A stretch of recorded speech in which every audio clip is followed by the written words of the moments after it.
Okay, let's launch. Let's get ready to go.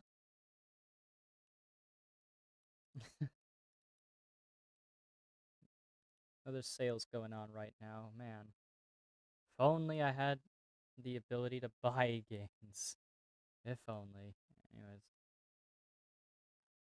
hold on. Get that here.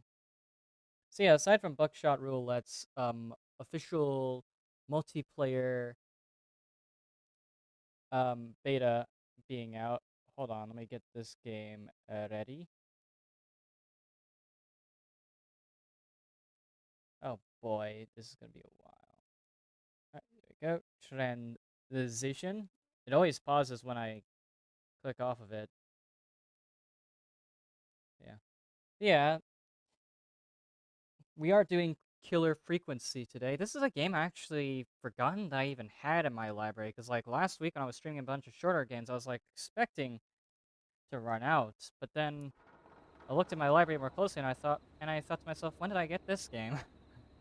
I've had it in my library for too long, so we're playing it. This, for some reason, whenever I look at the logo, it kind of reminds me of something from Puppet Combo. If you don't know, Puppet Combo is the developer behind a lot of really good slasher styled horror games with a lot of B-movie shtick to them. They're really good games. I really like a lot of them. I'm pretty sure he made games like Nun Massacre, which was Night of the Nun in other regions, but it's known here as Nun Massacre. Anyways, he also made a bunch of other games. This game, I'm pretty sure, wasn't developed by Puppet Combo, but its logo gives me that vibe. I don't even know who made it, so you know. WASD to move, and then camera controls that. Ah, press left click to pick up objects. You can hold two objects, swap objects between hands with the middle mouse button. F drops objects, R throws objects. Hold to place object, released when in a valid location. Okay. Alright, not in here. Alright, let's get this. Somebody took my drink behind me. This is the scariest horror game. Someone's stealing my drinks. Do I go left or forward? I don't know. Can't read that. Hmm. I don't know what I'm getting into at this game. All I know is that it's a horror game.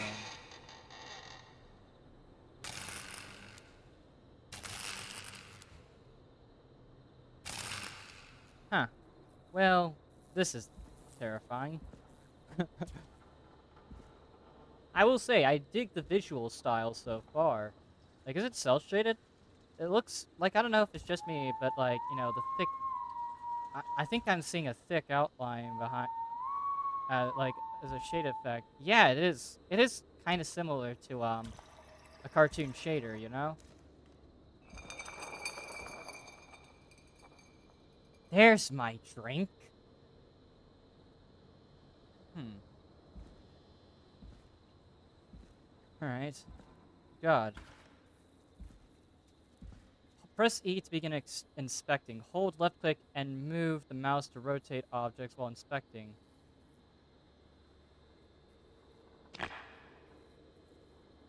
Alright. Ooh. What's this? A, a K-Fam mug. It's empty as well.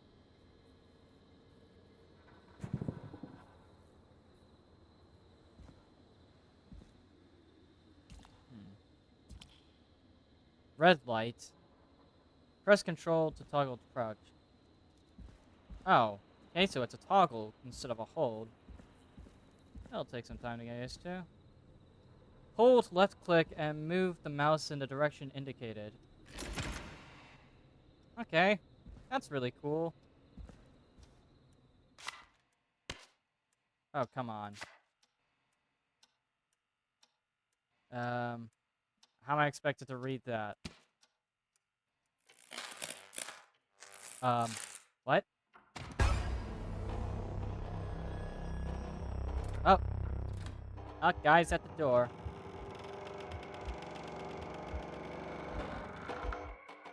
Uh-oh.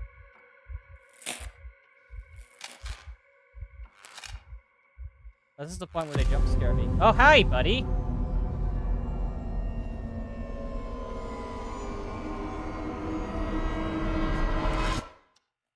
Hi. Hi, buddy.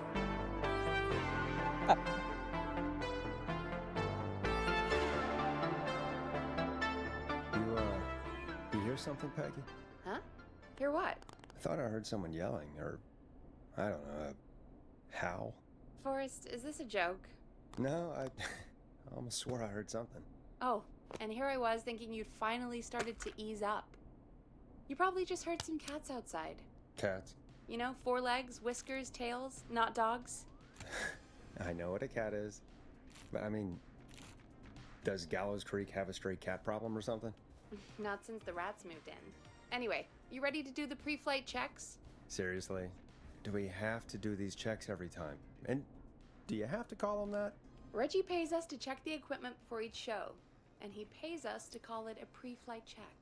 But if you're sure you don't want to... Let's do the checks. All right, fine. Let's get through this. Alrighty, this is your captain speaking. Really? Come on, let's have a bit of fun with it for once. Buckle in, folks. We're about to hit some tubulurants. Let's start with record playing. Done. Great. Now turn it off. I did that already. Alright, up next, phone line buttons. Your captain will be waiting to take your call on line 1. What do I do? Line 1. 189.16. Line 1 is the leftmost button. Oh. All right, Peggy. Ready for you on line 1. Who's Peggy? This is Captain Donald Key calling. Call me Don. You get it? Yeah, it's a riot. Great, and button 2 works just the same. So, let's move to the Peggy button. You mean the producer line? Like I said, the Peggy button. Press it when you need my help during the show. Is there a Peggy mute button? They haven't invented it yet. Now come on. The Peggy button is the 3rd one on the phone line. I labeled it for you. Press for Peggy. This is your brain, Forrest. Sorry I made you such an unfun turkey. I'm a turkey now, am I? Okay. Are we almost done? Sound Blaster next. That's an easy one. Alright, sounds. Sound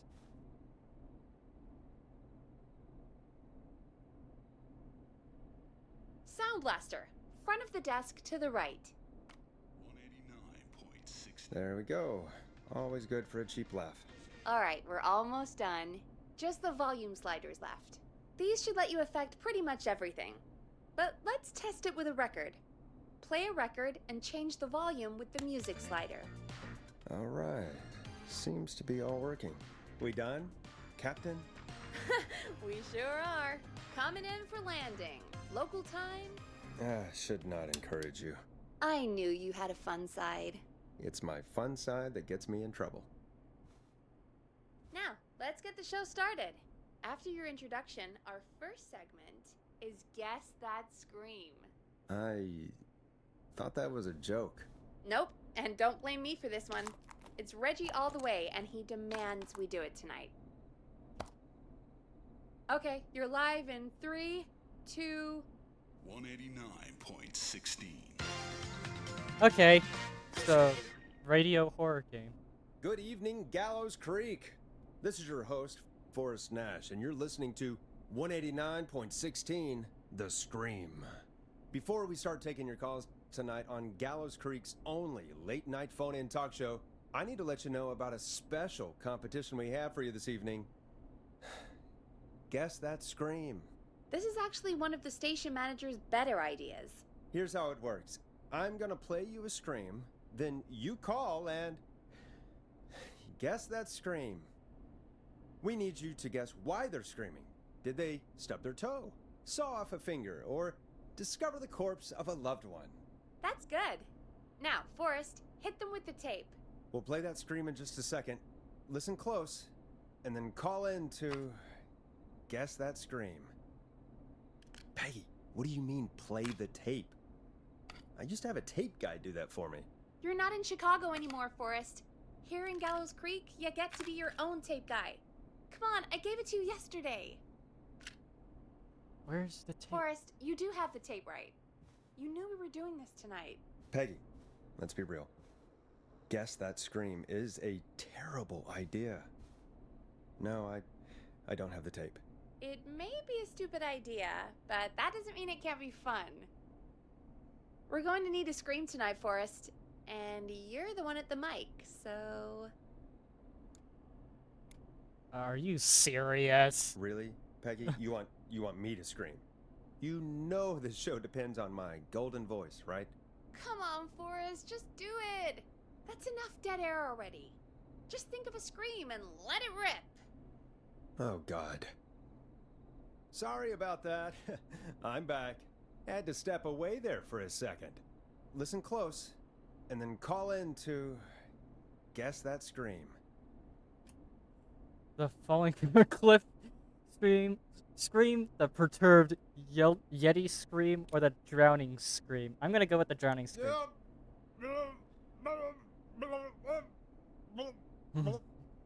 Ew. That is... Well, folks, there you have it.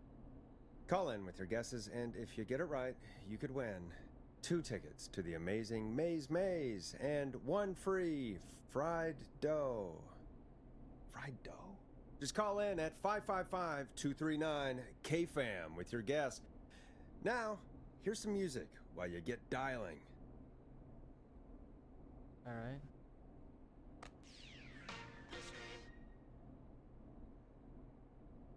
Mm-hmm.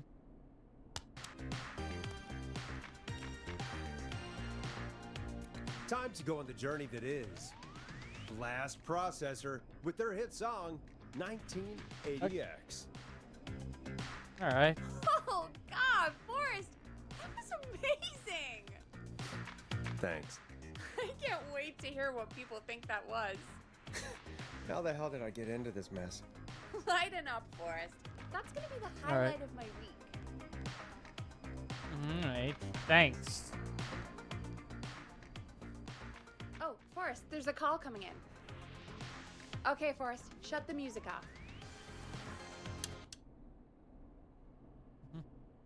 Alright. What's the call for? Where's the phone? Welcome to 189.16 The Scream, caller. You're talking to Forrest Nash. What's going on with you tonight? Forrest, thank God I made it through. My name is Leslie Harper. I'm the 911 operator and police dispatcher for Gallows Creek. Uh-oh. Welcome to the show, Leslie. Are you calling in to guess that scream? As a 911 operator, I bet you may have an educated guess. What? No! Look, I found a body and I need your help. 911 is calling me to report a body. Interesting setup. All right, I'll bite. What's the punchline then? Forrest, I recognize her voice. I'm pretty sure that actually is our 911 operator. I think this is real. Peggy, I'm not gonna be happy if this is a prank. I don't do prank segments on my shows. It's in my contract. Forrest, I really don't think this is a prank. Are you serious? Leslie, I'll level with you. I find this hard to believe, but I'll hear you out. What exactly is going on? Sheriff Matthews is dead. What? Sheriff Matthews is dead? I couldn't get any response from the department. That's never happened before, so I came to the station and I found him.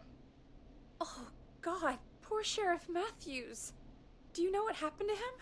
Someone got him. Someone got up very close and I really don't want to say what they did to him. Oh god, Did he that fight horrible? back? I don't know. I think he tried. He's surrounded by bullet casings. I think he tried to shoot at whoever it was, but Where are the other officers? I don't understand. Where are the other officers? Do they know? Have they secured the scene or whatever cops are supposed to do? No, I checked everywhere. Deputy Martinez is here, but she's knocked out, tied up, and locked in a holding cell. I called you right after I found her. God. Wait. Please don't tell me that this hick town only has 2 cops. Don't be ridiculous. Thank God. We have 3, but Officer Gunderson is on leave in Cancun. Leslie, do you have any idea who could have done this? Not a clue. I didn't see anything on my way over. Leslie, you need to call over to Henderson or Quiet Ridge. They need to send someone over from their department. I tried, but Said I he got can't lost, call okay. anything but local numbers. Something's wrong. I'll have to go there myself, let them know what's going on, and bring help back with me. But if you leave while there's a murderer on the loose, who's gonna man the emergency line? That's why I called. Forrest, I've routed all 911 What? calls to come into you. What? You can count on me. You can count on me. Fine. I'll do what I can. Thank you, Forrest. You're the only person with experience manning a phone line around here. You're the only person equipped for the job. Besides, there are lots of transferable skills between the two. It's like an interview. You ask questions to get information you can use. Keep people talking, you know? Guide the conversation and know when to jump in. You do know that I'm so good at interviews, they sent me from Chicago to Gallows Creek, right? So I've heard. But that doesn't matter. And besides, there are 2 of you. You can talk to each other, discuss ideas, work together. Well, let's have some on-the-job training right now. I have an emergency. I need to get an unconscious Deputy Martinez out of that holding cell. It looks like whoever attacked her threw the keys into the cell after they locked the door. Is there any way you can reach the keys? No. There aren't any bars to the cell, and the door itself only has a food tray slot. And that's too narrow for me to reach through. There's gotta be another way in. Okay.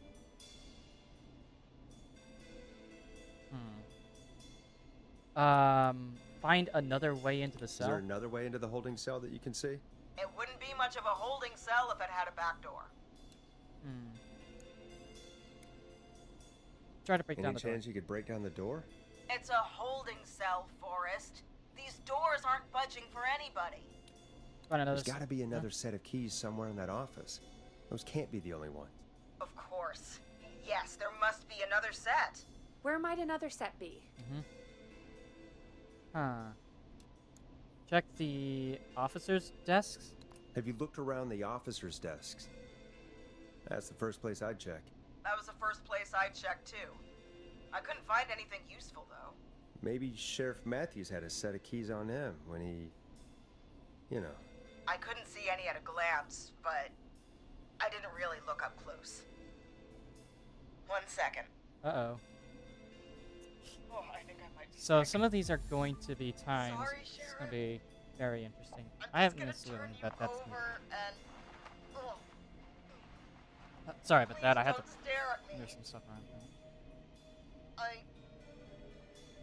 wait. That might be them. I think I got the cell keys. Looks like Sheriff Matthews might have saved his deputy. Do the keys work? They do. Give me a minute to untie Deputy Martinez. I'll be right back. So far, so good, I suppose. How are you feeling, Forrest? I think we can handle this. Yeah. That seemed to go okay. Maybe Leslie was right. Maybe we can handle this 911 business. That's the spirit, Forrest. I think you're right. Though, I have to say, I really hope this is the only call like this we get. Same. Come on, Martinez. There we go. Just gonna sit you in your office chair. We'll head to my car in a minute. I'm back. Deputy Martinez is still out cold.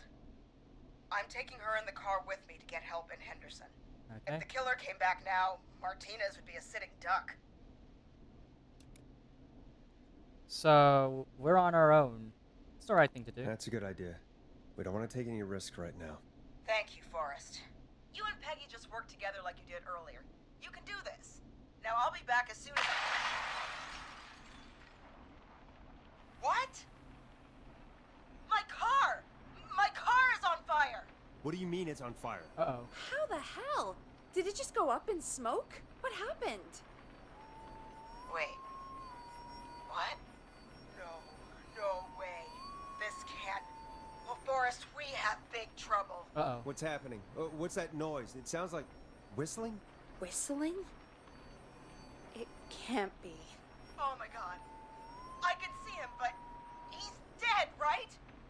Right? But that mask, how the hell is he? Who, Leslie? Who? Uh-oh. The Whistling Man! The Whistling Man? Who's the Whistling Man? He was a serial killer back in the 50s, wore that mask.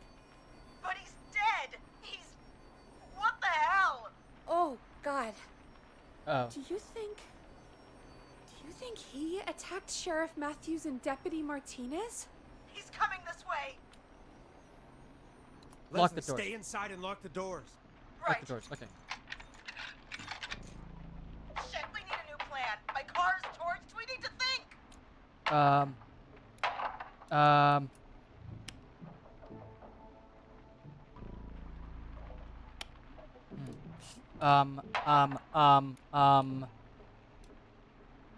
Hiding safe. Okay, let's see. Run for it. If I remember for my job, your first priority is to run. If you can't run, you hide. If you can't hide, you fight.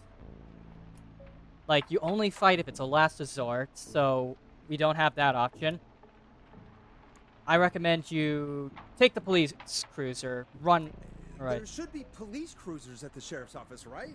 Like, you should take one of those. Yeah. Yeah, that could work. Let me check if Martinez has any... I'll just reach into your pocket there, Deputy, and... Yes, got him. Keys for Squad Car 3. I saw that parked out front when I got here. Nice one, Forrest. Good thinking. But wait. How am I supposed to get us to the car? The Whistling Man is right there. Does, which one usually has a gun? Sheriff or deputy? I'd go with sheriff. The sheriff must have a gun, right? Can you see it? There was a gun next to him. Let me grab it. Shit. It's empty. He must have emptied it trying to defend Oh, himself. right. He was the one who emptied it. Are there any other weapons lying around that you could use? I didn't see anything earlier. Let me check Deputy Martinez's belt.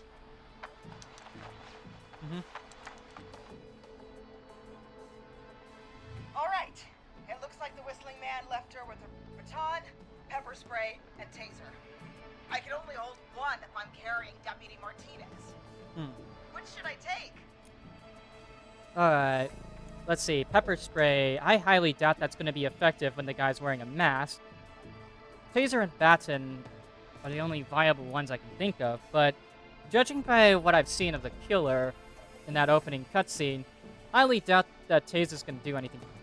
Or the baton. 3 with it on, 4 with it off.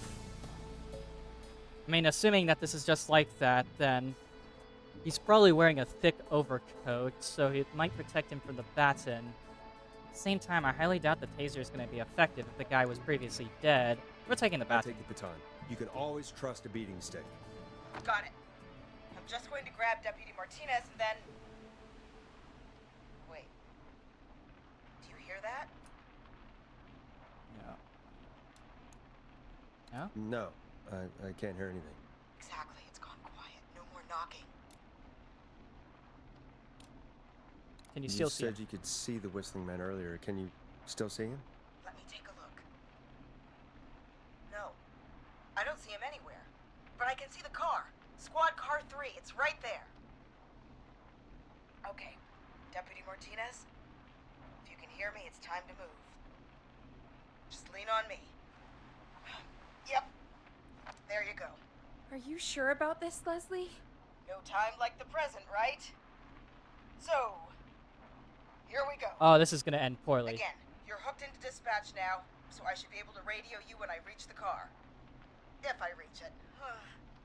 Speak to you soon. Uh-oh. Good luck, Leslie. Good luck, Leslie. That's one brave woman. God, I hope she makes it through this. You know, I've got to say, this really wasn't what I expected when I came into work today. Uh-oh. Well, they always say you have to be ready for everything in live radio. Mm-hmm. Oh, I think we've got Leslie back on the line. I'm putting the call through. Hello? Forrest? Peggy? This is Leslie. Are you there? Over. Hello. We're here. Over. We're here, Leslie. So I guess you made it to the car then. Over? Sorry about the CB chat. Old habit. But yes, we made it to the car. Deputy Martinez is in the passenger seat, still Uh-oh. cold. I don't see the whistling man anywhere, and I don't plan to wait for him. So I'm going to get us moving. Jesus! God damn it! Get back! Get away from her! Leslie, what's happening? Leslie, what's happening? Oh shit, I almost... The whistling! No! Get off her, you son of a bitch! Uh-oh. Get off of her! Get... Hey! No! Let go of it! No! Uh-oh.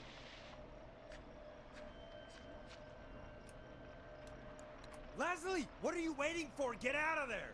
Martinez! God damn it! Leslie, I'm sorry. Forrest. He's Oh, at the shit. throat. You need to get to Henderson, Leslie. We can't let this happen again. Peggy's right. We've all got our part to play now. Yes. How long do you think it's going to take to get help? Gallows Creek isn't Nowheresville, but it's pretty damn close. It's going to take a while, maybe 2-3 hours each way. Slightly less if I put my foot down. We'll do our best to keep everyone safe until then. Thank you. Just try to work together. Do what you can. All right, both. God damn it. I need a minute. Okay. Okay? I'll be out of range soon. I'll radio back as soon as I can, once I got the cavalry. Take care, Leslie. And be safe out there. Good luck, Leslie. Okay. Oh, boy. Folks, you heard it here. We've got a killer on the streets of Gallows Creek tonight. Hmm. Please make sure to stay safe. And Leslie, we're counting on you. We're going to get back to the show meanwhile. If you have anything on your mind or have any information about this Whistling Man character, then give us a call. We'll talk here on 189.16, The Scream. For now, here's another hit record for you all to enjoy. Let's do this one. It's David Scopo with Moonlight. This is not what I signed up for, Peggy. This is actually insane. Did she Right. really say it's going to take her 4 hours? Uh-oh. This guy's going to kill half the town in 4 hours. Forrest, that's not helpful. I know, I just... Who is this Whistling Man character anyway? He was a serial killer back in the 50s. Edward Marshall Mooney. Mhm. Went around in a freaky mask, whistling, Okay. and killed about a dozen folks in Gallows Creek. No reason for it. No motive. He just did. So, what happened to him? Okay. What happened to him? Well, police chased him up to Ellis Point one night. We call it Whistling Point now. And it was, well, it was on this night actually. The police cornered him and he jumped into the river. His body was never found. So is he alive? Dead? I mean, what's the story? Story is he's biding his time, waiting to take revenge on the town. All right, that's the story. What's the truth? Other than we have a whistling killer on our hands tonight, I don't know. It said F is to throw, right? Hold on. I'm gonna save game. Here. Um, we'll do our best. Guess we'll find out. We'll do our best. All right. Copycat or Hold on. Where's the options? Okay, where's the Up there's the settings. Hold on. F is to throw, right? What was the throw button?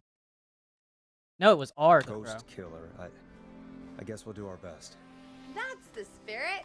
At least we got the word out, I guess. What kind of listening figures do we get at this time?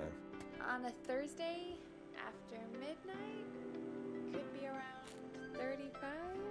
35. Isn't 3,500? Huh. I didn't realize Gallows Creek was that large. No, 35 people at best. Uh-oh. 35 at best. 35, yeah. It's a school night. And what's the population of Gallows Creek? I don't know exactly. A little over 1,000? Oh. How many did you get before? You know.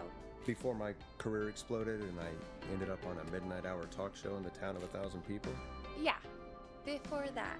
Around 5 for most shows on the low end. Big gas could pump that up to 10, 15, easy. 5,000 on the low end? We can only dream of that. 5 million. Million? Yeah, sometimes that's just the way it goes. At least the Whistling Man hasn't killed me yet. I guess. Yeah. I guess we're gonna learn a lot about perspective tonight, huh? Oh, we have a call coming in. Take it when you're ready. Time to turn the music off. Hello, caller. You're live on 189.16, The Scream. Is everything, all right?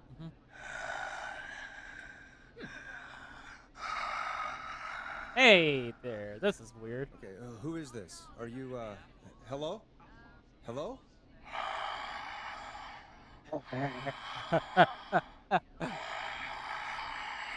Okay, I should be taking this seriously, but this is funny. Okay, what's your name and why are you calling in?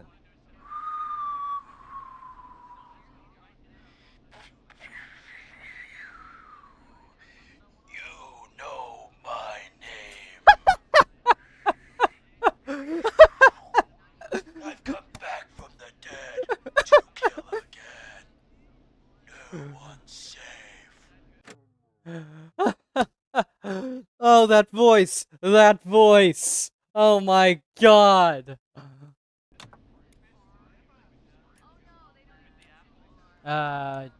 Do you accept requests? You don't have to do this?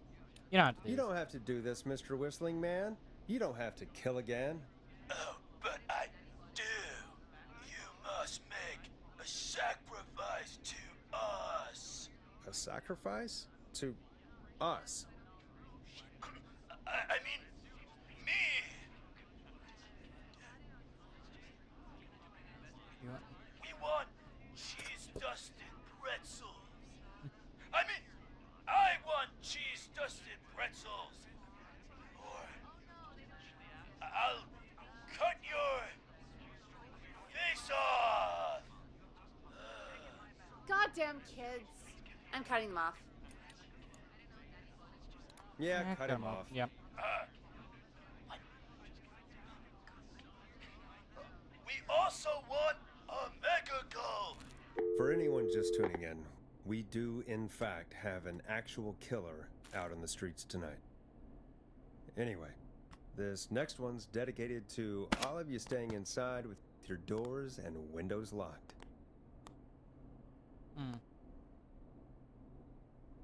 Alright, hold on. No. The word. Here we go.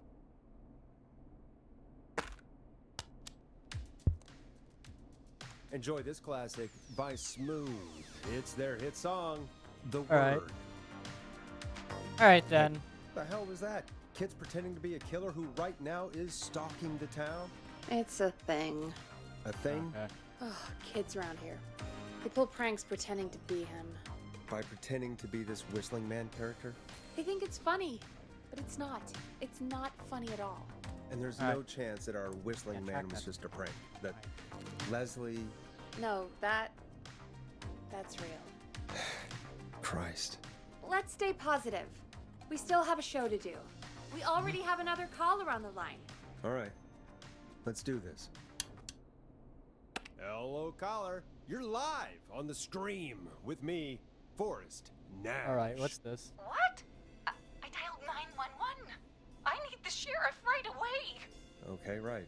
Well, I'm filling in for 911 tonight. What's your name and what's your trouble? My name is Sandra Sharp, and I need the cops now. Sheriff is dead. I'm sorry, Sandra, but the sheriff is dead. We're trying to get help in from Henderson now. What? God. Listen, you've got to help me then. Uh-oh. I drove to the edge of town for a jazz run, and now some psycho dressed like the Whistling Man is after me, knife in hand. Oh God. It's It's actually, actually happening. Where are you Where now? are you now? Did you escape to somewhere safe? Oh, I did, baby. I jazz ran all the way to my car and nothing flat. But I dropped my keys somewhere along the way. I never locked the door, at least I've got a place to hide, but I can't get moving. Is there anywhere Is there else? anywhere else you can go? Do you have any friends nearby? Oh, I'm not going back out there. Uh-oh, he's coming. Safe game. Oh, shoot. Oh, he's back. Look, I don't know a thing about cars, but I gotta start this engine without the keys. And you're gonna have to help me. Wait, I don't... If it helps, I've got a toolkit buried beneath my spare Uh-oh. sweatbands. I'll call you back when I find it. Uh-oh. You're listening to 189.16, The Scream. Hosted by me, Forrest Nash, your friendly neighborhood radio host, mechanic, and savior. Sit tight while the record spins, folks. This one goes out to you, Sandra. Doesn't the station have a show about cars? The Tamora twins or something? Timberline Twins Talk Motors. Yeah. You know they're not even brothers. Really? They look the same, though. I know, but they're not even related. It's weird. I asked them about it once, and they got really sweaty and defensive. Anyway, go see what you can find. The offices are out the door and down the hall. Alright. Out the door, down the hall. So many locked doors, so few keys. Alright. That's gonna be very good. Oh god, I feel like I need to rush this shit. Oh man. Creepy hour, craft and work. No. Alright. This is building houses, so that's not gonna help. This is what? No. Grilling spree, Dad. No, not that.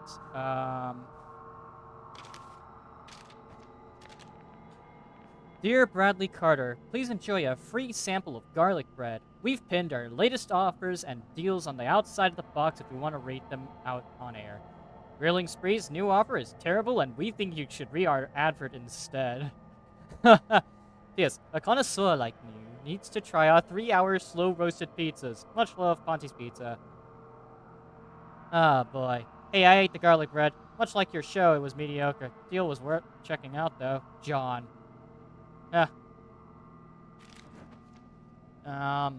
Where would the tape be? Where would the show be? Oh, fick.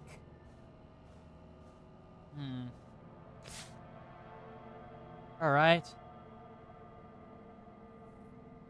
Full color nuts and bolts action. Cool. That doesn't look like the thing I'm looking for. I can't read that shit. Oh, man, I fucking don't know what it is we're looking for. Actually, where is what we're looking for? I don't know. Maybe our... You stop putting stickers on office furniture. You're lowering the resale value of everything, Reggie. Oh, damn it. Who's doing this?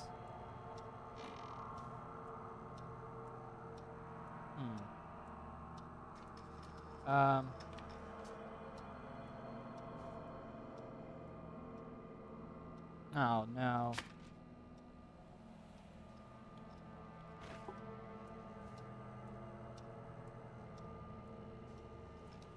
Um...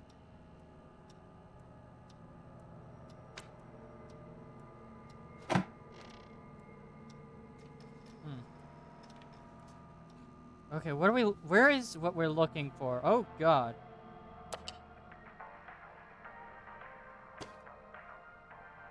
Hmm.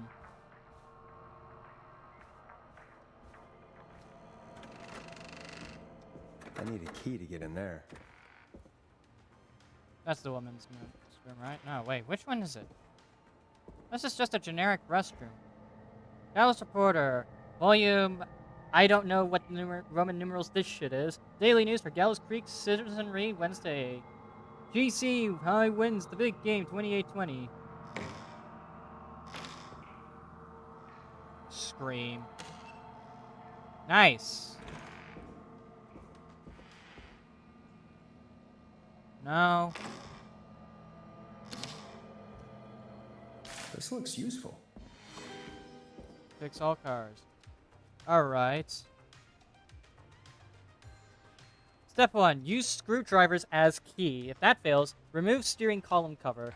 Check the serial number, then strip and twist the following wires together. I am not memorizing half of this shit. I am just going to photo this with my camera. Hold on. Bull. There we go. There we go. We have some information now.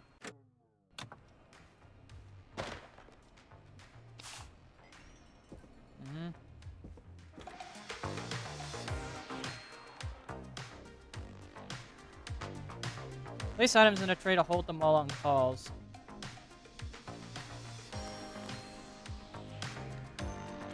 There we go.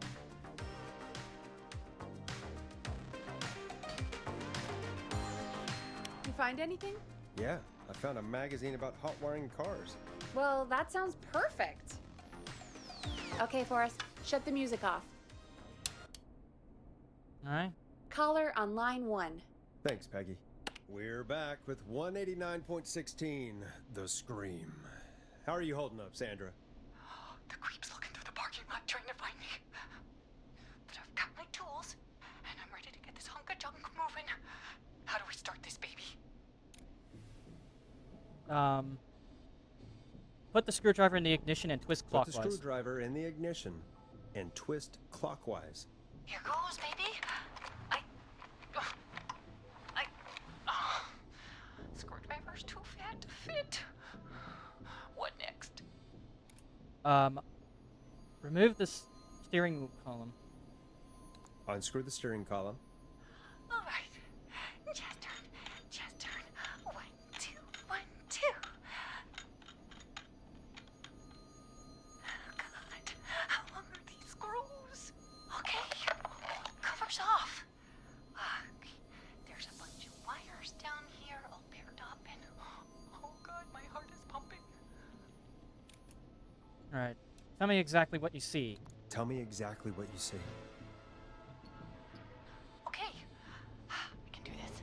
There's a red wire, a blue wire, a yellow wire, a green wire, and a brown wire. What's the serial number? What's the serial number on the steering column? The number is 57. 57 something. God fucking... I need to do this. Hold on. I need to video that. 894 320. Alright. Okay, hold on. Let me go through that. Okay, I'm very thankful that my video captured it. The number is 576-894-320. I'm very thankful this isn't timed, but anyways. 576-894-320. If there is a 4 before a 3 and number 7 in the... and no number 7 in the number, red and blue. Well, okay, we know that there is a number 7, so red and blue out the window. And the 4 is before the 3, yes, but there is a number 7. So if there is a 6 anywhere and it doesn't start with 5, it starts with 5, so we can eliminate that. If there's a 0 at the end and a 3 doesn't come before a 6, let's see. A 0 at the end. Yes, there's a 0 at the end, and the 3 doesn't come before the 6. It is red and yellow.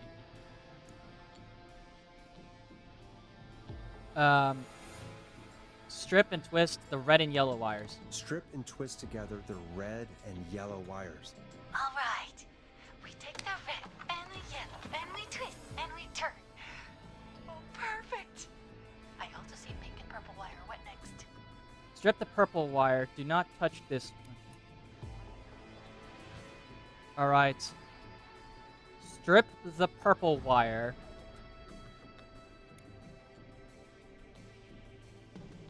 And twist it against the twisted wires from step 3. So strip the purple wire and brush against the twisted wires.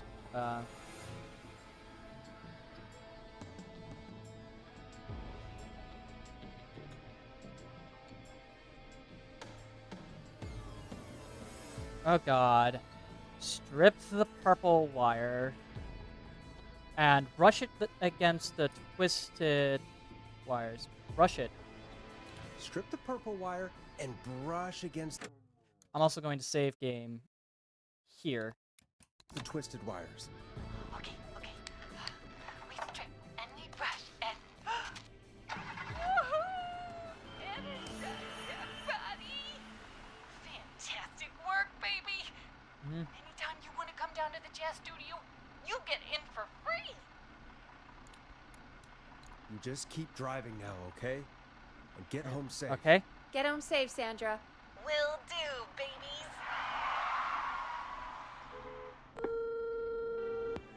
Alright. Thank God. Did it, Forrest! Yeah. Sure did. Here comes another hit track that we're excited to share with you.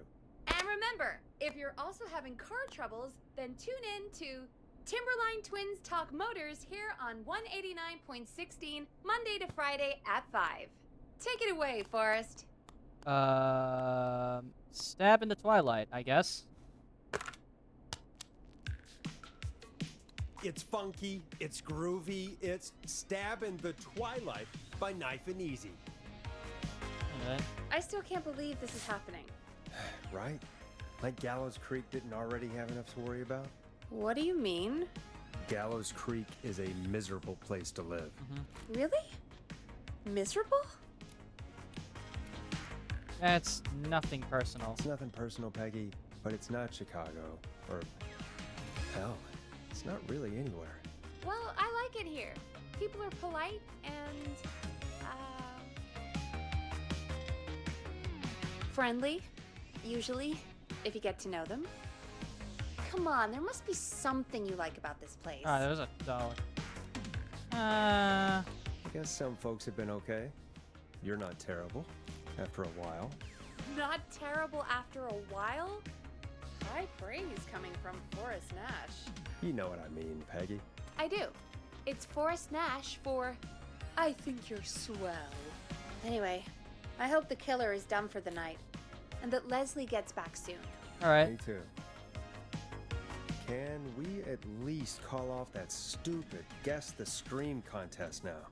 Yeah, that'd probably be a good idea. Alright. 12:42. We have done it, baby! Caller on line 1. When you're ready, shut the music off. Evening, caller. This is Forrest Nash, host of 189.16, The Scream. And tonight's 911 stand-in. Hey, Forrest. My name is Brian. Brian Ponte. Brian Ponte of Ponte's Pizza.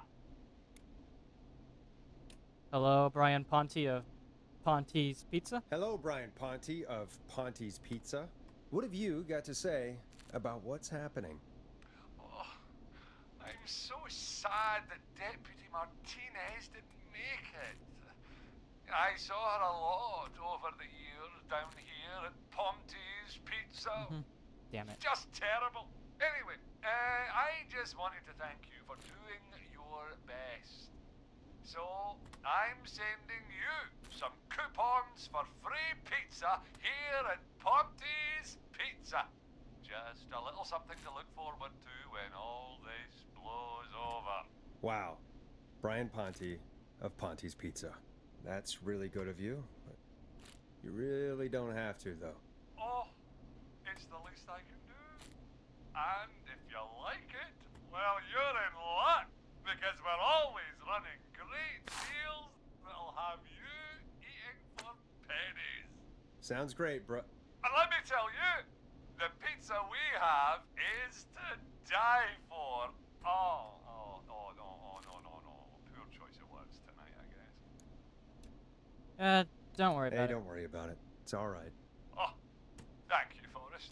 Well, I just hope I didn't put you or anyone else off coming on down to Ponty's Pizza. We've got a great special this weekend. Our famous beer and pizza deal. I don't Wait drink. a minute. Come on down to Ponty's Pizza this weekend. You've just got to pay for one slice to get yourself. God damn it, you're just calling in to advertise your shop. Peggy, hang up on him. Done. Oh, real quick, before I forget, it's probably time we played a paid ad. Now, a word from our sponsors. You know how to play an ad, right? No? Nope. In-flight check time. Christ. Our captain would like to remind you that the station is required by law to play advertisements from our sponsors. Grab a cassette and stick it in the player.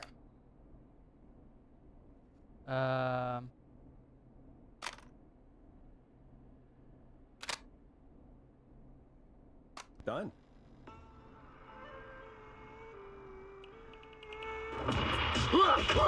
Do you seek ancient wisdom? Do you want to double your Okay. power? Are you ready to unlock your inner warrior for only $24.99? Oh, okay. Then step into Master Robbie's deadly dojo of Kung Rate and receive direct by video warrior instruction from me, Master Robbie. Okay.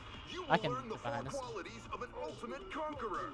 The power of the alligator, the discipline of the tarantula, the speed of the tuna, the poise of the scorpion, and the wisdom of the bullfrog. Using Okay. classified techniques, I'll unlock your inner chi after only 5 30-minute video sessions. Ultimate power and wisdom can be yours now for the low price of only $24.99. Just call 555-7861 USA to take your first step to becoming a champion. Alright. That was definitely a thing. Never forget the element of surprise. If you buy today, you'll receive 2 additional VHS tapes. The Tornado Technique Okay. and Karate Lovemaking. Call today. Do people really buy this kind of thing? Don't pretend like you're not interested. I mean, I wouldn't buy them, but I might watch them, I guess. Yeah, I bet karate lovemaking sure is something. Is Forrest Nash at a loss for words? Let's just get to the show. Wow, what a deal. Only $24.99. And I'm not just saying that because they're paying for the airtime. But unless they pay us more, then it's time to get the show moving along with our next caller. Welcome to The Scream with me, Forrest Nash. Yeah, Leslie. This is Maurice Russell from the Gallows Reporter. I'm at the office. This guy just broke in downstairs and... Wait. Forrest Nash? I want to speak to 911. Put Leslie on. What? God, another one? Leslie's driving to Henderson right now. She left me in charge. Why on earth is Leslie... Oh, never mind. Just put me on with Sheriff Matthews. Sheriff Matthews is dead. Ted? What happened? Did you witness the incident? Are you willing to do an interview for the reporter?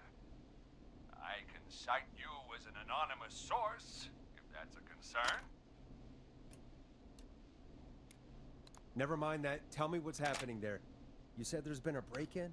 That's nothing to get worked up about. Some idiot kid just broke in, dressed as the Whistling Man. Teens. Uh-oh. They get worse every year. Ah. This punk wasn't even a disappointing twinkle in his daddy's eye when Edward Marshall Mooney stalked the town. But I was there. I covered it. I don't think it's a teen. You don't understand. That's not a prankster. That's the Whistling Man. Of course it's not. It's a stupid kid. Every year this happens. They think it's funny. Not a big deal, old man. But they didn't live through the terror 30 years ago. Anyway, I know for a fact Edward Marshall Mooney is dead. I don't know who I'm looking at on the security monitor. But if he killed Sheriff Matthews... Where are you now? I'm in the boardroom, upstairs. We got security cameras all around the building. You can watch them on any TV set here. Okay. And there's a set in the boardroom. Can you get out of there? Maurice, is there any way you can get out of there? I sure as shit hope so, kid. But I'm not sure how I'm going to do it. That crash you heard was him tipping over my filing cabinets. He's blocking the stairs. I'm guessing the stairs are the only way out. That's right. And it would take me a good few minutes to move those cabinets. We need to do something. But what? All we can do from here is... Forrest, I think I've got it. Why don't we call the killer? They'd have a bunch of phones set up across the office, right? In different rooms, with different extensions? So we call one of them. Draw the killer away. This time. That could work. Exactly! It's worth a shot. Okay. I can hear you, you know. The son of a bitch hasn't killed me yet. Sorry, Maurice. Peggy and I were just trying to figure out... You realize how stupid that plan sounds, right? For that to be successful, you're gonna need every phone extension. Plus, a plan of the entire office floor. All delivered while the killer is en route. Okay. Okay. I've got it. And thank God I've always been cool under pressure. Okay. Don't go anywhere.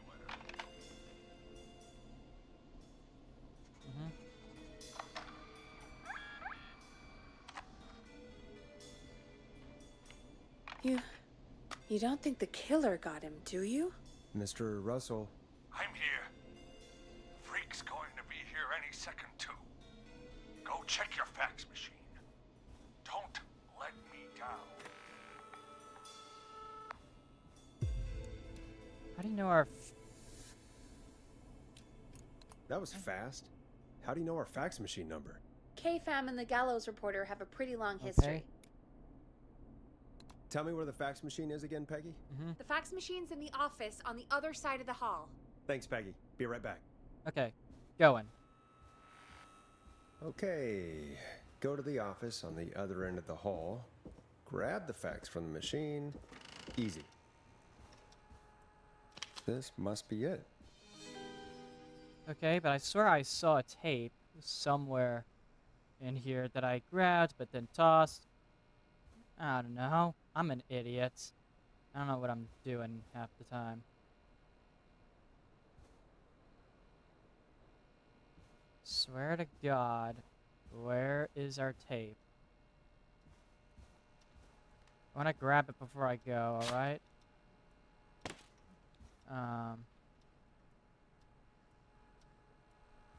I know you're dying right there, but hold on. Let me just find that tape. I swear I remember dropping it somewhere.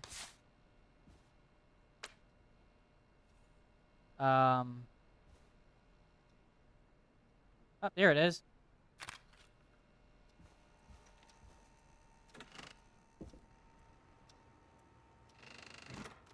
Alright, there we go. We got the office plan. Oh God.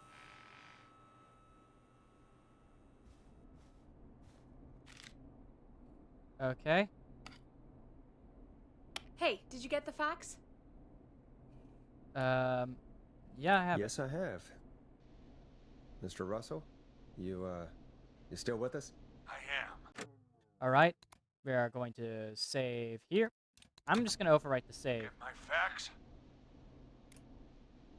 Yeah, I got it right here. Good.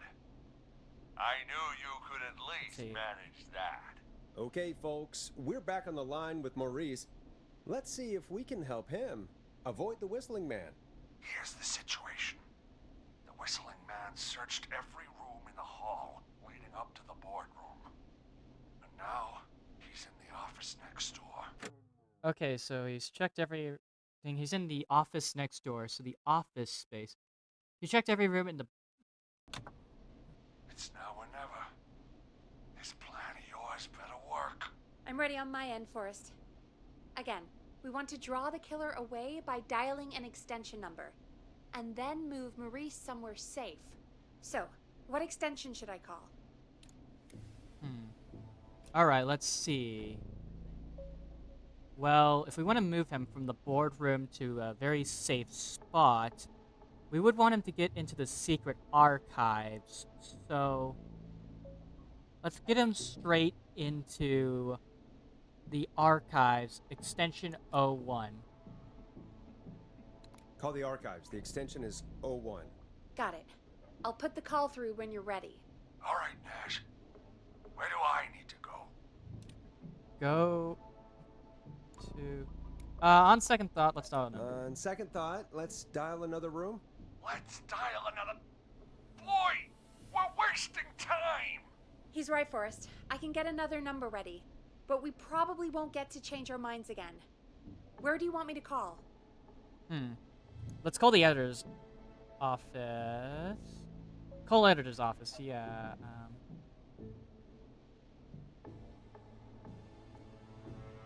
He's in the boardroom right now, so the killer's gonna be drawn there, but let's see if we can call in on the kitchen. Let's call the kitchen.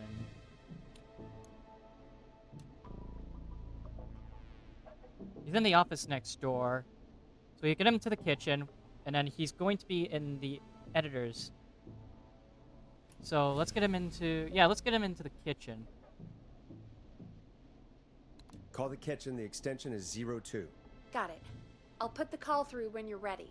All right, Nash. Where do I need to go? Go to the... God, I wanted you to go into the, editors. I'm gonna load the save, because I am very certain that I'm fucking up somewhere. You get my fax? Yeah, I got it Yeah, here. I got it right here. Good. I knew you could at least manage that. Okay, folks, we're back on the line with Maurice. Let's see if we can help him avoid the Whistling Man. Here's the situation. The Whistling Man searched every room in the hall leading up to the boardroom. And now, he's in the office next door. It's now or never. This plan of yours better work. I'm ready on my end, Forrest. Again, we want to draw the killer away by dialing an extension number, and then move Maurice somewhere safe. So, what extension should I call? Call the... Let's call the kitchen, and then we move him straight to the archives. Call the kitchen. The extension is 02. Got it. I'll put the call through when you're ready. All right, Nash. Where do I need to go? Go to the archives. You're moving to the archives. The archives? That's just across from the kitchen. It's going to be tight. Are you sure, Nash?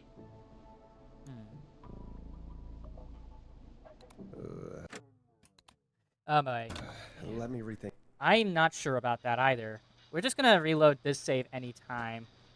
You get my fax? Yeah, I got it right Yeah, here. Let's I got try it right sending here. it. Good. Let's try sending it into I the knew editor's you could at office, least and then manage that. Okay, folks, Head him to the we're back on archives. the line with Maurice. Let's see if we can help him avoid the Whistling Man. Here's the situation. The Whistling Man searched every room in the hall leading up to the boardroom.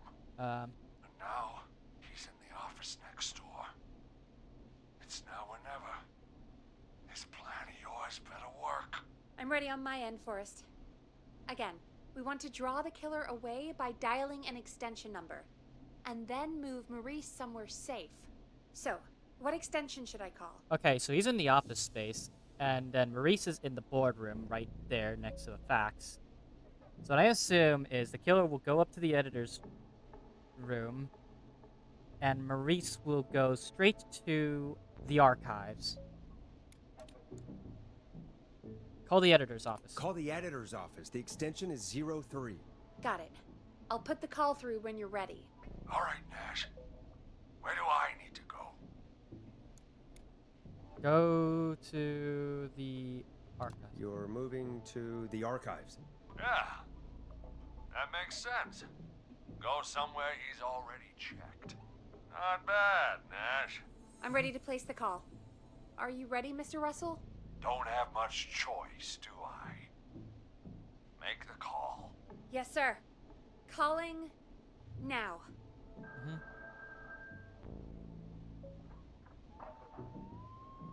Okay.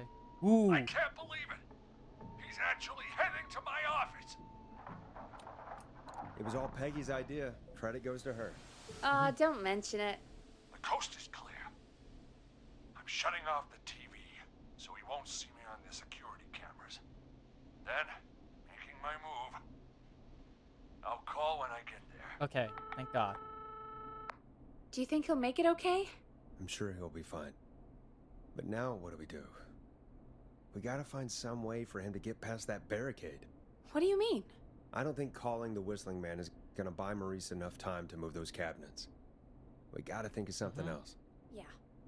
Maybe we could... Oh! Call incoming. You ready? Ready as I'll ever Ready be. as I'll ever be. Put him through. Alrighty. Mr. Russell, are you there? I am. I don't think he saw me. I gotta give you credit for that, but I'm not out of the woods yet. Right. Let's review where we are. So, the only way out is by the stairs, which the Whistling Man has blocked with furniture. Exactly. I can move the furniture out of the way, but not quickly or quietly. Can you lock him in a room? Can you fight him? Can you lock him in a room? Could you lock him in a room? That'd probably buy you time enough, right? Maybe. But the damn fire regulations say every door in the office has to unlock from the inside. He'd be able to get out just as soon as... Wait. No. I got it. Yes. The secret archive through my office, where we keep our most sensitive records. Ooh, a secret archive? Reggie would love that. What have you got back there? Juicy secrets Okay. about outer space? Now is not the Peggy, time, Peggy. I don't think now's the time to be playing around like that. You're right. Sorry, Forrest. Kids, we're in the big time now. I've Alright. got it all figured out. Okay. The secret archive. There's no lock on the inside of that room, only the outside. You can't break out. If we can get him in there, and I lock him in, We can catch the son of a gun. exactly. Oh my god. Forrest, we might be able to end the nightmare right here. I highly So doubt should I it's gonna call be the that secret easy. archive then? You can't. The archive is a room for secrets, not gossip. So we don't have a phone in there. Oh, we're gonna need to change it up then. Any ideas, Forrest? We're gonna save two. Use a radio, perhaps. Is there a TV in there? Is there a TV in that room? Maybe that could draw him in. Ah, of course. I turn it up, he comes in, and I get my head chopped off. Think of something else. Use your radio. Maybe we could use a radio. Yeah. There's no radio in the secret archives. Are there no radios at your offices? I don't have one in my office, but What is Yeah. it? our sports reporter, Hopkins, he has a little portable radio turns off when he's here. Is he still in the That office? might be what we need then. Is his portable radio still there? It should be. It's what he calls his work Alright. radio. It should be here in the archives, actually. Let me just take a peek around. Great job, Forrest. Looks like you picked the perfect place. Yeah. Let's do the We congratulations haven't later. found it yet. Let's congratulate ourselves later. I found the radio. It's right where I thought it would be. It's all coming together. I'm just gonna turn it on quickly, make sure it's still got some juice. Maurice, turn the volume down. We don't want that thing blasting just yet. Yeah, I knew that, Nash. I was just doing that when you yelled at me. There we go. Thank God. The radio works! If I make it out alive, Hopkins might just get that day off he wanted. He's earned it. Let's do it for Hopkins, Forrest. All right. Wait. Ah, God damn it. If I can't have this stupid thing turned up, how am I supposed to draw the killer? I can't be in the room when it's on, or I'm dead. You just... Oh, that's a good point. Hmm. But wait, we're the radio. We can just be quiet until you're ready. If you can do that, then... Yeah, sure. 189.16. I know that's your station number. But a good editor always Right. double checks. Can you confirm that? 189.16. Right? Where the fuck is my this is 189.16. Where is my whatever? I'm just going to assume that's correct. You got it. 189.16. Good. I've got the radio on silent, but I'm tuned in. Now, I just need to get to my office. Sounds like we need to make another call, Forrest. Where should we send the killer? Call the kitchen. Call the kitchen. The extension is 02. That could work.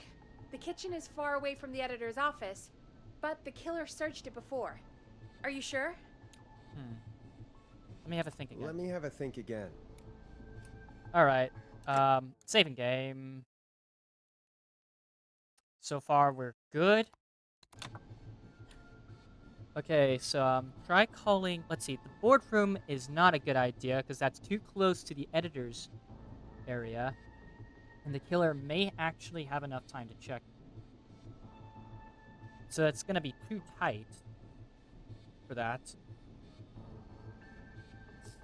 If we try the archives, then, you know, the killer has already checked there. Call the archives. The extension is 01. I'm in the archives. Keep your head on, man, or he's Yeah, okay, let's load gonna save. cut off mine. Let's load save too, okay? I like to... I don't know, when it comes to save scumming, that's what I'll do. Call the boardroom. Call the boardroom. The extension is 04. That might work.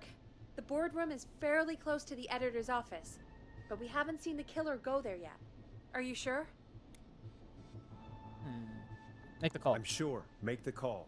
Okay, calling the boardroom now.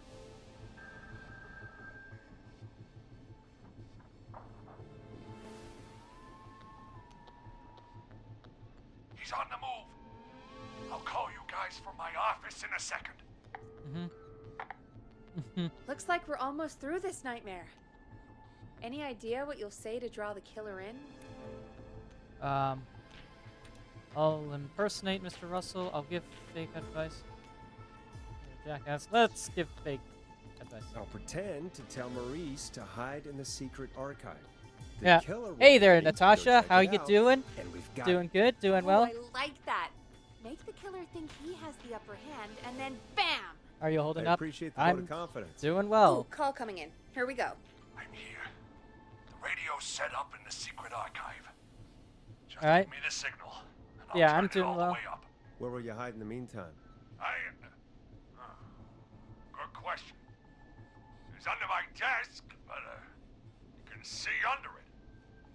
I've got a big cabinet, but that'll take me a second to get into. Anywhere else? Not really. There's the secret archive itself, but that's where the killer's going. I could try the cubicles, but they're pretty far away. Your judgment has kept me alive so far, Nash. What do you reckon? Hold on, let me save this here. So far, we're good. I'm trying to think of something. The desk has a big opening, so you can see under it, so that's not a good place to hide. The cabinet will take you a bit to actually get into. We could stay quiet while he tries to hide in the cabinet, but yeah. Secret archive, bad idea. That's where the killer needs to go. Hiding among the cubicles, they're pretty far away. Yeesh. Hide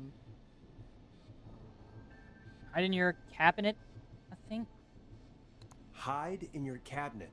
All right. Well, this is it. I'm going to go turn the radio up to full blast now. All right. Don't say anything until I've had time to hide. You got it? We know the plan. You can trust us. Here we go.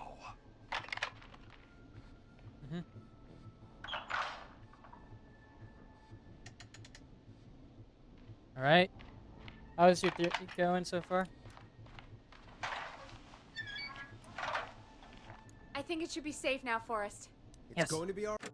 All right. How's your day going so far?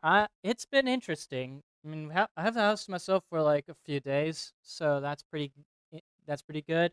Means I've got some quiet days on the way. I might be able to stream a lot longer as well because of that. Yeah, today we are playing Killer Frequency. And, yeah, it's a really cool little radio station horror game where you're trying to help people before they get killed by some crazed killer.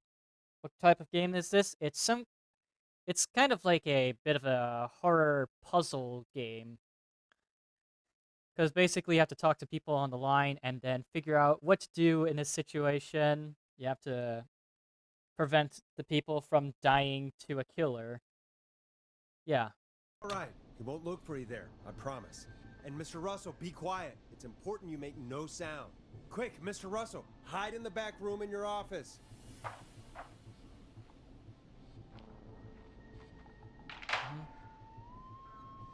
Okay.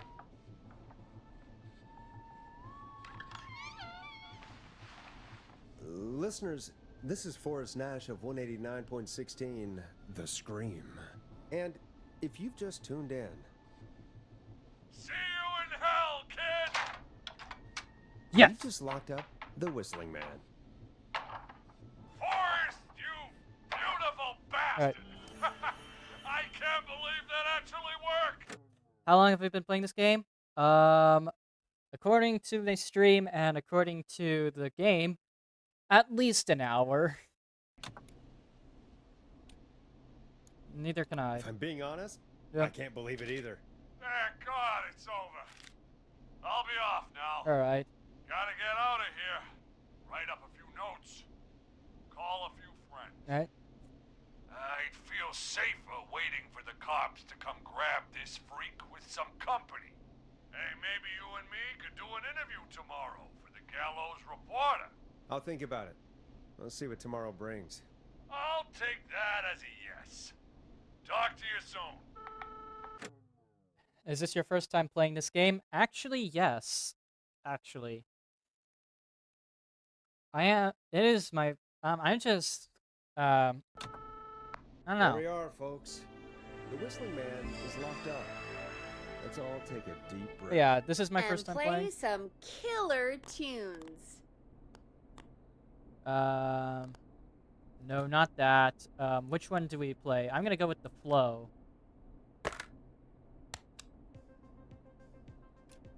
Now it's time to go with The Flow. And this is their hit, Crying for Help. Alright. Looks like the night should be pretty easy from here on out. Right? Thank God that's over. I guess we got some downtime now. I could ask you some questions to kill the time? Alright. You're gonna interview me. You sure about that? You're not so scary. Besides, we've been working together like a week now, and you're still all shrouded in mystery. What do you want to know? All right. Shoot. What do you want to know? Question 1. Tell me about your family. What? Come on, Peggy. That's too general. Okay. Did anyone move with you to Gallows Creek? Nope. Now that's too specific. Too specific? Do you have any siblings? I don't. I'm an only child, and my folks are dead. Oh, I'm sorry, Forrest. Yeah. That's okay. That's how it go. It's okay, Peggy. That's how it goes. Anyway, what about you? Any siblings? Your mom and pop still around? I thought I was asking the questions. You are. I'm just making conversation now. Oh. Well, my folks went the same way as yours. Alright. What happened there? Oh. What happened there? My dad walked out when I was about 13. He'd been a wreck for a while. Then he got himself into a wreck, and, well, that was Dad. Mom didn't take it well. She remarried pretty quick after that. Right. She wanted to forget Dad so bad, she even made me take my stepdad's last name. So I'm Peggy Weaver now. Anyway, Mr. Weaver got sick one day, and my mom didn't last long after he went. I'm sorry to hear that, Peg. Don't call me Peg. Yeah, sorry. I was just trying to be... It's okay, I know. I'm sorry. I'm defensive about that name. siblings? How's your stream going? Funny you mention that now. No. Not anymore.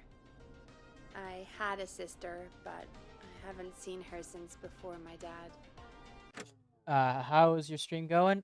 Stream's going pretty good, I think. I don't know. I don't really check the numbers. I mostly just base it off of how I don't know, like I just sort of base it off of, if I'm having a good time, and I'm having a good time. Hold on. Someone just rang the door buzzer. What on earth could someone want at this hour? I don't know. Do you want to go check it out? Me? You sure you don't want to go? I can't leave the booth while we're on air. One of Reggie's K-Fam regulations. I'll Okay. pass you the key to the stairs. Understood. I'm on it now. Understood. I'm on it now. Oh yeah, the artists to the panels. Buzzer's on the front door. See you in a bit.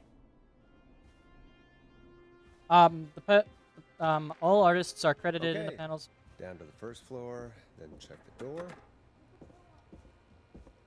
I'm not getting in there tonight. But yeah, I should grab that key Peggy slid under her door. oh yeah, that's right. Yeah, but yeah, all artists are credited in the artist panel. Oh, there's the key. I didn't pay attention at all. Second floor stairway. That's not opening. Okay. How much charged for like each panels? I don't remember, actually. All right. It's kind of interesting. A tape. Play on air. Hold on. Oh, that's a beautifully done. That's beautiful. I don't remember, like I said, like, it's usually very hard for me to remember some stuff. I don't know. There's a lot of stuff to interact with. I really do vibe with the graphics of this game, though, I will say. Like, I don't know, like, I really do like cartoon shaders in games. Like, I know this isn't a very cartoonish game. This is actually a very, this game can be very serious, can be very scary, I don't know. Be a crazy kind of game.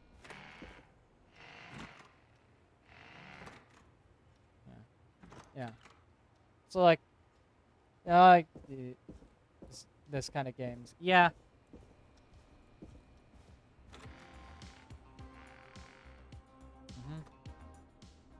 Alright. Who was there? I didn't see who it was. Are they still out there? No, they left as soon as I went down there. Alright. They pushed a cassette through the door. It says, "Play me on air." All right. Well, turn the music off and play it. Alright.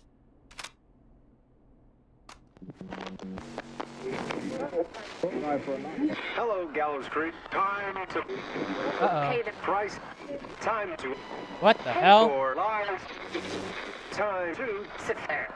I will punish you. I'm going to enjoy this. What the fuck? I did not enjoy that. What the hell was that? Oh, Forrest, we're still on air. Say something. Folks, folks, the tape Mhm. you just heard was passed through our door only moments ago. I don't know how or why that came through our door with the killer locked up, but be careful, Gallows Creek. Stay home and stay safe. Okay, yeah, Give the us a story. call if you need help. You can get us on 911. Oh, yeah, story of the game. There's a killer on the loose called the Whistling Man, and I'm playing as some guy named Forrest who is forced to help all of these peoples because 2 police officers are dead and the 911 dispatcher is driving off right now. So basically, all 911 calls are being headed off to our radio station right here. All the while, there's some killer on the loose.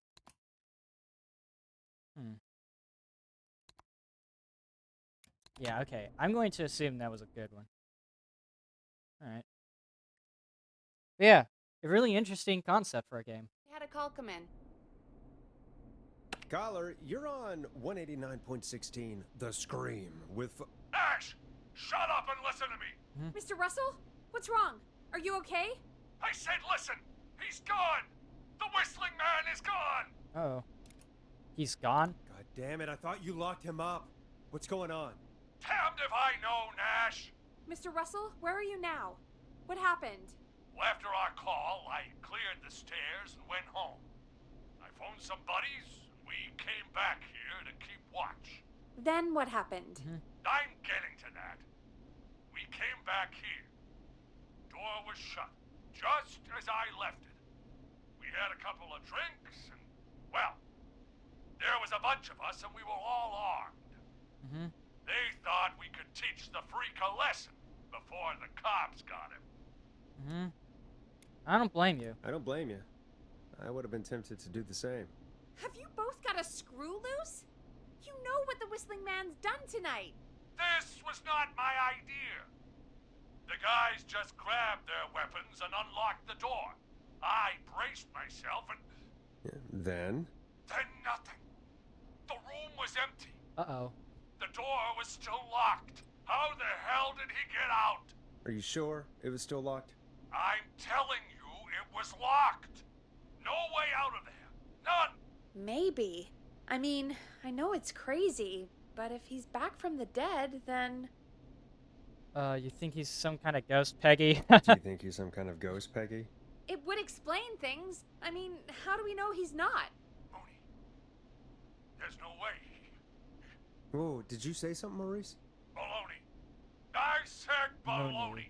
Look, I don't want anything more to do with this. I'm clearing out of Dodge. And I recommend you and everyone listening do the same. He seems really spooked. Uh-oh. Wouldn't you be if you got attacked by a serial killer who turned out to be a demonic spirit? He's not a demon, Peggy. Yeah, you're probably right. But what do we do now? I don't know. It's 1:04 a.m. though. Thank you again, Mrs. Mackenzie, for the helpful tip.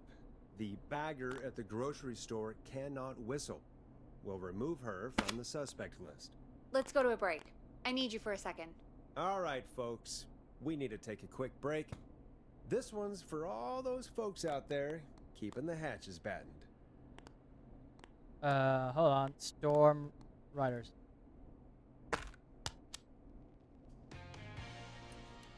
let's Storm Riders take Alright. you on a rock and roll ride with the Glam Jam. All right, Peggy, what's up? I pushed a cassette under my door. Go play it. Under your door?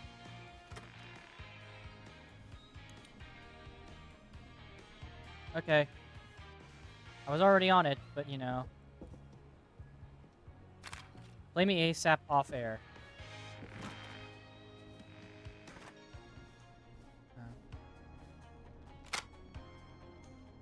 Mhm.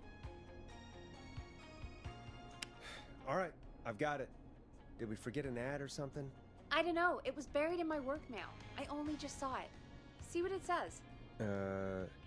Play me ASAP, off air. That's Reggie's handwriting. And he wrote it in purple. And? Purple is Reggie's angry color. He only writes in purple when he's Oh, God. really pissed off. Alright, I'll put it. He's an angry color. He has an angry color? Oh, Forrest. I'll give you the Reggie rundown later. Right now, we need to play that tape. Or try your call again. Straight to voicemail? My God. Are there any professionals at KFAM? This is Gina Franklin. I'm calling because your backwater station has not honored our agreement. We gave you Mr. Snatcher's newest single, the kind of honor you never had and probably never will again. And we've still not received any information about when you're fitting it into your busy programming. I'll be frank, I didn't want you as part of this debut, but Mr. Snatcher, due to his prior friendship with Mr. Nash... Prior and current friendship, Gina. Forrest, mate, you alright? Don't worry about Gina, you know how she is. But yeah, can't wait for you to hear the new single, man. I Okay. think Final Breath is my best work yet. I really hope you and your listeners like it. And man, if you ever find your way this side of the pond, let me know. We'll have to catch up. If Final Breath isn't played on your airwaves by the end of Mr. Nash's show tonight, the next call will be much less friendly. Oh, shit. That was Roddy Snatcher, Forrest. You know, Roddy Snatcher?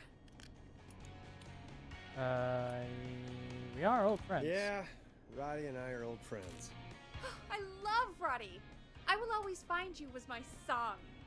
I wish we still had it in rotation. Oh my God, I can't believe you know Roddy Snatcher. And I can't believe you didn't tell me he sent you his new single. We have to play Final Breath. Where is it? I don't know. They mailed it to KFAM, not to me. Then it's gotta be downstairs at reception. Man, I can't believe Barbara didn't say anything. I mean, well, if that fiasco last Friday about the missing Knife and Easy track is any indication, folks at KFAM aren't against hoarding station music for personal use. I think we're still missing a few tracks, actually. Well, go get Roddy's song before Gina sues the pants off us. Alright, sure thing. Sure thing, buddy. Nice mousetrap, by the way. Tight.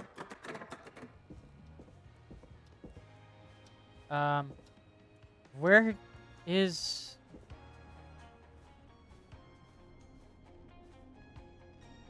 Hey, did you get it? No, not yet. Any ideas where it might be?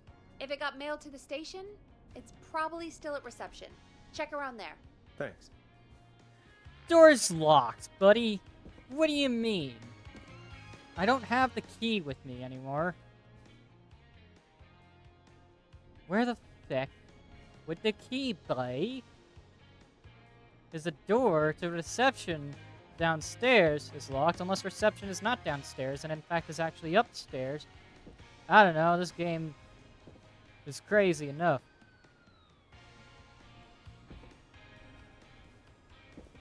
I thought I heard a police siren. Huh. This could be reception. Oh wait, no, that's not the stairs down. This is the stairs down.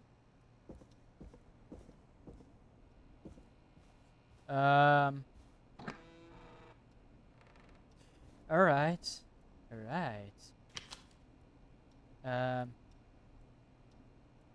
Let's place that there. It's in reception. Needs a key. That's the staff room. That's not where it would be. I would have mailed it to reception, she said. It's downstairs, she said. Oh, what's this? Axe me again.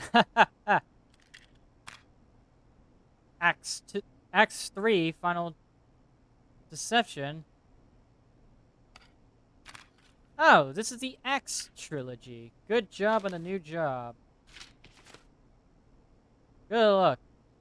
Make lots of friends and work hard. Lots of love, Mom. Of course.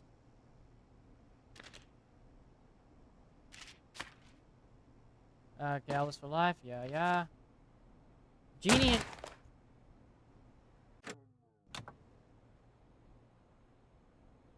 What the hell was that? Genie and Carrie's quiz. Most likely to peak Mount Everest. Hunt David, Kyle, or Heather. Can I ask you something? Yeah, okay, you can ask me something. Most likely to win the award for worst poker face. Cynthia, Scott, Chad, and Tammy. Most likely to end up in prison. Seth, Jennifer, Lisa. Most likely to escape prison. Jennifer, Cynthia, Seth. Most likely to become an Olympic athlete. Hot David, Heather, Seth. Most likely to pass their driving test without any errors. Jimmy. Most likely to win an Oscar. Lisa, Tammy, Scott. Most likely to beat everyone at go-karting. Most likely to trip while running in a horror movie. Most likely to end up in a car crash. Jesus, man. What a fucking letter. What a fucking thing. I don't know. I have no idea where the reception is. What do you think about the rest of the overlay screens based on the same logo theme? I'd be down to talking to you about this after stream. Again, business stuff. Where is it? Barb, I don't know how to say this, but I think we should see other people. I hope we can still be friendly, though. Brad. Please. P.S. You owe me $5 for the festival tickets. Yeah. Decided to work on this project. I'll talk to you after this.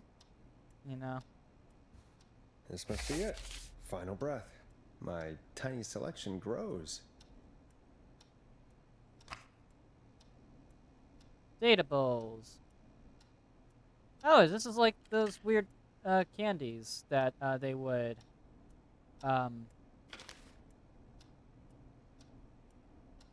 Alright, this is the legend. This is a maze. Alright, I guess I'll take it with me. Never know when it could be useful.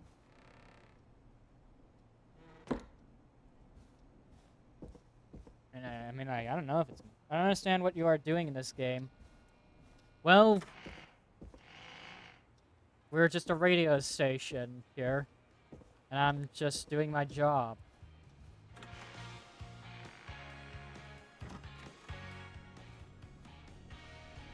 Hey, did you get it? Got it. Let's get this on the air. Ah! Gallows Creek. I'm pleased to say we're in for a much-needed treat.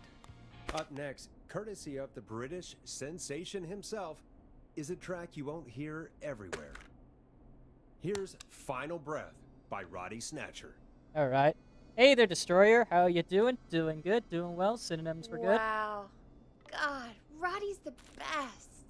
He is. And more importantly, we should be safe from the worst of Gina Franklin.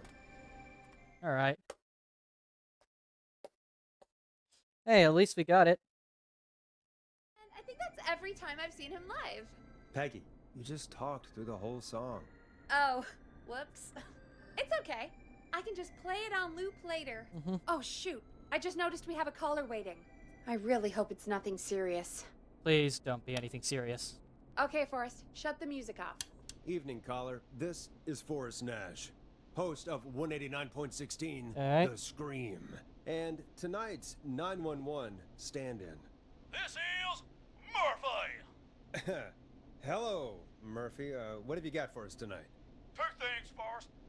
First, happy birthday to my son, Fernando. He's 3 today, and man, being his daddy has changed my life. I've learned how to live, how to laugh, most importantly, how to love. Aw, happy birthday. birthday, Fernando. Did you finish the game named Dredge? Yeah, I did in fact finish the game Dredge a while ago, as a matter of fact. This was way before the October streams. Hold on, let me pull up the link. But yeah. Oh yeah, and speaking of videos, I did upload not playthrough, like I did upload a video finally on my main channel a while ago. I forgot to actually talk about it. I've been meaning to talk about it some other time, but yeah, I did upload the video Destroyer sent me a while ago. It was a Rain World randomizer stream that Destroyer recorded, and I sort of edited. Yeah, it was 2 weeks ago as well. Let's see, hold on. The Dredge stream, that was how... Oh, shoot. Wrong stream. Pull up videos, gotta do it like this. Yeah, it was a 3-part stream I did a month ago. Yeah, a month ago. I did, in fact, finish Dredge on stream a month ago. So yeah, that's fun stuff. You know? Another game, maybe? Yeah, we might have another game to edit soon. I don't know. Anyways, let's go ahead and get on with this show. So, Happy birthday, Fernando. Thanks. And now, my other thing. I'm putting the word out to this so-called killer. You think you're tough, huh? Oh, Big great. man with a big knife, huh? Reuben, come face me, a true warrior at the Gallows Waste Disposal Plant. Guess what? This is a bad idea. This is a bad Murphy. idea, Murphy. I got all the tapes in Master Robbie's Dojo series. I've been busy since the hurricane hit the Florida, so that's why I didn't have much time to catch your stream. That's okay, I get it. You know, I don't think I've experienced a hurricane. Maybe I did back in the Hawaiian Islands. I don't remember. It was... If I did experience a hurricane, I was probably really young. I know how awful it can be, though. The amount of damage that can be caused by it. I actually have this funny... I actually have a funny story to talk about a while ago. In fact, I remember there was a story about this... There was this farm back where I used to live. Back where I used to live, we lived in this house. It was in Kalaheo, Kauai, in the Hawaiian Islands. And, you know, there was this one farm. Apparently a storm kind of destroyed the farm, so that was why the whole place was just filled with chickens. In fact, every time I was at that house, there would be like 1 million chickens just running around the area, which was really funny. But yeah. Yeah, but yeah, that was the case. That was the case for a while when I was in elementary school. There was just not 1 million chickens, but like there were a lot of chickens. I remember there being a lot of chickens. I think 1 million's an over exaggeration, but there were like a lot of chickens just running around the streets. I don't know what happened to them now. But yeah, that's what I remember the most from my time there. I think that was the only positive thing that I remembered there. It was all downhill from there, but that's just me. Whatever. Anyways. Sorry to hear that, though, Natasha. I hope that things go well soon. So get ready, Whistling Man. You just let loose the junkyard dog. Oh, great, oh Murphy. no. And there he goes. Alright. Ladies and gentlemen, keep your fingers crossed for Murphy as he tries to become our hometown hero. Although, having heard that Master Robbie ad earlier, well, don't get your hopes up too much. Anyway, we'll be right back after this commercial. Which of these is a commercial? That's the Play Me ASAP off air. Come on, what is this? Oh, what's this one? Please tell me game. Grilling spree ad. Ah, yeah. Time to play a commercial. Hey, great party, man. Thanks. Can I grab another beer? Hey, sure thing. All right. Let me grab you one out of the fridge. In Texas. Oh no, we're out of beer. What am I gonna do? The party is going to be over! Fear not. A grilling spree will Alright. give you a free My relative's six-pack house of for beer safety. at Gallus Okay. Highlands this Tuesday. Wish you well. That's right. Order a meal deal from us and you'll get a free six-pack of beer if Gallows High wins. A free six-pack? Righteous! You heard me. 6 beers if Gallows High wins. Sounds like you've already had enough beers. I hope we murder them. Me too, Billy. Me too. This is just like every Come on radio down to Grilling station. Spree or call 555-749-8335. We've got barbecue you'll die for. Yeah. Hey, Forrest, do you know what the Grill Reaper's favorite grilling spree order is? I have a feeling you're gonna tell me. Spare ribs. Just get me back on the air. Alright. And we're back. We got a caller. You know what to do. Oh, we got boy. a caller. You know what to do. Hello, I know what to caller. You're live on the Scream with me, Forrest Nash.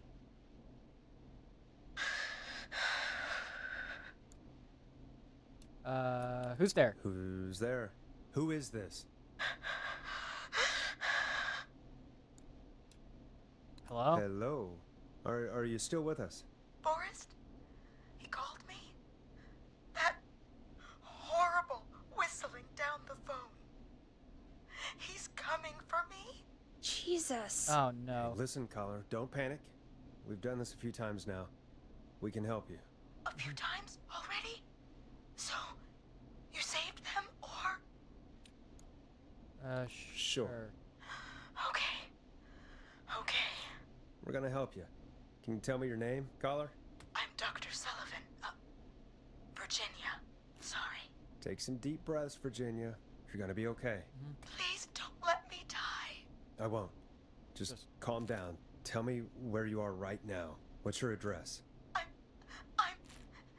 Oh, God. Can you... Ooh.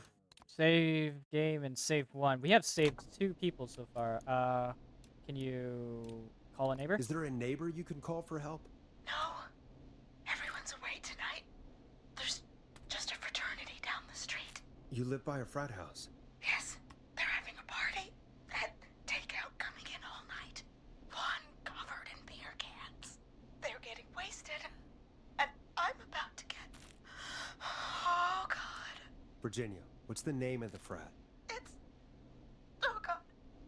I can't think. I can't. Any idea what the frat might be, Peggy? If I knew where she was, I might know, but... Wait, the takeout! If we can get takeout to the frat, we can get a message to them to go and help. Virginia, who did they order takeout from? I don't know. Don't worry. Don't worry. We'll figure it out. I can't do this.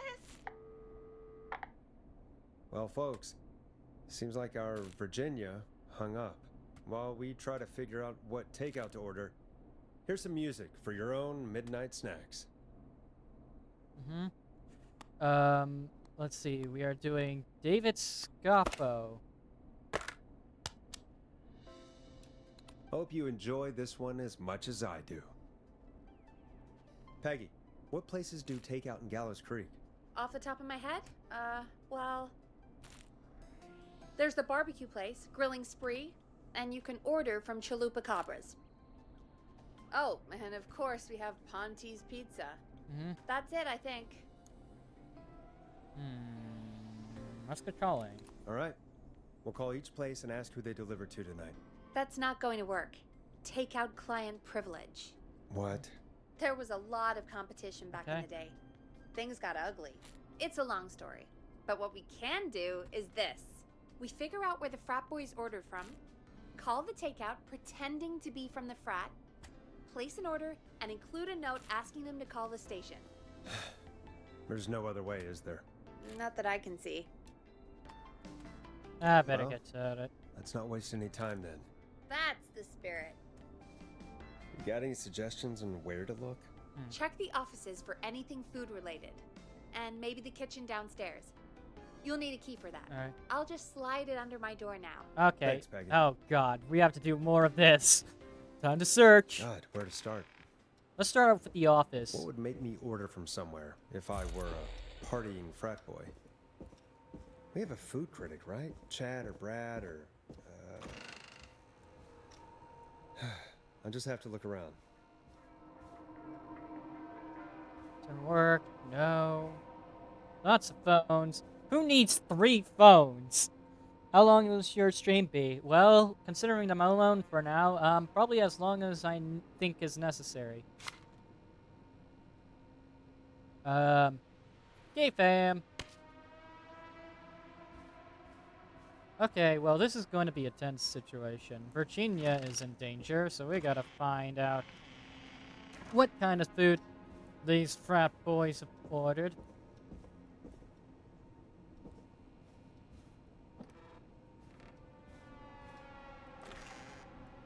You know, I'm not safe without these closed. Kitchen, right? It's kitchen. Be right back, and I have coffee. I love coffee.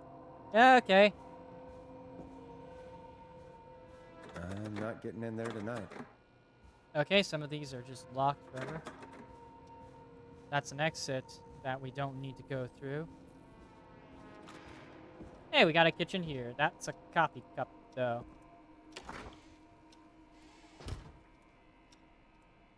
That's not what we're looking for. Wet floor. Oh, great.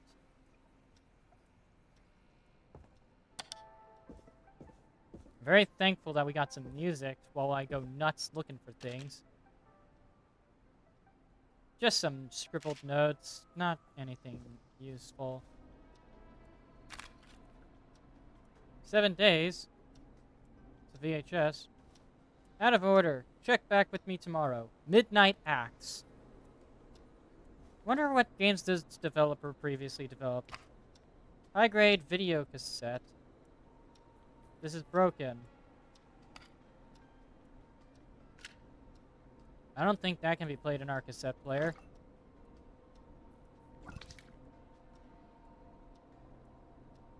Not that it matters, though. From below it game. Oh, from below it came. Oh. Man, I'm a fool. I'm an idiot. Top hits.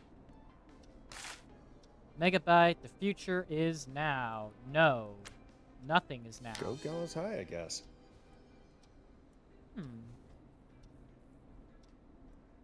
Alright, this is the Gallows reporter. Okay. A lot of scribbled on text. Could be useful, but I highly don't know why I need it. Nice. New music to play. Alright. Thank God we got new music.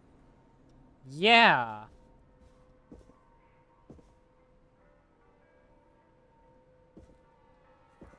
I wonder...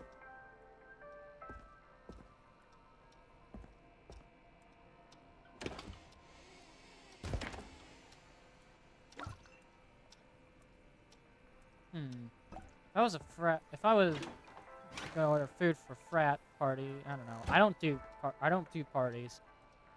I especially don't think I've ever... Rooting through trash. This is a new low. Ooh. Interesting offer. Ponti's Pizza. 1 free beer for every point that Gallows High wins in Tuesday's big game with every order at whatever this phone number is. I'm not going to say out loud. Moving on.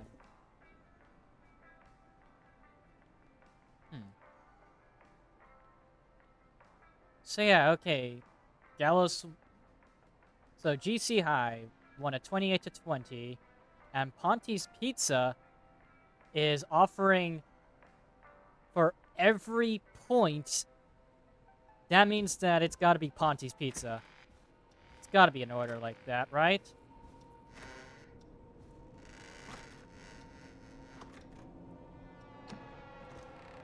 I don't like how the music's all weird and stuff. I have a feeling that at some point we're gonna see the killer through this door. And it's gonna be all spooky and scary and stuff. Ah, smooth jazz.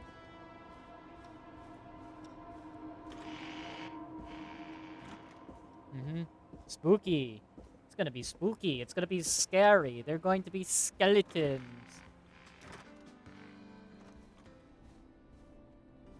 Hey, find anything useful?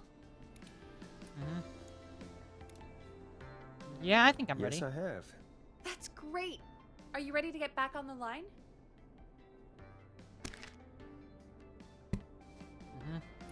Yeah. Let's make the call.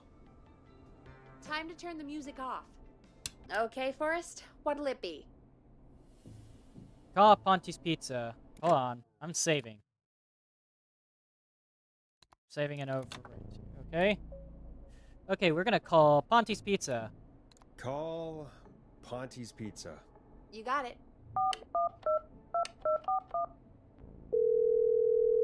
Ponti's Pizza is on the line. Monty's Pizza. May I take your order? Fratman calling or hey dude? Uh-oh. Hey, dude. What's going on? May I take your order?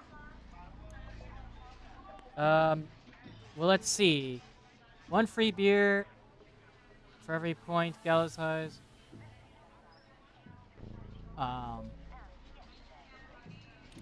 Slow roast. Oh, man. I got a frat to feed. So give me that slow roast pizza. Oh, a fine choice. But that will take 3 hours. You sure? I'm fucking loading a save, buddy. Because I don't trust my decisions entirely. But we're calling Ponty. Call Ponti's Pizza. You got it. I don't know why I picked up this map for, but okay. Ponti's Pizza is on the line. Monty's Pizza. May I take your order? Hey, dude. All What's right. going on? May I take your order? Your garlic bread. I need some garlic bread. I need the bread. Can do. Where do you want that delivered? Same place as before, you know. The frat house. Got it. And we'll have that over to you right away. Oh, and one more thing. Can you add a note to the order that says to call K-Fam? K-Fam? Oh, consider it All right. done. The folks at K-Fam are huge fans of Ponty's Pizza, you know. I should really call them and let them know. All right. And now we wait. We Okay. should put a song on. Agreed. This one goes out to our delivery workers. Vice? I don't know. Alright. Fuck, I forgot. I was gonna press yes! Fuck! I'm an idiot! Ah! Which of the takeout places would you order from? To save Virginia? No, where would you actually eat? Oh, I mean, they're all pretty equal.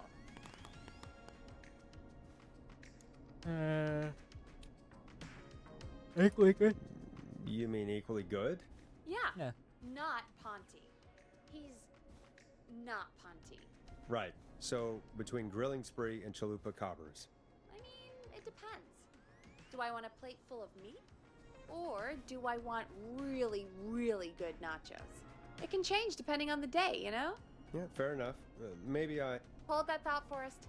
We've got a call coming in. Okay, Forrest, shut the music off. Hello, caller. You're live on the stream with me, Forrest Nash. Hey, this is Fratman Bunker! Okay. We got some garlic bread and a note to call this number. Yes!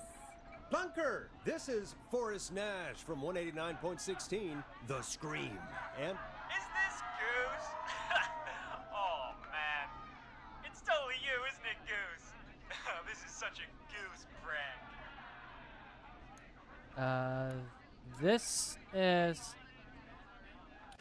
I'm gonna save over here, and if it fails, we just reload.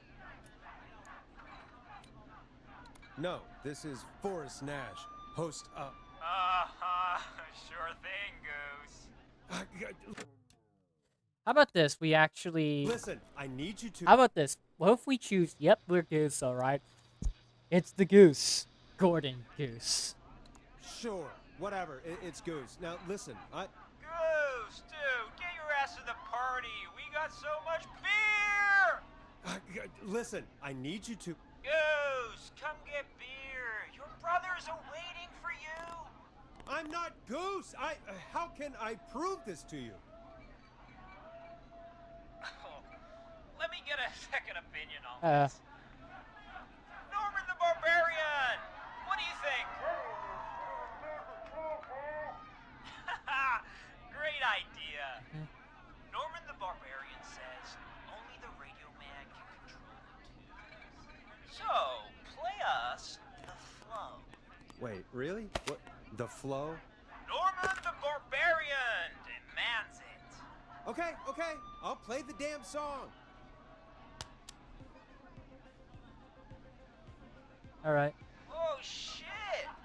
Okay, Radio Man. You got my attention. What is it? Thank God. Listen, you've got to get over to your neighbor's house. All of you. Just... Say no more. Plunker's moving the house. Alright. Forrest, line 2. Yes! Hello, you're live on 189.16, The Scream. Forrest, it's the killer. He's at the door. Grace. Oh my God, it's you, isn't it? God, I didn't talk, I promise. Oh, hey! The party has arrived! Oh, thank God. He's gone. Yes! Oh, is that you, Radio Man? Don't worry, we brought the beer. Good times are here.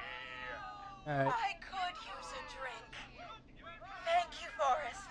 Yes! You're welcome, Virginia. And thank you to Plunker and his fraternity brothers. Some heroes wear capes, some wear sheets as togas. Alright. Hey, Forrest, did you hear what Virginia said earlier? What was that all about? Clive, I didn't talk. Do you know what she meant? There's a janitor here at the station named Clive, but your guess is as good as mine. All right, folks. Seems we may have a Janitor lead. named Clive. If any of you know a suspicious Clive, then please call in. It could save lives. In the meantime, looks like we have another caller. Hello, caller. You're live on The Scream with me, Forrest Nash. It's great to speak with you, Forrest. As a local small business owner, I find this all horrifying. Okay. A killer roaming the streets of our fair town? Ooh, terrible. I hear you there. It's a scary time for everyone in Gallows Okay. Creek. How are you holding up? You somewhere safe tonight? Yes, Forrest, I am. I'm here at work in my small business. It's a safe, family-friendly place. What small business do you own, buddy? Let's get some world building. Oh, what small business do you own? Oh, well, I'm not really big on promotion, but since you asked, it's Ponty's Pizza! Oh, the for best and only fuck's pizza place sake. in town! Come on down and get yourself a cracking deal on our 2-for-1. God damn it, Ponty, no! No free ads! I mean, I guess we can't be that mad at him. Calling Ponty's did save Virginia. I can be mad, Peggy. That sort of thing just... I can be mad. Look, he's gone now. We already have somebody else on the line. Just take a deep breath and let's keep going. Hey. Alright. Evening, caller. This is Forrest Nash, host of 189.16, The Scream. And tonight's 911 stand-in. Hi. Hello? Am I on air? Sure are, caller. What's your name? And what have you got for us tonight? Name's Eugene Stein, and I've got a heart full of love, Forrest. I'm hanging out in the middle of the maze, listening to your show, looking up at the stars and waiting for her. You got a Oh, special great. lady coming out to see you. Yeah. Molly. We planned to get lost in the maze tonight. Mm-hmm. To take our first journey together into the love labyrinth. Oh, God. That's why I'm calling, actually. I thought she'd be here an hour ago. And since I've listened all night to how cool you play it, I thought you were the perfect guy to ask. Should I call her up and ask if she's coming, or wait and see? For real, kid? If you've been listening all night, do you really need to ask me? Yes, that's why I'm calling. Bingo. Here's what I was looking for. Alright. Well, we saved him life, so let's go ahead and save him. Save one, and, stay and wait. Go home to your parents. Stay and wait. Ah, what the hell. Stay and wait. Forrest, that's a You know what? terrible idea. Her saying that just makes me think, alright.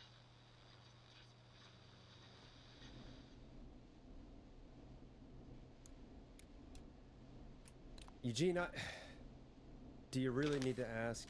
I'm just not sure, you know? Go home to your parents. Eugene, you really need to go home to your parents. My parents are dead, actually. But, Oh, jeez. yeah, I guess it's not the night. Hang on. I hear some rustling. I guess she came after all. Molly! I'm in the middle!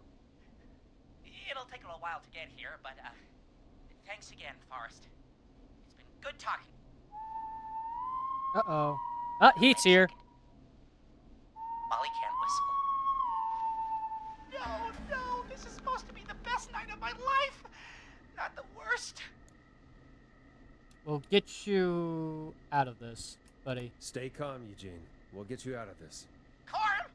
I'm about to die a virgin! Listen, Eugene, breathe, hide, and call back in a minute. We'll get you out.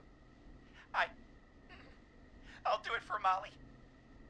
But please, hurry. Well, listeners, while Peggy and I deliberate, here's a track for all you lovers out there. The hang-up. You're gonna love this next track. How the hell am I supposed to get him through the maze? You know Barbara, our receptionist? She's a maze fanatic. Shame she isn't here. I was supposed to go with her I last week. knew She it. changed her mind. I knew it. Hmm? Why'd she change her mind? She went with that jerk Brad instead.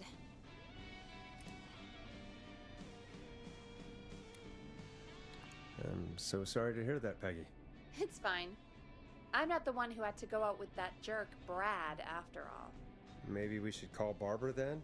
If she's so big on the maze. We could, but I don't actually know her number. But she probably has maze stuff somewhere.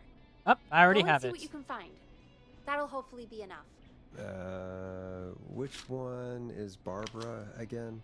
Barbara! You know, Barbara! Forrest, I've seen you speak to her. Help me out, Peggy. She's the receptionist. Sits at reception. Dude. Never does any work because she's Dude. talking to Brad all Dude, I have the maze already. day. Ring any bells? Right, yeah, sorry, I guess it's just the stress of... No excuses. Just go and find something to help us. Any luck? Yeah, I found a map for the maze in the trash. Why was it in the trash? Never mind. It doesn't matter right now. That's a question for Barbara later. Eugene called while you were away. He's on line 1. He called while I was away. I wasn't away, you know. When you're ready, shut the music off. Welcome back to 189.16, The Scream.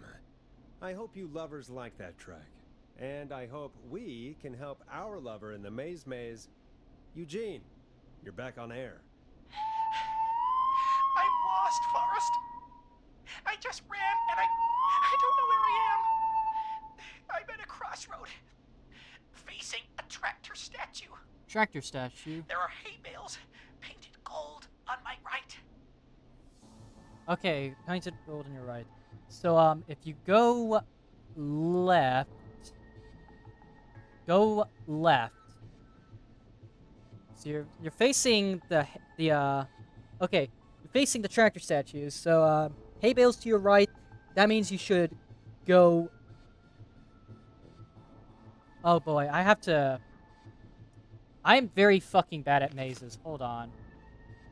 So hold the phone, buddy. I'm gonna turn off those text boxes, and I'm going to draw paths on my phone because I'm just going to. Great. I'm just going to take a photo.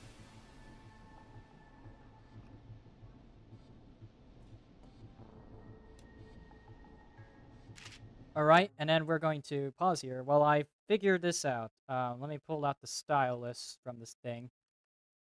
God. I always forget that my phone has a stylus, but I never use it outside of, like, maybe a handful of things. I don't know. So we're going to get into edit mode, and then we basically got to do some painting. So he's at...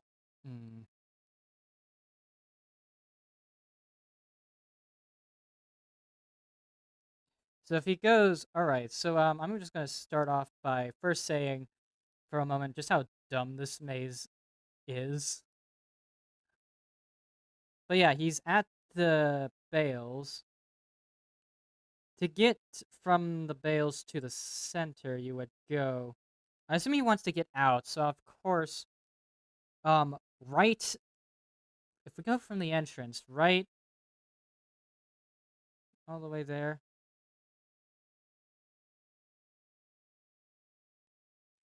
Just keep following the path.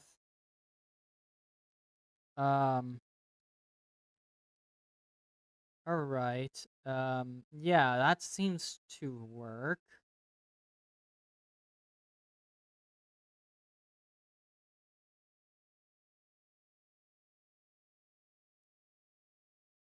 If he goes this way,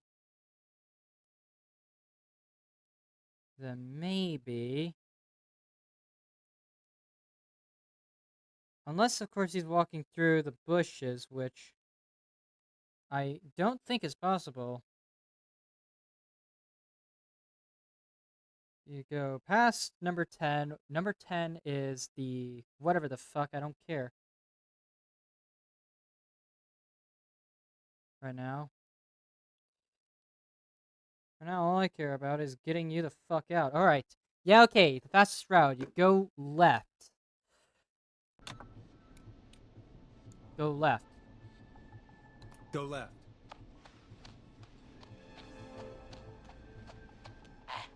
Okay. I went left, then tried a right. I have a pig statue in front of me and a creepy rocking horse on my left. You have a, what? A pig statue in front, rocking horse. Sorry, no, a pig statue in front. The pig statue is on number 3. The horse is on number 4. I'm looking at this map. I've cross-referenced it. You should go back. Go backwards. Why didn't I just invite her over? I'm at a crossroads. There's a pitchfork statue up ahead. Which way? Pitchfork statue. Pitchfork statue is number 5. You're at number 5?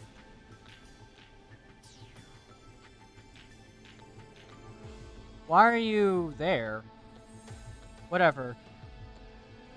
Go left. Go left again. Go left. Oh, this wasn't how tonight was meant to go. I just wanted some love. Oh my god, dude, shut the fuck up out of your love. There's a tiny barn in front of me and a scarecrow behind me. Nothing to my sides. Okay, Scarecrow behind, Tiny Barn in front. The mini barn is number... Hey, alright. Tiny Barn... So Tiny Barn is number 8. Is ahead. Scarecrow behind. If you're right where I think you are. And alright, oh my god. Number 8. You go right. You go right. Right? Right, you go right.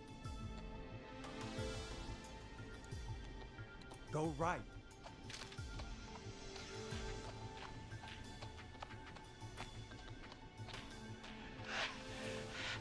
I can't run much more. I just passed a cordon silo. Didn't see anything else.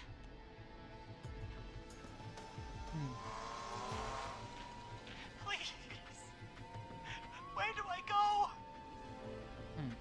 Corn silo. Past the corn silo. Didn't see anything else. Corn silo. Corn silo is number 9. So you've somehow... Wait a second. Oh. You're not where I think you were supposed to be. But that's okay. You just gotta keep going forwards. Hold on. Let me pause this quickly. If you're not where I think you were going to go. I thought you would have passed by the number 10. Location number 10, but that's alright. Because somehow you've taken a very efficient path going like that.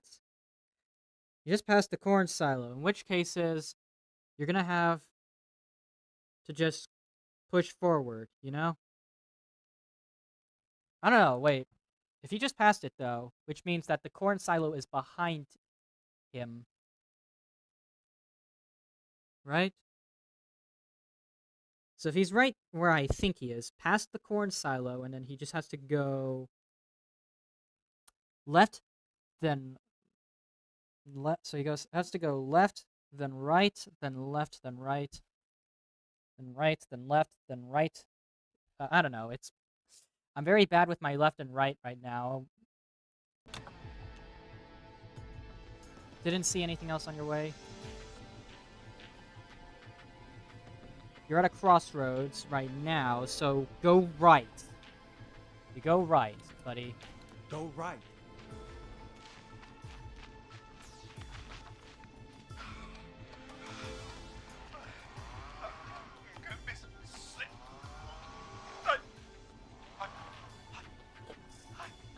I'm out. And my bike's still here. Oh, thank you, Forrest. There we go. I love you, Molly! That was tense. Alright. I think I held my breath the whole time. I think it went pretty well, all told. I think you're right. By the way, why do you think Molly missed their date? Do you think she's okay? Unfortunately for Eugene, I think she probably never left home. Yeah, probably. It's 1:49 a.m. Alright. And thank you for calling in, Mr. Walton. We'll make sure to add the town librarian to our list of suspicious Clives. Remember, report a Clive to stay alive. Next caller is up, Forrest, so take it away. Caller, you're through to Forrest Nash on 189.16, The Scream. Hey, wonderful show tonight, Forrest. Thank you. Thank you. That's really wonderful of you to say. What's your name, caller? You can call me Dawn. Could you play my tune, Forrest? Your tune. Sure. Long Ride Home. That old song. Sure. We got it. Long I think I Ride played Home. it the other day. Thanks. It'll be good to hear it again. All right, folks. Coming up is that old classic. Forrest, I don't think you're gonna find that song. What do you mean? I played it a few nights ago. I know, but, we don't have it anymore. What are you talking about? I threw it away. You threw it in the trash? No, I threw it out the window earlier today. Oh, great. Hi. And why did you throw it out the window earlier today? Brad was annoying me all afternoon. He played it on repeat because he knows I don't like it. So I grabbed it and threw it right out of one of the office windows. Not my finest hour, but I can only take so much. Alright, sorry about I'm sorry Brad was being a dick. Thanks, Forrest. Let's just play a different song. We've got more important things to think about anyway. Gotcha. Okay, folks. Here comes some unrequested music. Sorry about that, Dawn. Maybe try again tomorrow night. Sorry. Let's go with, Stab in the Twilight. Here comes one of my favorites. Alright. Alright, let's discard this. Of all the songs to request, why'd it have to be that one? Gee, Peggy, what did the barn finds ever do to you? Wrote that song, for one. It gets real old when you're forced to listen to it on repeat for years. Why couldn't they just request Roddy? Oh, Forrest, scrap the song. We have another caller. Sorry to cut the music short, folks. Callers take priority tonight. Uh-oh.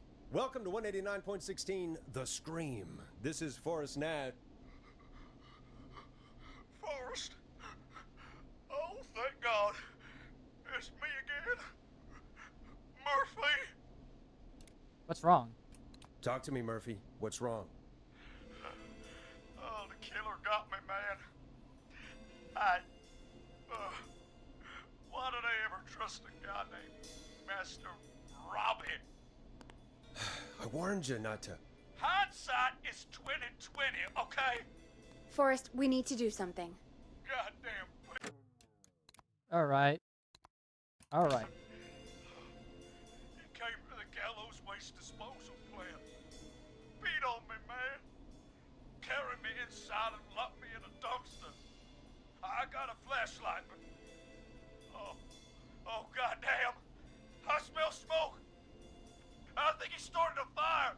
Hold on, Murphy. We'll call for help right now. You gotta hurry, man. I need someone here now, or I'm gonna die. Oh, God. Peggy, get the fire department on the line.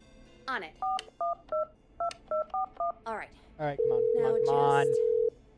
Come on, pick up. Hi. Yes, I'd like to report a fire over at the Gallows Waste Disposal Plant. It's an emergency. What do you mean it's not operational? Why is there no backup vehicle? Oh, no. Oh, god damn it! Forrest, that evil son of a bitch slashed the tires on the town's only fire engine. They can't do anything. Great. But I have a few friends who live nearby. Maybe one of them can save Murphy. Where do they live? My friend Alex lives on the corner of Haddonfield and Romero Street, and Catherine lives on the west end of Myers Lane. And there's Jericho on the east end of Myers Lane. But he's old. Really old. Okay, I'll check the map, see who would be best to do this. Alright, let's see. Traffic notice. Gallows Creek Road closures. East side, McCready Street will be closed from 2nd to 9th of September for maintenance. Residents will be unable to access the connecting road between Rogers Avenue and Haddonfield Road. Thank you for your patience. Okay. So, the Gallows Waste Disposal. Okay. Alright, Forrest, who should I call? Who can help Murphy? Alright. Let's see. Catherine is where again? God damn it. Let's see. Catherine, Alex... Where is Murphy again? Gallows Waste Disposal. Forrest, really? He just told us he's at the Gallows Waste Disposal Plant. Okay, sorry, I forgot. Let's see, McCready Street is right here, east side. So, east to the right, west to the left, right. Alex lives on the corner of Haddonfield Road, right next to Romero Street.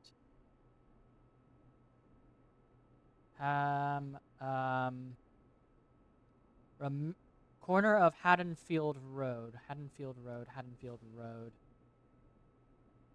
right next to Romero Street. That's definitely not it. Romero Street, here it is. Haddonfield Road. So he's at the sheriff's office, meaning he'd be... Or he would also be in one of the purple buildings. Okay, right next to Romero Street. Unfortunately, east side of Macready Street is closed for maintenance. So, okay, Haddonfield Road and Rogers Avenue are both inaccessible. So, Haddonfield Road, Rogers Avenue, yeah, these are closed. So, as such, Alex is a no-go. Catherine lives at the west end of Myers Lane. Myers Lane, Myers Lane, Myers Lane. Myers Lane right here. West end. West is to the left. Alright?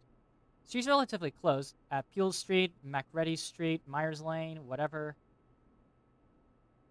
West end, Myers Lane. So, one of these three buildings. However, again, Rogers Avenue, Haddonfield Road, Rogers Avenue is shut. Alright. You're reading chat, that rendering ready? Yeah. Hey there, Natasha. Yes, I am reading chat. I am also trying to solve this puzzle. Old Man Jericho lives at the east end of Myers Lane.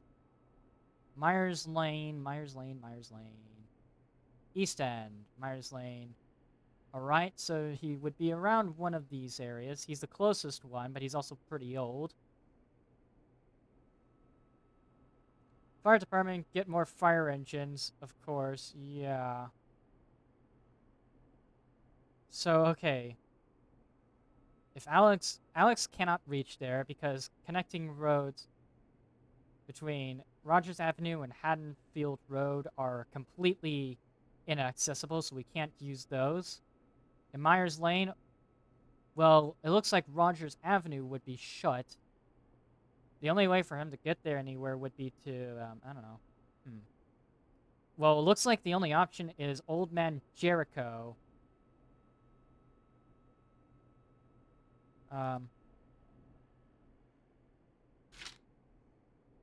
Old Man Jericho, Yeah, I am reading chat, Natasha. It's just some of these puzzles also require more of my brain than I expect to get. Alright.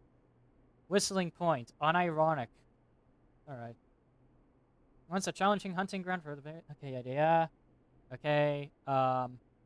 Yeah, okay, so the only option is Jericho at the east end of Myers Lane. Since Macready Street is shut down, I can't... I'm assuming that it can't work for Katrin. She would be around here at the west end of Myers Lane. Old Man Jericho would be around here. East end of Myers Lane. Alex lives in the corner of Haddonfield right next to Romero Street, so he'd be right here. So basically, the only option is Jericho.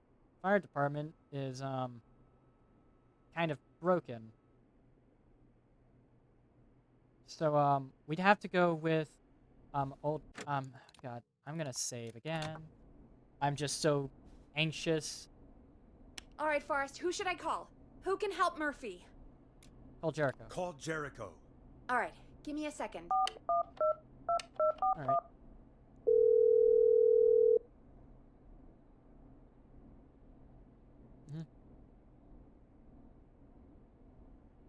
They're on the way.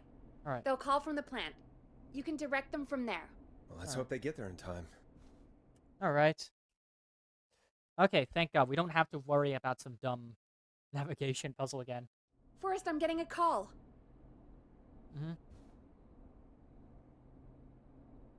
Are you sure you can't?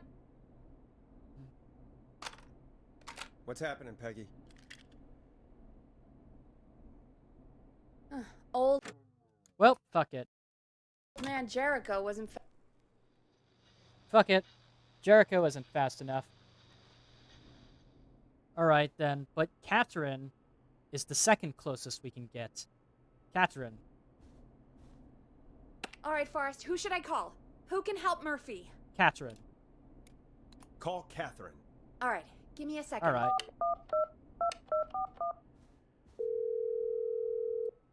She's at the west end, but I assume that if she just goes right, like, follows Myers Lane. Yeah. They're on the way. They'll call from the plant. You can direct them from there. Well, let's hope they get there in time. All right, so Myers Lane. She should be very easily able to get there quickly. Call coming in. It's Catherine. She and Murphy are now both on the line. All right. Hello, Catherine. Are you there? What's happening at the plant? The whole damn thing is up in smoke. God damn it. I'm going in. Oh, my reception is terrible in here. God, my eyes sting. Oh god.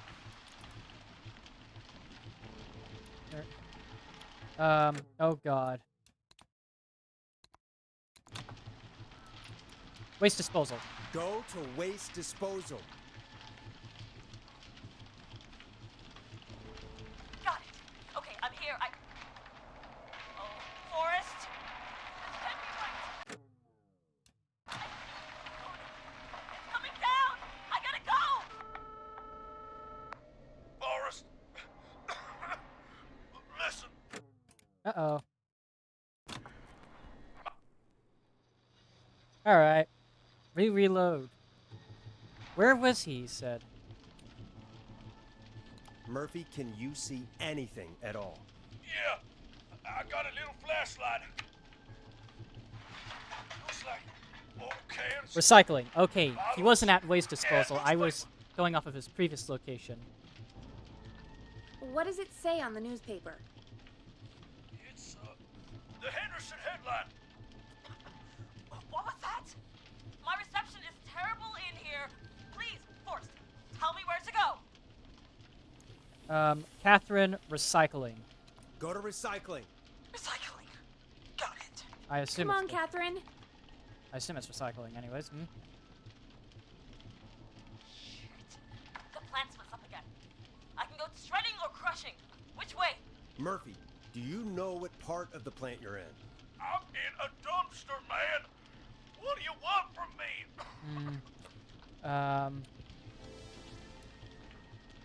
See anything, Murphy? Just tell me what you can see, Murphy. I've already told you. Just a bunch of bottles, cans, newspapers. Do you hear anything, Murphy? I hear my heart about to pound out of my chest. Put the receiver up to the lid. Put it up. Crusher. It's gotta be the Catherine, go to the crusher.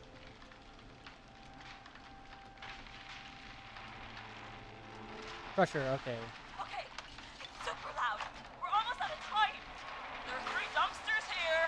One for Gallows Creek Council, Henderson Disposal, and Quiet Ridge Municipal. What does it say on the newspaper? Henderson. The Henderson headline. Henderson. We have no time. Which dumpster? Henderson. Open the Henderson container.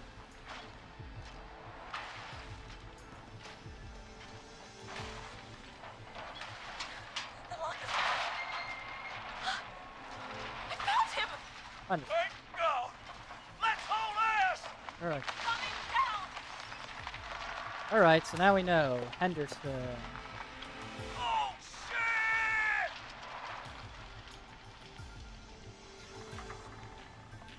Alright.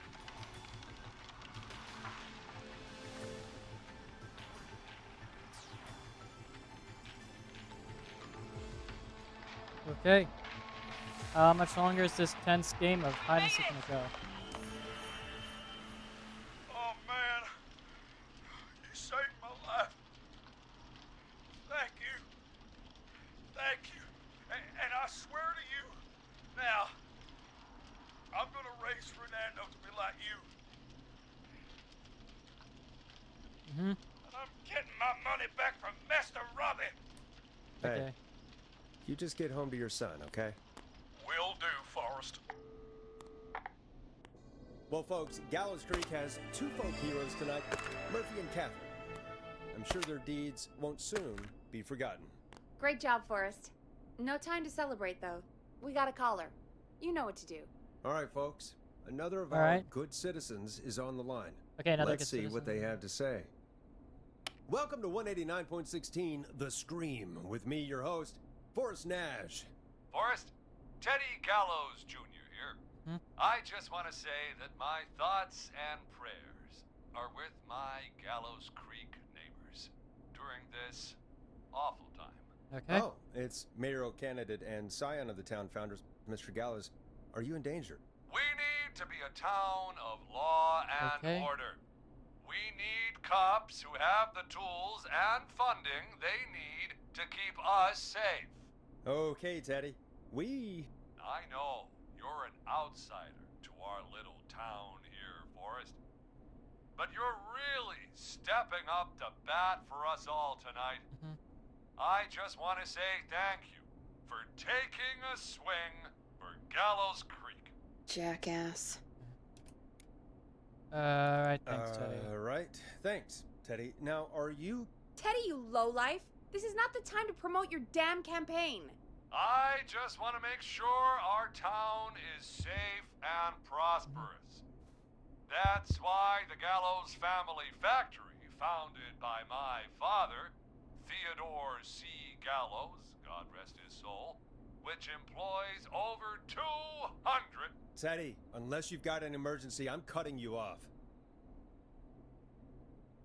You know what? I do have a problem. Uh-oh. A problem that's ruining our town. You know what it is? The Whistling Man. Yeah, how about the goddamn serial killer? The problem is that woman, our current mayor, Stop. Linda Cartwright. Oh, here we go. She just isn't one of us. Linda Cartwright is un-American, unstable, and You're not better than anyone, Teddy.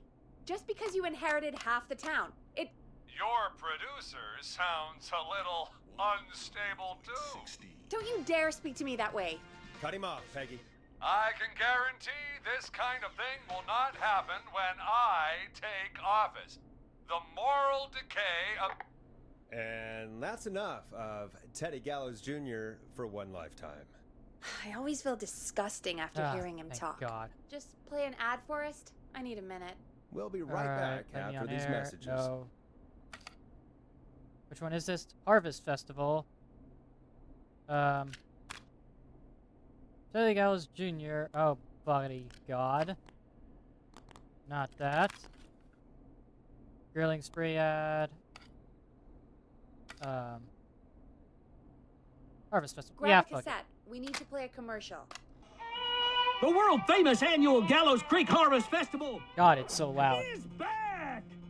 We got it all out on Giblet Field. Oh we my got God. the Little Move Miss on Harvest Pageant, now. Princess Harvest Pageant, Harvest Queen Pageant, Cotton Candy, Corn Dogs, Cornhole, Corn on the Cob, Crokinole, Country Music, Can Jam, Jams, Jellies, Jamborees, Juggling, Roller Rickies, Roller Disco Lessons, Praying. We got baby crawling, balloon popping, balloons for sale, beer oh, what the contest, heck? horseshoes, hayride, hay toss, hey you there, safe donkeys and ponies, apple bobbing, firearm, fireworks, funnel Why do we cake, have an fried A, B, toast, C, D, cheese, spitting, E sand over licking, here? cracker cramming, and cat shop.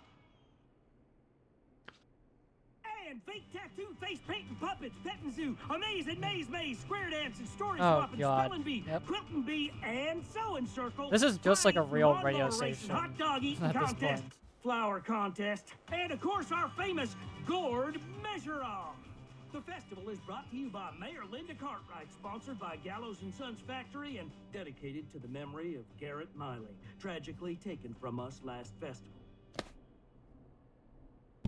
I can see why it's world famous.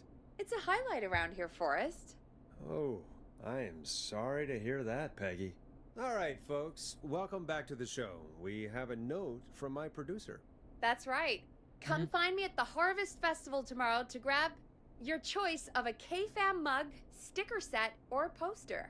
Let's see what our next caller would choose. Caller on line 1. Alright. Hello, caller. You're live on the Scream with me, Forrest Nash. Uh-oh. Hello. Caller. Who is this? I need the police. I'm Forrest Nash. I'm standing in for 911 tonight. What's wrong? There's a guy hunting me and my Oh, friends. no. I think he's killed some of them already. That's him. Oh, He's okay. just outside. I can see him from up here. God damn it. She's just a kid. All right. Where are you? Where are you? Are you somewhere safe? Oh my god. Oh my god. Stay with me, kid. Focus. I can't do this. Yes, you can. Focus. Tell me, what's your name?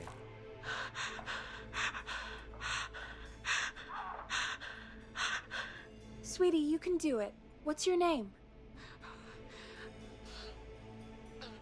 Carrie. Good, good. Carrie, listen to me. We're Okay. gonna get you out of there. All right? Now, where are you?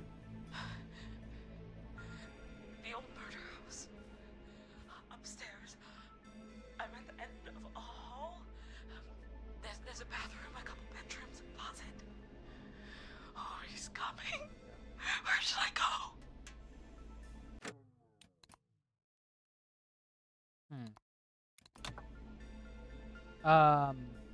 Old murder house, you said. Well, alright. Well, if you're in an old murder house, can't be Gallows and Sons, can't be Ponte's Pizza, or Mac's Diner, or the fire station. The fire station's all the way over there. Old murder house, you said that there's a bathroom, a bedroom, a closet. I recommend you go straight for anywhere that's actually safe, but I don't know. If we're looking at here, Calacrubas, Video Rentals, Shine Coffee, Infinity, Arcade, Radio Station, Cinefilm Pictures House, Trailer Park, Doc's Pharmacy, Gabriel's. Where the hell is Carrie, then? She cannot be over here. So she's at a murder house. Go to the closet.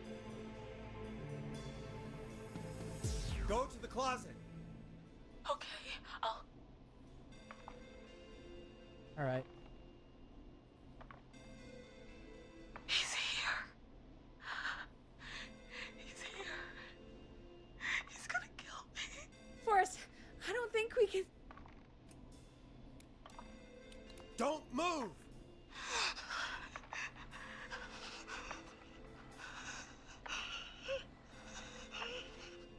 Alright.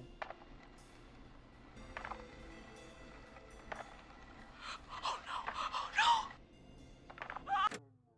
Load game.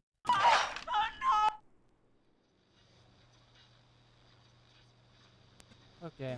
Go straight to the bathroom. Go to the bathroom. It usually has a lock. Okay, I'll... Usually bathrooms have a lock, so you can lock yourself in there, right? I just sort of just plus it. I don't win. He's here. He's gonna kill me. Forrest, I don't think we can... Run. Run!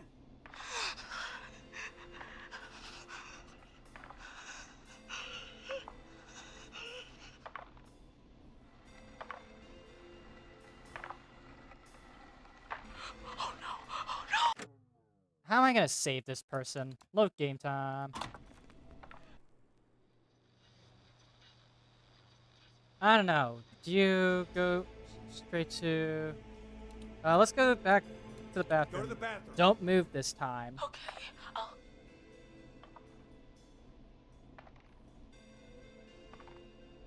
Unless, of course, this is meant to be a hint that I can't save this person, but I highly doubt it because I was able to save so many other people, no matter how Forrest, dire the situation. I don't think we can... Don't move. Don't move! Right, don't move. Unless the bedroom is meant to be the correct answer. Which case is fuck me. Just, I don't know.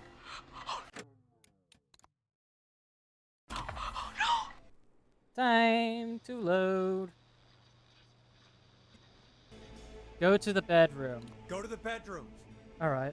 Okay, I'll...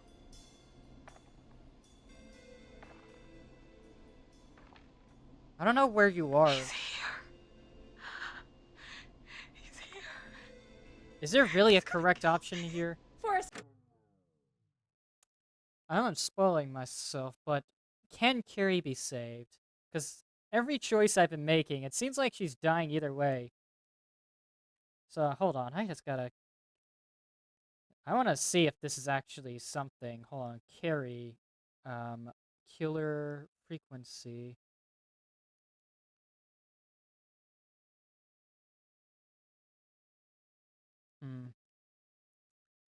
I don't think we can... Don't move. Don't move!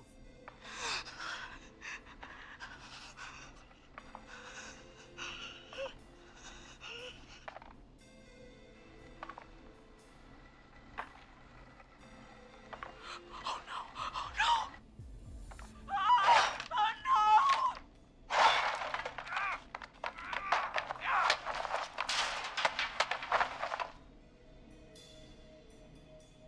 Forrest!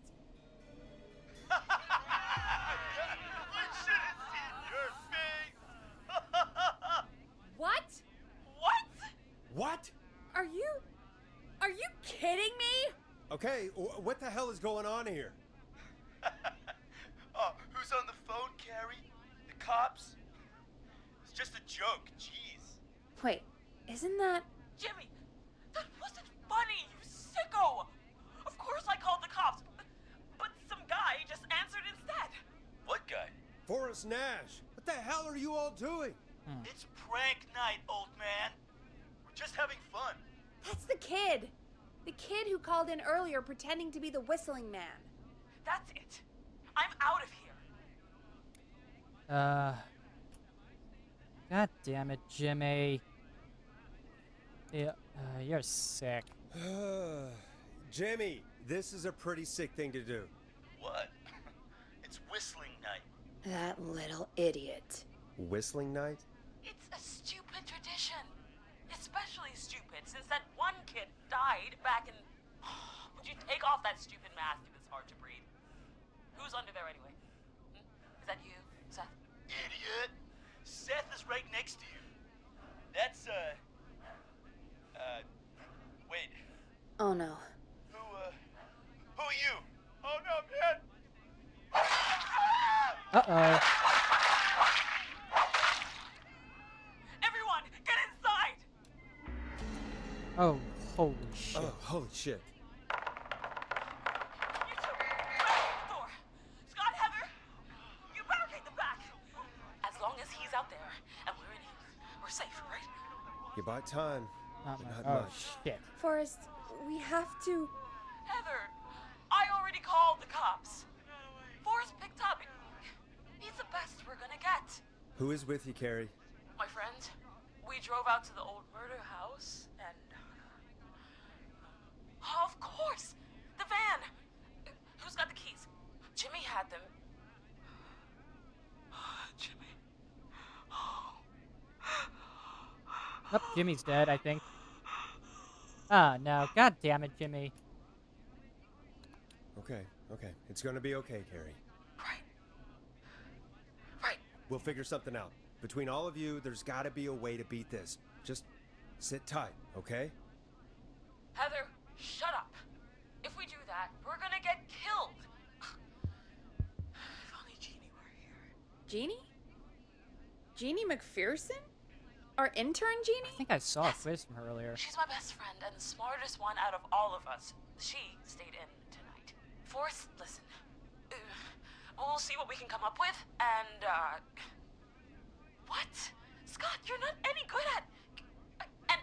No, Chad. Out of all of us, you're not the one to... Everything okay? No. We're figuring out a plan, but everyone's volunteering to do things they're just bad at. I think we can figure out do, but I don't think we can agree on who should do what. I think you'll have to be the tiebreaker, or else these idiots are gonna get us killed. But I... Shut up, you... Ugh. Forrest, I'll call you back. But I don't know anything about your friends. Uh-oh. These damn kids never learn. Breathe, Peggy, it's okay. Breathe, Peggy. It's okay. They do this kind of thing every year, Forrest. People get hurt. All right, folks. We're gonna work out a way to save Carrie and her friends. This next one goes out to all the trapped kids out there. Storm Riders. Fuck it. You'll like this next song. Peggy, you mentioned something about their friend working here? An intern?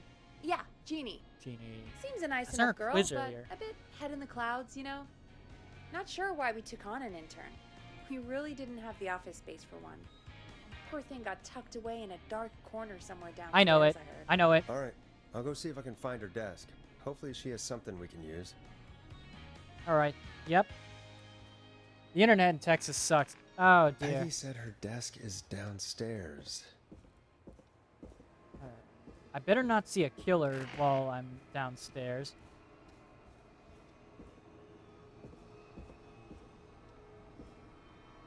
But I think I know exactly what we're looking for. Jeez, they really tucked Jeannie away. Let's just sort of Friendship quiz. This might work. Yeah.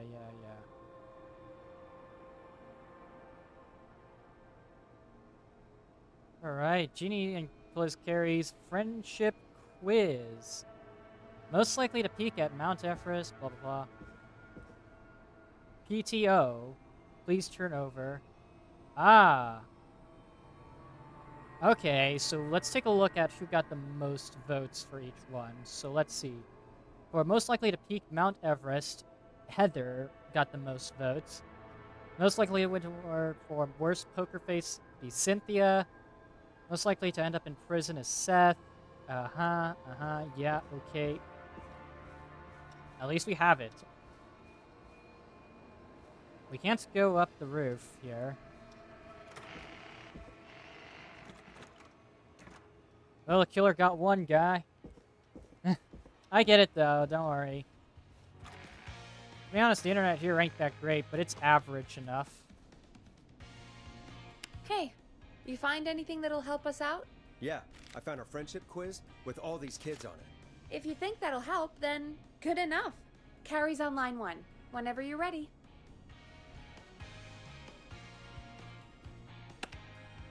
Okay, Forrest, shut the music off. This is Forrest Nash, back again with an unlucky caller on this unlucky night. Oh, man. Carrie, are you there? Yes, we've got a plan, but we can't agree on who should do what. You want me to be the tiebreaker? Exactly. I'm ready. What's the first step? Okay, first things first, we'll need a spotter. Someone who can keep an eye on the killer. We'll need someone on the roof. It's gonna be a hard climb. We're deciding between Heather, Kyle, and Hot David. Heather, Kyle, Hot David. Who should climb onto the roof? Let's see. Well, this is the only one where all three of them are like that. And it seems like if we're talking about climbing the roof, Heather should be the one to take the call. Heather's got this. Yes, Heather, he picked you. Now please, stop talking about all your cheerleading trophies. Part 2.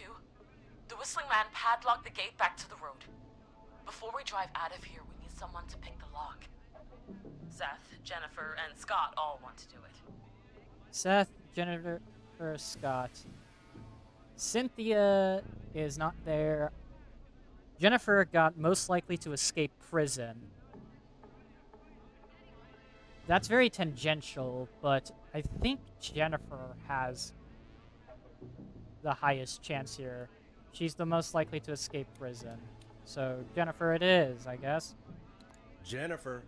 Jesus, Jennifer, you carry a bump key? Why didn't you say so earlier? Anyway, that brings us to part 3. Getting the van keys. I'll volunteer for this. Carrie's I don't volunteer. know Jimmy as well as you guys, so...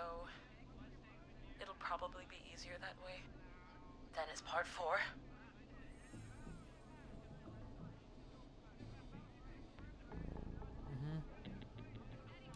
Plan is impressive. This is a very detailed plan. I'm impressed. Yeah, it's weirdly easier to think when you're about to die. You're doing great. What's the next part? Part 4, we need someone to lead the Whistling Man away. We need a fast runner. For this one, we're trying to decide between... Who was it again? Hot David, Cynthia, and Scott. Alright, let's see. Who's a faster runner? Who should lure the killer by running away? Hot David, Cynthia, or Scott? Let's see. Let's start off... Okay, let's see. Most likely to trip while running in a horror movie. Scott... Hot David has 1 vote. No, wait, no, he doesn't have a vote. Neither does Cynthia, but Scott does, so he's likely to trip. Most likely to become an Olympic athlete is the second one. Hot David wins by a long shot. Cynthia isn't even on this, though. Cynthia can't do that, so we're gonna have to go with Hot David. Hot David. Yeah, you spend a lot of time running shirtless. I guess, like, Hot You got David this, Hot fits that. Sweet. Okay, let's recap. We get the eyes on the roof. A runner distracts the killer while we grab the van keys and pick the lock on the gate. Now the tricky part. The getaway. Ooh, what's the plan there? Well, we can't all outrun the Whistling Man. But he thinks we're just a bunch of stupid teens. So, let's use that against him. Part 5. We trick the killer into a trap. Someone can pretend to be injured. Who would make the most believable bait? Who you got? We got Lisa, Tammy, and Cynthia. Okay, who can... Okay, let's see. Lisa, Tammy, Cynthia. Let's see. Lisa, let's see. Most likely to win an Oscar. Lisa, Tammy, and Scott. I mean, like... Who should use acting to lure the killer in? Well, let's see. Lisa and Tammy both have the potential to win an Oscar by 2 points. This is bad because I don't even know which one to choose. Lisa or Tammy? I should lure the killer in. Most likely to end up in a car crash. Tammy wins that one. Worst poker face. Tammy has the worst poker face. Cynthia. Okay, Tammy has a bad poker face. So does Cynthia.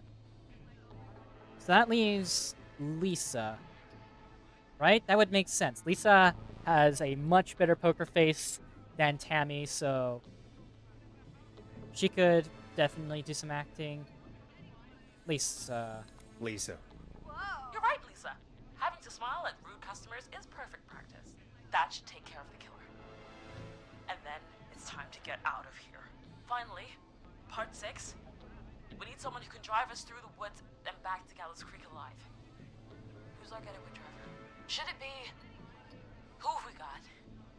Chad? Scott? Cynthia? Whatever. Forrest, you know what to do.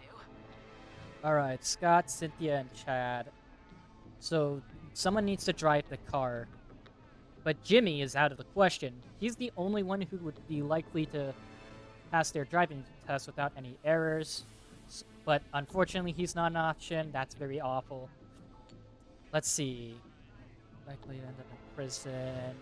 Where would each of these characters be? Chad, Cynthia, and Scott. Let's see. So we know that Scott is likely to escape prison, but he's also most likely to end up in a car crash. Scott also is likely to hit a car crash. Sorry, so Scott, Cynthia are both likely to hit a car crash.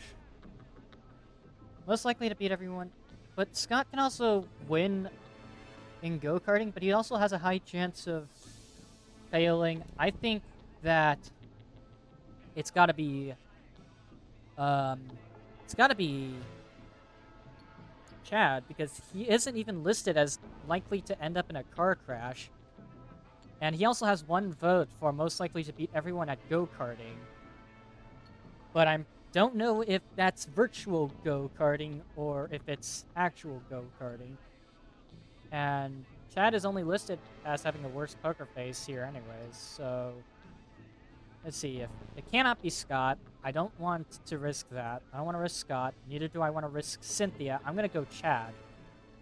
Chad. Oh, perfect. Your go-karting experience will be great, Chad. Thanks, Forrest. We'll just take a few seconds for ourselves, and then it's go time. Sounds good. Talk to you in a sec. Good luck, Carrie. That actually sounded like a pretty good plan. Right? Impressive as hell, right? Damn straight.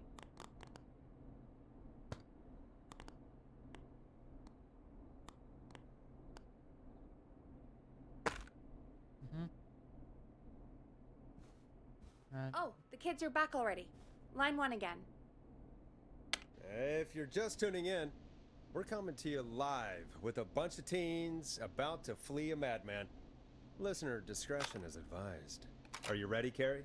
We're good to go, Forrest. Alright, good luck. Good luck. And Godspeed. You got this. Here we go, everyone. Spotter, to the roof. Go, Heather. She's off and away. All right, Renner. Get ready.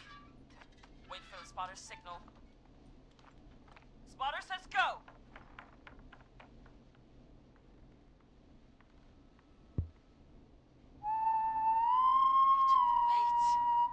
Oh god, that is... That whistling is gonna get on my nerves. Oh my god. Oh, Jimmy. Oh, his face is... The keys, Carrie. You need to get the van keys. His face is lying next to him. Oh my god. That is the most brutal way to die. Holy shit. Focus. Focus. Breathe. Right. The van keys. Got him. It's... Jennifer got the gate unlocked.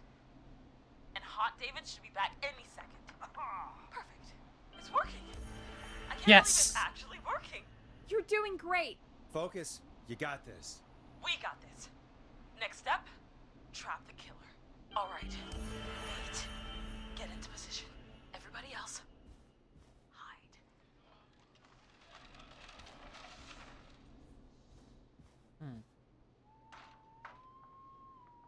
Okay, performer. Now, act like your life depends on it.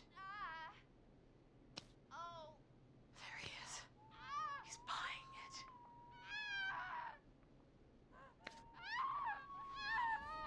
Now! Push the bookshelf over! Yes. Oh my god!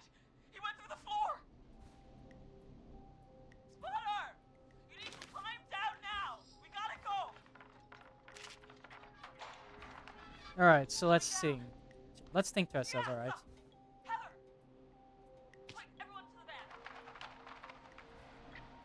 Alright. Driver, take the keys! A, B, C, D, E, alright. The damn gate swung shut.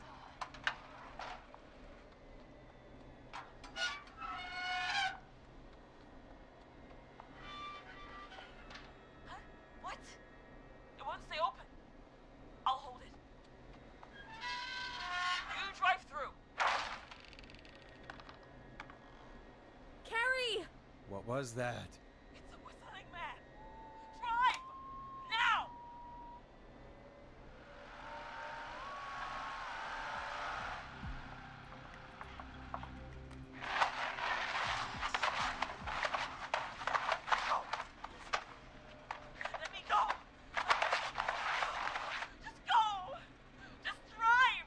Oh my god.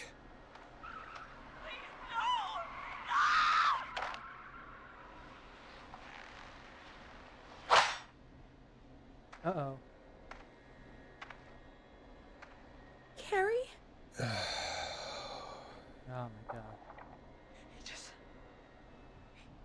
stared at me. Carrie! Carrie?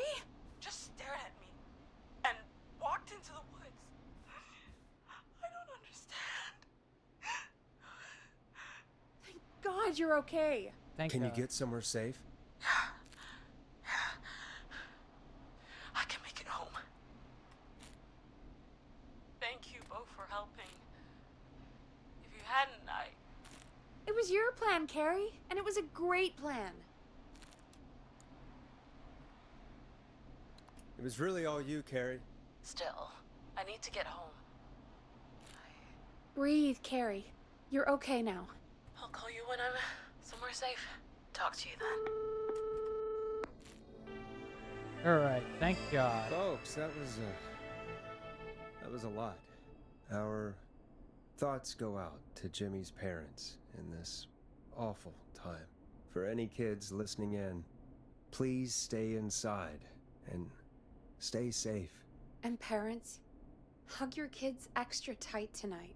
Here's a song for the girl walking home in the dark. The song for the girl walking home in the dark. Late night lurkers. Buddy, let's get late night lurkers on.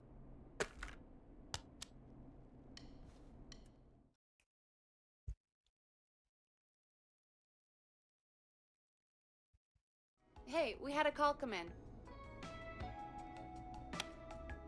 Time to turn the music off. Forrest Nash here.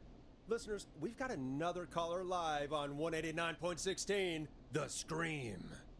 What's on your mind, caller? Hey, Forrest. I just wanted to phone in and say that I think I speak for everyone when I say that you're providing a real service for Gallows Creek tonight. It's cool what you're doing, man. Well, I'm just doing my job, friend. Anyway, tell me about yourself. What's your name? Are you keeping safe tonight? Yeah, man, I'm good, thanks. I'm at my roller rink, trying to get everything ready for the Harvest Festival tomorrow. I had a guy from Starling Security here earlier installing the Starling 4000 system, so I'm a little behind. As for my name, my friends call me Roller Ricky, and I now consider you a friend, my man. We're Thanks, friends man. now, huh? Well, that's kind of you to say. Thanks. Yeah, man. Sounds like roller skating is more than just a job to you. So is this vocational? I wasn't always Roller Ricky. Once upon a time, believe it or not, I used to go by just Ricky. Yeah, back then, things were pretty rough. I used to roll with a bad crowd. Not all bad, but there was one guy. Anyway, some bad stuff went down. I harbored a lot of guilt for a long time and turned to the bottle. I didn't really talk about it or even know how to talk. It's just how it was. That bottle took the best years of my life. Or so I thought. It's never too late, Roller Ricky. How did you turn things around? I joined a support group. I opened up about my problems, and sharing that burden just took so much weight off. It's a long story from there, but I found roller disco. I learned how to have fun again, cutting loose and making shapes. Now whenever I get down, I get down. I'm finally free from it all, man. It's important just to talk to somebody. That's the first step. Ain't that right, Max? Aw, hello, Max. Welcome, Max. Yeah, welcome to the show, Max. Max is my emotional support dog. He's a rescue dog, but I always say he's the one that rescued me. He's the best dog a guy could ask for. Of course, the first thing I did was teach him how to skate. He's better than me now, a real pro. Max can skate. Yeah, man. At first they said it couldn't be done, and then they said it shouldn't be done. But Maxie loves the rink, man. Is that another train, Maxie? Maxie loves trains, man. He's even got that special how to greet them.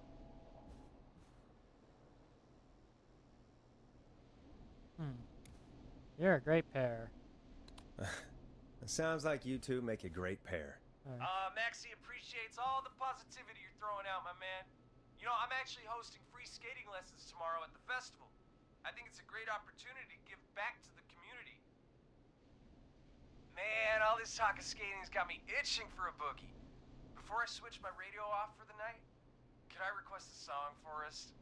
Something I can groove to, you know, something funky. It'll be me and Maxie's final boogie breakdown tonight. Then I think we'll take it down a level. I can do that. Thanks again for calling. You and Max, be safe now, okay? Bye, Maxie. You got it, man. Peace. Well, folks, this next one goes out to Roller Ricky and Max. Enjoy. Let's go for Storm Riders. Hope you enjoyed this one as much as I do. I have a feeling we're just going through I the really same needed that call, you context. know, after everything. Yeah, I get that. He talked a bit much for my taste, but it is inspiring to hear somebody come back from the brink like that. Yeah, that's what I meant. You were thinking about Max on skates, weren't you? Well, would you look at that? Another caller on the line. What are the odds? Better take it. All right. Welcome back it. to 189.16, The Scream. This is Forrest Nash. How are you tonight, caller? I'm doing okay. I made it home safe. Gary! Hey, I just wanted to thank you for doing what you could earlier. You know, even though we lost Jimmy, and I don't know. Hey, it's okay. You were so brave earlier. You're safe now. I wanted to ask you why. Why he didn't. Why am I. Why what, Carrie? Why did he spare me? After what he did. Why let me go? Saw you as a victim? You wanted pranksters? Maybe he only wanted to hurt the pranksters. Maybe. Did he just think everyone was making fun of him? Did he always hate these hazing rituals? I mean, if he did, Yeah. why wait all these years to... Why do this now? It's gotta be. These stupid hazing nights have to stop. Carrie, you did so well tonight. Stay safe and rest. Help is coming to Gallows Creek. We just need to hold on. Thanks, Peggy. Hey, Forrest? Could I request a song? Of course, Carrie. What song? Any song by Blast Processor. And thank you. This next one goes out to Carrie. Alright, which of these is Blast Processor? This is the Hang Up. Vice, Final Breath, The Word. What song? What's it called? Wait, what the fuck was the band? What the fuck? I can't remember now. Oh my god. Blast Processor, here it is. Play a record, Forrest. You know, what Carrie just said has really got me thinking. About what? Okay. The whistling man left her alone. Why? There must be a reason. When it comes to masked whistling killers, I don't think a reason is a key part of their process. Well, it's something to consider. I need to take a break. If you want to stretch your legs, now's the time. Just hit the Peggy button when you want to get back on. Alright. Thank you to Ponte's Pizza. Ponte's Pizza for joining in today's stream and for following. That is funny. I gotta be honest. Anyways. Oof. I'm gonna take a bit quickly. Oof. Megabyte, the future's now, yeah. This is just a black magazine on the back, I don't know. It's gonna take a bit to just, yeah, not have to bother for a bit. Huh. I can't even use the coffee machine. Unplayable. Oh. Here. Come rain, come sleet, come whistling killer.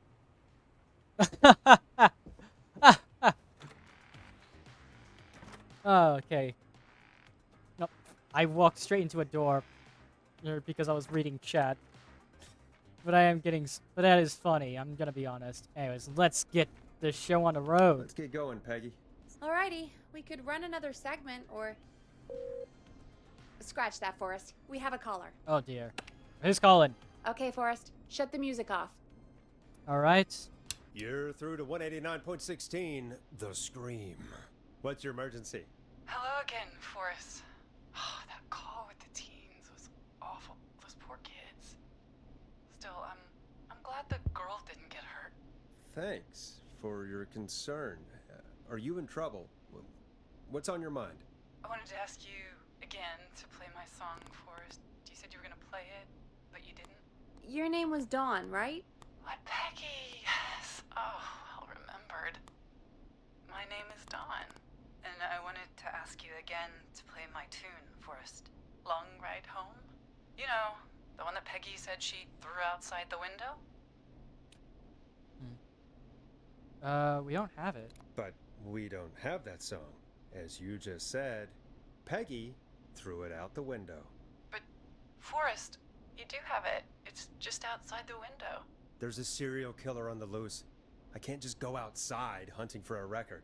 I'm really sorry, Dawn, but we just can't get it right now. Alright. But wasn't the Whistling Man just at the old murder house? That's miles from the station. It won't take you a second to grab it. He's fast. Don, I'm not sure if you've heard, but there's something unnatural about this freak. He's fast. I'm not risking it. Yeah. Oh, but I think you will. Forrest? Peggy, I'm calling with more than a request. I know something. I think I know who's gonna be next. What? Are you serious? Play my song, Forrest, and you'll find out.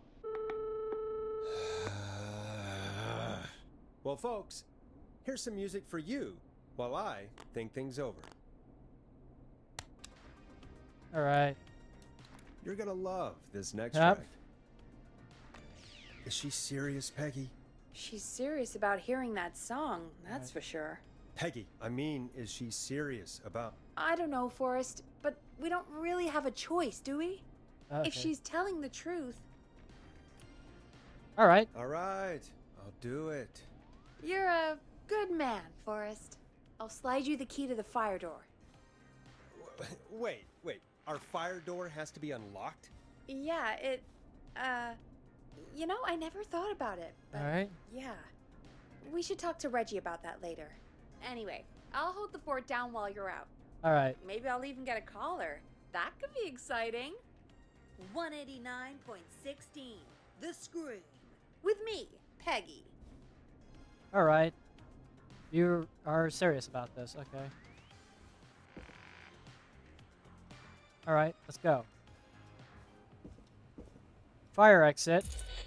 Fire door, fire exit, whatever. Oh boy.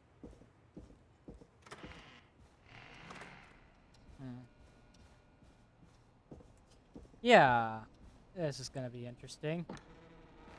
But I have a feeling I know that this is the fire exit, right? You know, I hope she'll be happy when I'm brutally murdered by the Whistling Man. Out here. In the open. Alone. Hey, I found an 820 fuse.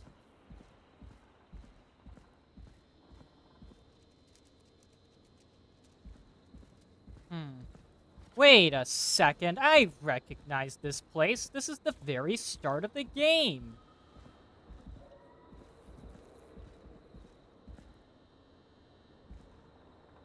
Shit, I just saw that guy. 820. Where does an 820 go? Oh god, where does the 820 go?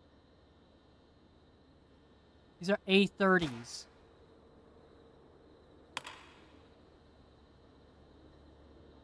$70, okay. 25, 65, 75.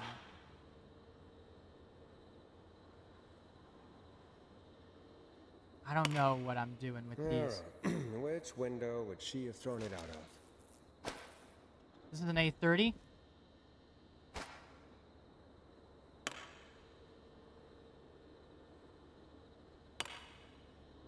So, okay, that will now leave us with needing another A5.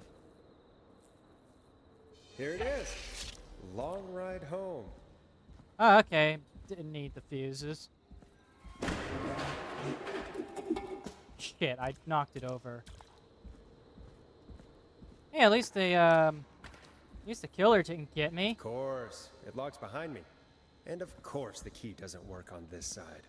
Fantastic. Maybe there's another way back in through the basement. A door, elevator, or something. Okay. Please do not attack me while I'm here, you pretentious fucking killer. With your Looks like goddamn- I'm gonna have to hunt around for some new fuses. Okay, let's see. It needs to be 70, you say?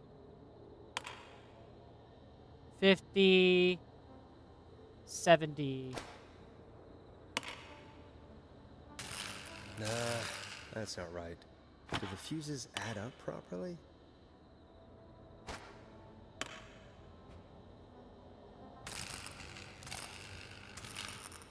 Okay, 50, 70. So, actually, maybe a 10-10. I don't know. 10-10 fuse? Goddamn feckin' puzzle.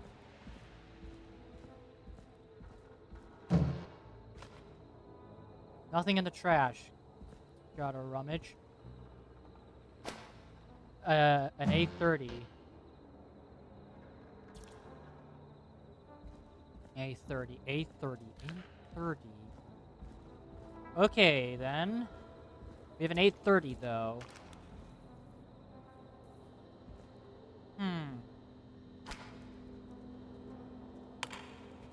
Looks like I'm gonna have to hunt around for some new fuses.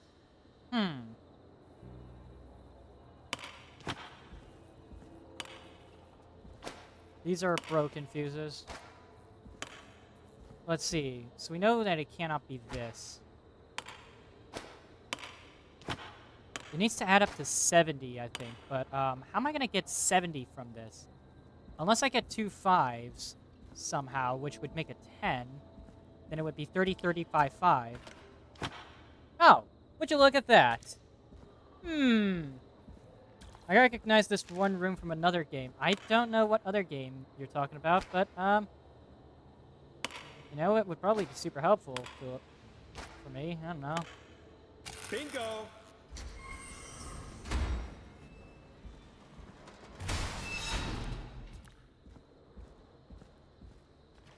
Right. I could probably survive that fall. Alright. Please do. Looks like the janitor's closet. What did Peggy say his name was? Clive? What the fuck? What the fuck?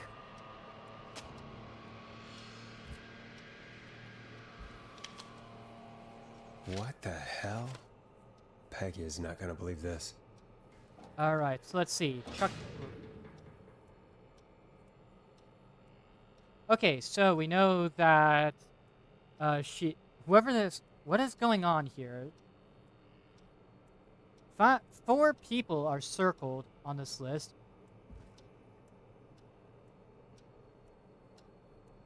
Alright. There's a key. I'll just take that. Might Alright. be important. What the hell happened? What the hell?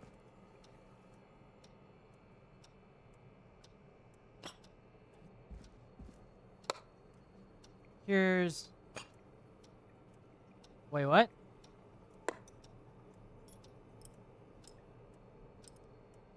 Where was that coming from?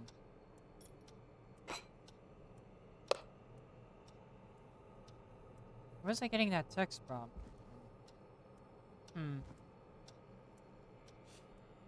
I do not believe this. I assume that this is implying that the killer might actually be someone who works here, judging by the fact that this is a very secret room. Offer donations to help Chuck Brody. Chuck Brody. Did we ever hear this name? Drop tickets in the bucket below, thanks. Farmer Gallows High football captain Chuck Brody suffered a career-ending injury as a victim of the festival disaster late last year. And buying lottery tickets, hopefully he gets lucky and can get back on his feet. Dude, I don't like that. But, yeah, looking at this, then, Chuck Brody is circled. We got a Chuck Brody mentioned here. Rebecca Allen, Kim Walker, and Willems. Let's see. What is being implied here? Because, like, 4 of them are circled. Chuck Brody. Festival of Disaster. Big wheel breaks free, 15 injured. Who is to blame? Gallows Creek Harvest Festival closed early after this year after tragedy struck only hours after opening. Big wheel broke free from its supports and rolled through town. An investigation is currently underway. More on page 12. I can't read any of that. Chuck Brody, Kim Walker, Rebecca Allen, Ant Willems. Station. Wait a second. Wait a second. Why so much about Chuck Brody? You're also going to go for Kim Walker, Rebecca Allen, and Ant Willems as well. I myself, 1969 has been a great year so far. Staff surge at Power Station. Gallows Creek Power Station hires 20 new staff in record hire, 12 of which were students from Gallows Creek High. Okay. Sheriff Matthews warned citizens to look out for suspicious behavior after multiple car thefts. Yada yada. Jesus, man. This is definitely the killer's hideout. It's gotta be the killer's hideout at this point.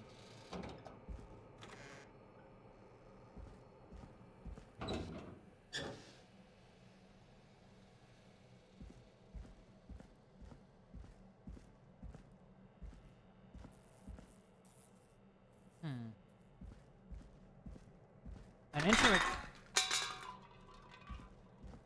Shit. This place freaks me. I wonder how the show's going. I wonder. Yeah, I don't want to wonder. I want to get the fuck out. That's what.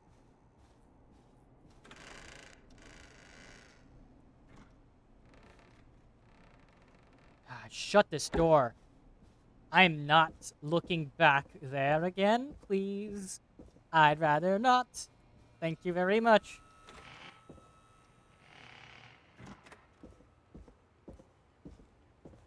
I also saw the killer outside, so he's definitely out there. Isn't that such a good song, folks? And now for... Jesus, Forrest, you've been gone for ages. I thought something had happened. Something did happen.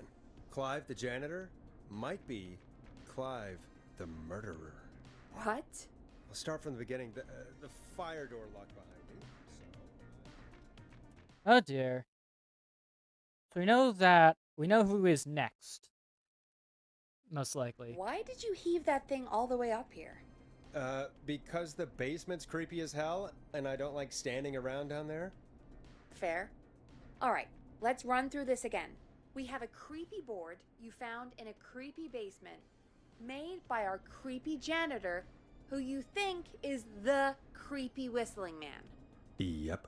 And on the creepy board are the names Chuck Brody, Kim Walker, Rebecca Allen, and Ant Williams. Correct. And you think one of these people will be the whistling man's, Clive's, next target. That's right. And we've got to find them. You said there are 4 locations listed there too? The hospital, the power station, the gas station, and the trailer park. Clive must think the target is at one of those locations. Forrest, you're gonna have to figure out if any of the potential targets are at one of these locations tonight. Hit the button if you need any help. Let's see. So we know that local doctor Kay Walker recommends all locals to get their flu shot ASAP. Flu season is upon us. 84 is no different to any other year. Make sure you are protected. So search a power station. Let's see. We know that Chuck Brody suffered an injury.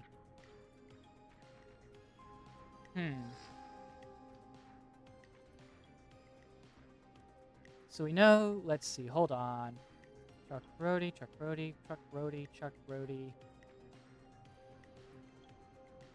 Call for donations to help Chuck Brody. Suffered a career-ending injury. So we know that Chuck Brody, most likely, our first guy is definitely in the hospital. Chuck Brody would be... Where would the hospital be? St. Gabriel's Hospital, most likely.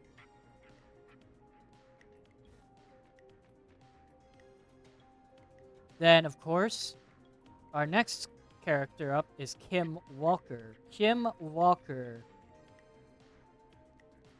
Let's see. We only know... Kim Walker and Pete Stein, marriage.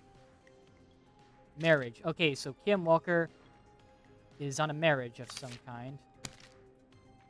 Let me just order this. So Kim Walker is about to be married or something. So we know that Kim Walker would be somewhere where marriages would happen. Where would marriages happen? I'm not an expert. I'm just an idiot kid trying to figure things out.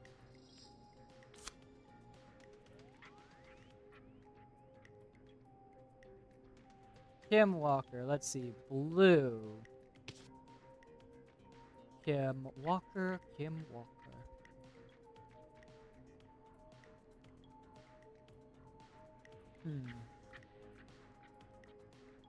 Yeah, let's see. Kay Walker is also a doctor. And we know that Kim Walker... That was 1970 as well. Kim Walker then is a doctor. And this is the only time we got a Kay Walker as well, alongside the marriage announcement. We know that, we know he's got to be at the hospital. Because he's recovering. Right? Where would Kim Walker be then? She was, in fact, a doctor. She should... Wouldn't she also be at the, 12 of those were students from Gallows High. She was in the improv club as well. Hold on. Let's see. Gallows Creek. Who in this list would be part of the power station? What kind of degree would you need to get into a job in a power station? This guy was in the car club. This guy was in athletics club. Rebecca was in car club. Improv club.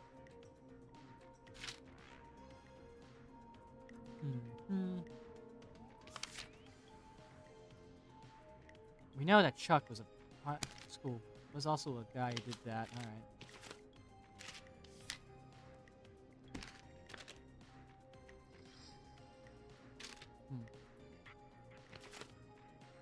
All right, let's see. Diary. All right, let's see. Local legend takes to Manhattan. Infamous author of tell-all book Diary of a Car Thief moves out of Gallows Creek for a new life in the big city. She stole our cars and then she stole our time and money, said our reviewer Jim Randy. Hilarious. Jim Randy is not mentioned anywhere, but we know that someone wrote the Diary of a Car Thief.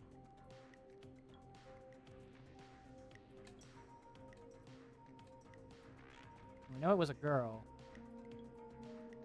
At this point, we only have two options. It's Rebecca Allen. Rebecca Allen is a car thief. most likely, because she is part of the car club. Gas station. And bought by local ex-lottery winner. Has been sold to a man who won the lottery 14 years ago. The new owner claims it will keep me busy on an evening, he has. Asked to remain anonymous. A man who won the lottery. Buying him some lottery tickets. He can't be at the hospital then, can he? He's most likely he won the lottery. Staff surge, power station. Yeah. So then, if that's the case, then if we're piecing it together, he would be at the gas station. But then, then Kim Walker would be at the hospital. Beep beep, look out, a tragedy. Okay, if that's the case, then he's not even where I thought he was. He's actually at the gas station. Okay. Gas station, gas station, gas station. It is called what? It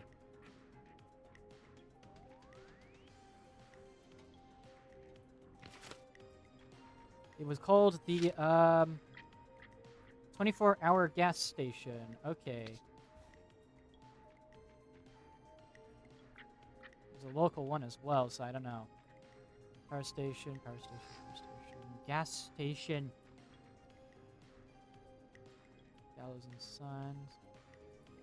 The newspaper probably had its name somewhere. Hold on. Christine's Gas and Repair. Christine's Gas and Repair. Okay. West Gallows Cemetery. Woodside Apartments. Trailer Park. Christine's Gas and Repair needs to be somewhere. Ponte. Oh.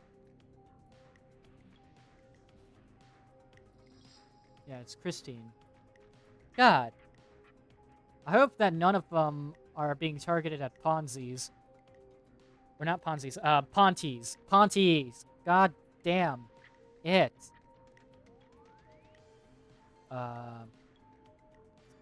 Gallows Creek High, Rewind, Rise and Shine Coffee, Infinite Arcade. Apartments. Let's move these. Let's move these over here. We know that the killer is looking for a power station, a gas station, a hospital. God damn it. Christine, Christine, Christine, where'd you go, Christine?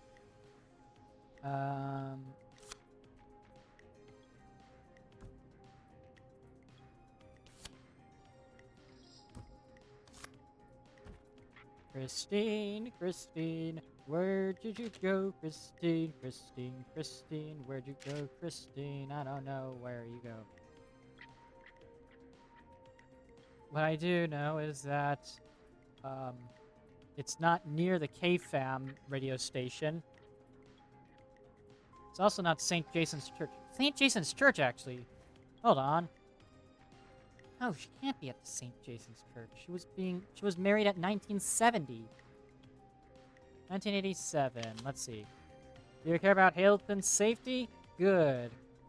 Come on down to the yearly convention featuring special mystery guest, the lead engineer responsible for the Gallows Creek Harvest Festival disaster in 1972.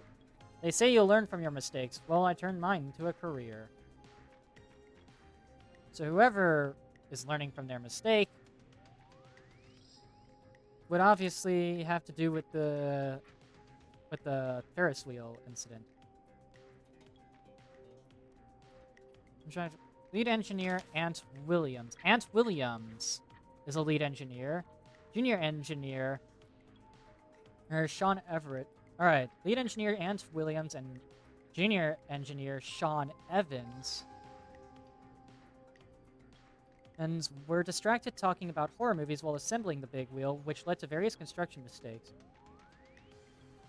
Ant Williams was involved in the Ferris wheel accident. And we know that now. Alright. So we know that Rebecca had a car, or at least had stolen a car. We know then that Ant Williams, our fourth victim, then most likely works at the power station.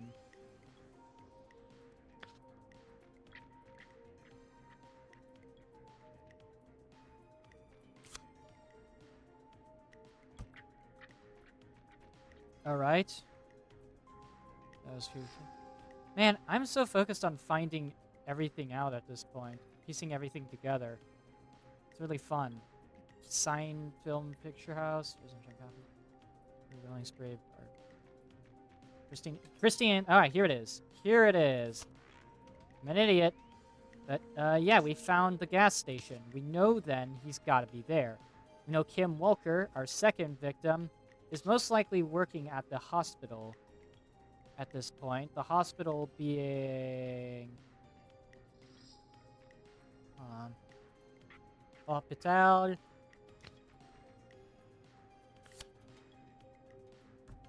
There we go. So we know then the third person involved is a car thief. Tragedy struck at Gallows Creek yesterday afternoon after a bus failed to stop and crashed into a fuel tanker. The deceased have been identified as Gallows Creek locals. Mr. D. Rudd, Mr. M. Houghton, Mr. P. Stein, Mrs. K. Stein, and Miss... Okay, we're looking for Mrs. R. Allen, but, hold on. These names? Let's see. Piecing it together, Mr. D. Rudd. D. Rudd is not anywhere on this list. M. Houghton, also nowhere on this list. We have an M, but not a Houghton following the M. P. Stein. There's no P. Stein. K. Stein. No K. Stein either. We have a K, Kim, but not Kim Stein, Kim Walker. We also have Keith, but, I don't know, that's not a Stein.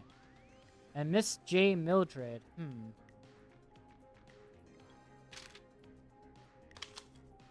Alright, this is a real estate.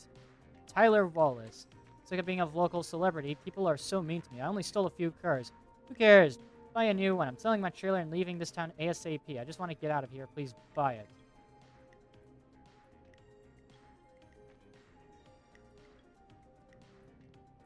Car thief. Huh.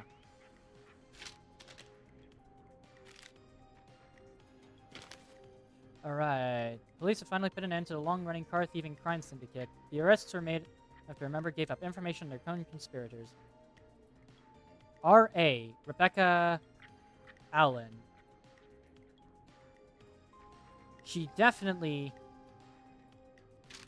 okay. Power station. We know that Aunt Williams works at a power station. Rebecca Allen then most likely works at the trailer park or something. All evidence points to the trailer park for this one. So, to recap, we know that Chuck is likely working at the gas station.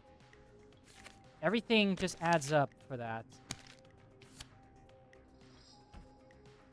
Kim Walker got married in 1970-something. And, of course, got involved with vaccination or something. I don't know. We also know that this thing crashed into a fuel tanker. It's likely related more towards the gas station, because, like, fuel tanker. I don't know. All signs points to that being the gas station. The rest of the leads, Rebecca Allen. We know that Rebecca Allen is a car thief. She also wrote the, she also wrote Diary of a Car Thief. So yeah, she took to Manhattan.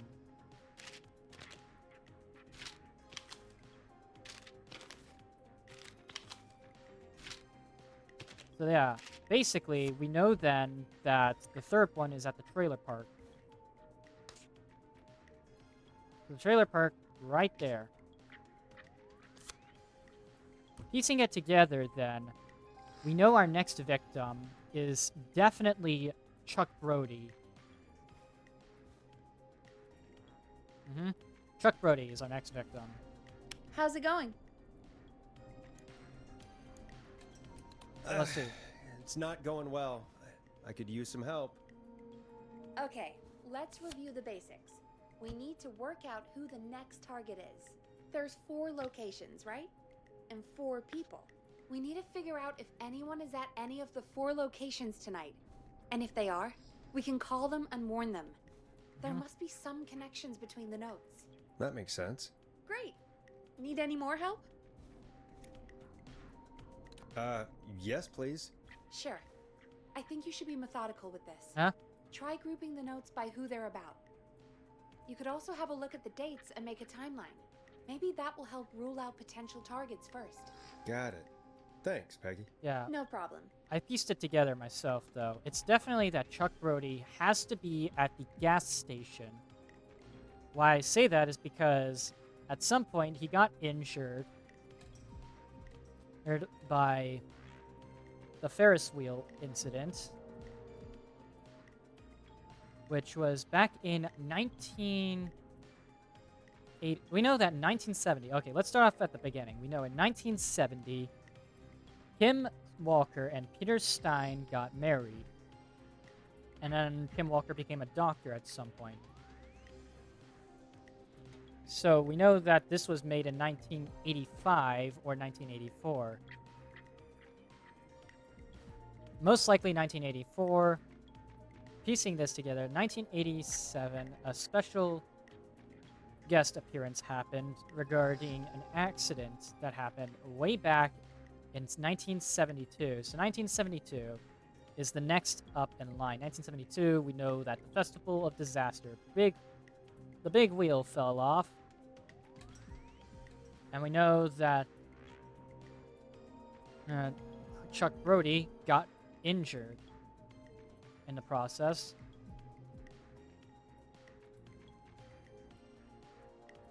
All right. Yeah, I believe we know exactly. How's it going? I'm ready, Peggy. Are you sure? We've only got one shot at this.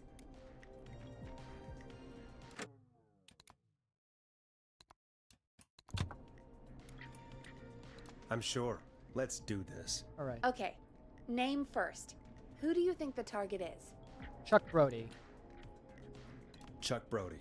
And where will I find them? Okay, Chuck Brody is most likely at the gas station. The gas station. I mentioned Okay, earlier. I'm dialing. One moment.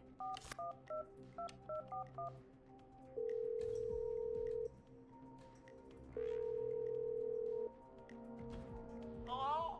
Chuck Brody! Listen, I know this sounds crazy, but we have reason to believe the Whistling Man is coming for you. You need to get yourself and everyone else out right now. The Whistling Man? Who the hell are you? Who is this? This is Forrest Nash. Listen, the Whistling Man's back. We found a list with your name on it, and... Oh, God. It's today. The year I finally let myself forget. Run. Quit talking and run! I think he ran off. Well, fingers crossed that Chuck... Jesus! It sounds like something blew up. He's using bombs now? Is Chuck? I don't know. Hang on, we're getting a call. Hello? Chuck? Chuck! Forrest! The whole goddamn gas station's gone up. Is anyone hurt? I don't think so. I got everyone to follow me out. The town's only ambulance was blown to hell, though. Yeah. Damn it, that fireball threw me. I've got to get to the hospital. I'm not feeling great. Forrest, man, I can't thank you enough, but... Damn. I gotta go. Wait, Damn it. We lost him. What was that about today? Oh, Forrest, the call board is lighting up. Get us into some music while I deal with this. Sure. Here's some music while we regroup here on KFAM 189.16, The Stream. All right.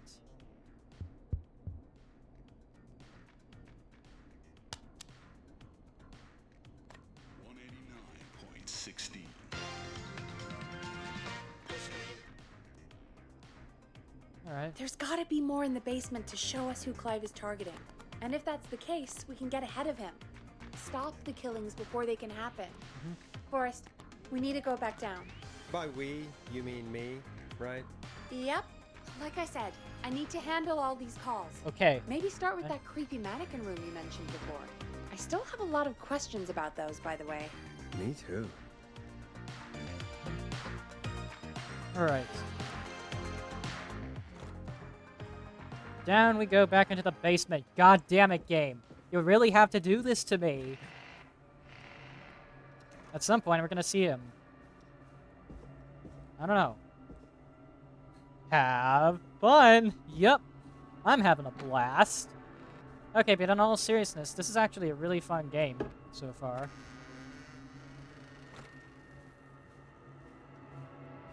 I'm really liking it. And it's also really interesting. Kind of spooky as well.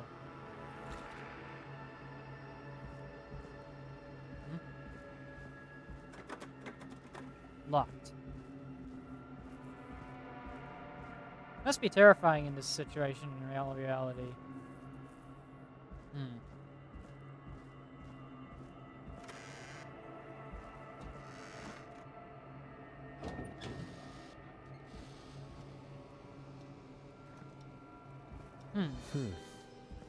A key.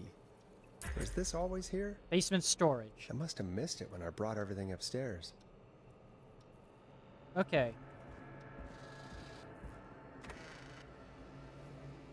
Don't leave evidence that we've been here.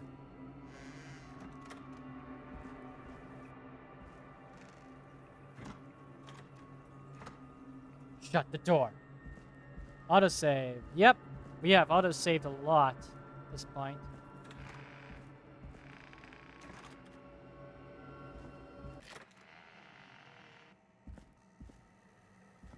Hey, Forrest!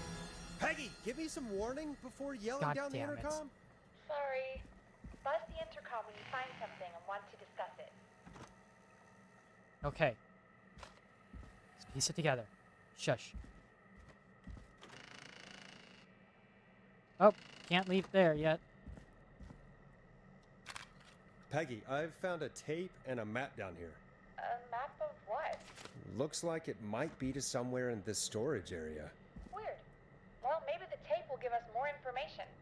Give it a play.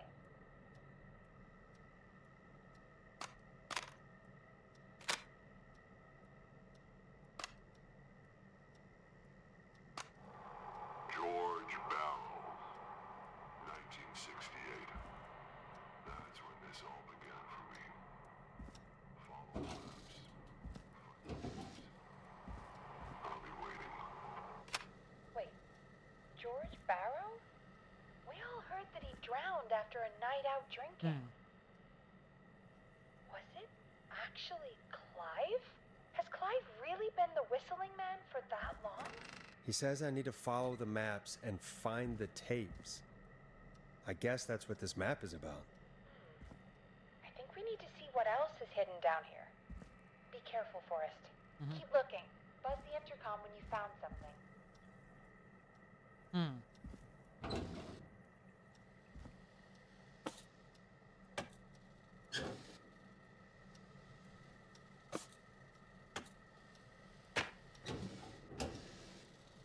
Okay, yeah. Shit. Where do we go from here? Nope. Nope. Nope. Nothing.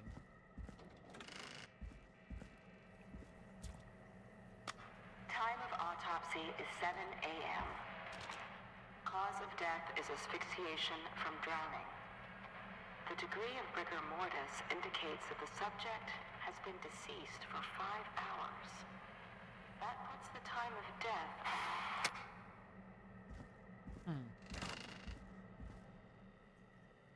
What have you found, Forrest? It's an autopsy tape. Doesn't say for who, but I think it must be for George. Poor George. He was so young. Something's bugging me, Peggy. What do you mean? I swear I recognize the voice of the woman talking on the tape. I just can't place it. Seriously? Do you think you've met her before? Yeah? I don't know. I mean, I just got here recently. I don't know. Do you think you found everything, Forrest? I think there's gotta be more down here. I need to find all the tapes. You think so? How much did Clive hide down there? Well, if there are more tapes, then there must be more maps to follow, right? That seems to be the case. All right then. Buzz the intercom when you find something and want to discuss it. Okay, so we know that this is the first map. Was there a map in here? Can't be the case.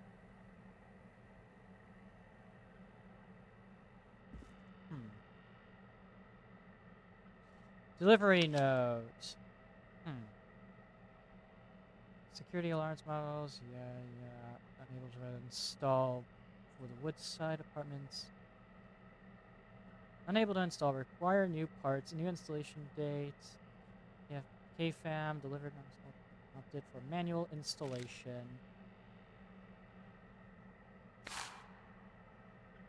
System overview. This looks like it would be important. When entering codes and commands, sequential key depressions must be made within 4 to 5 seconds of another. 4 to 5 seconds elapsed without a key depression, the entry will be aborted and must be repeated from the beginning. If you make a mistake while entering a security code, stop, press the asterisk key, then start over. If you stop in the middle while entering a code and then immediately start the entry over, an erroneous code might be entered. Access code. For maintenance calls, it's 311212. Alarm test. This will set off all security measures, which is 191519. Alarm test deactivation code is 811220. Entry code is 715914.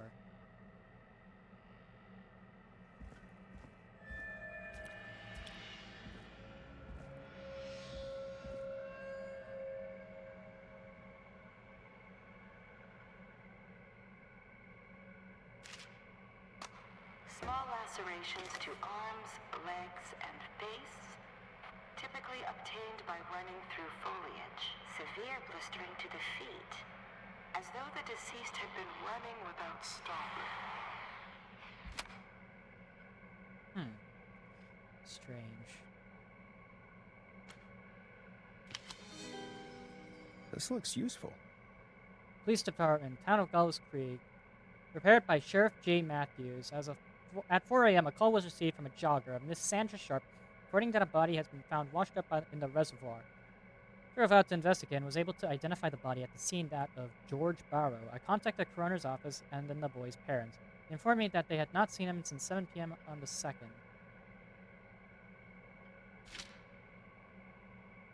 Huh.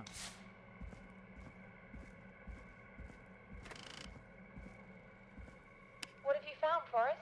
Found another tape. It talks more about how George died. What did it say?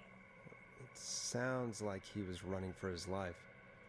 Sprinting through trees and bushes, getting cut up all over. What would drive someone to do that? I'm not sure yet.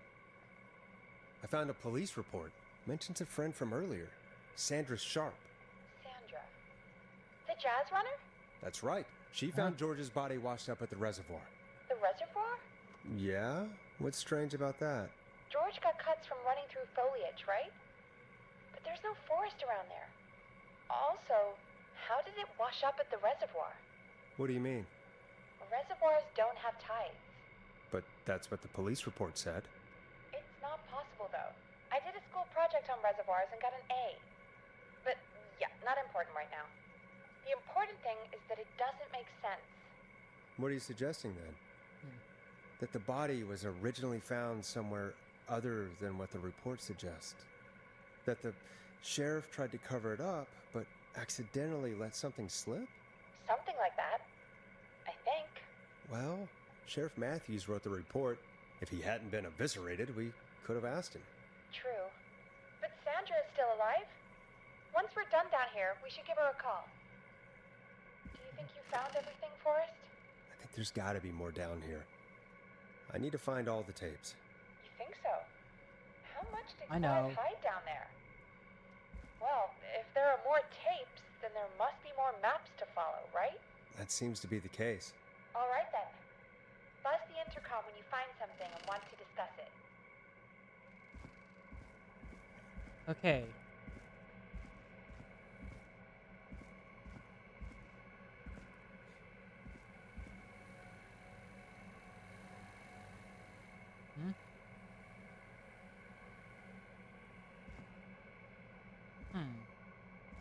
Wait, that seemed a bit early, though. Don? This is what you're talking about. Preliminary toxicology results shows no signs of inebriation. However, a high amount of cortisol was found, indicating elevated levels of stress in the immediate moments before death. We know exactly what's next, then.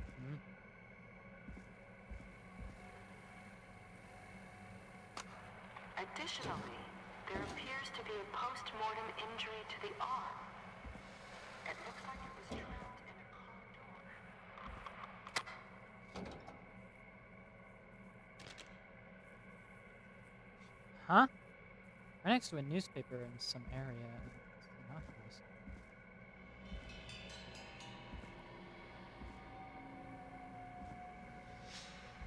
Damn. It. All.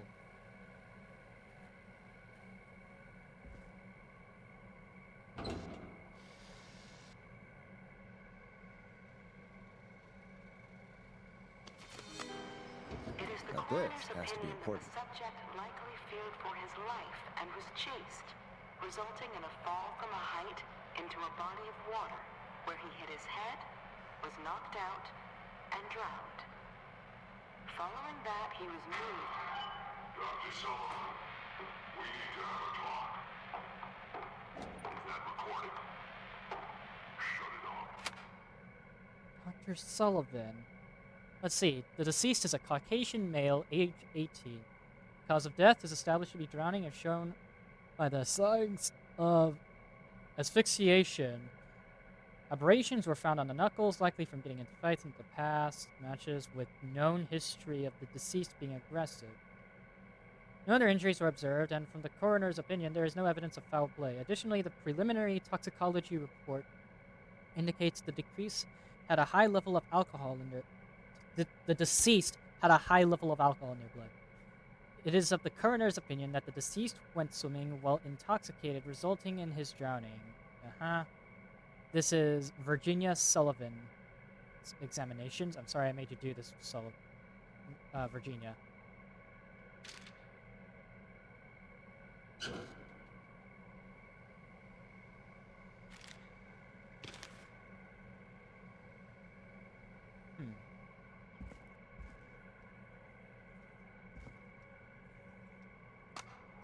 If you're listening to this, then I'm probably dead.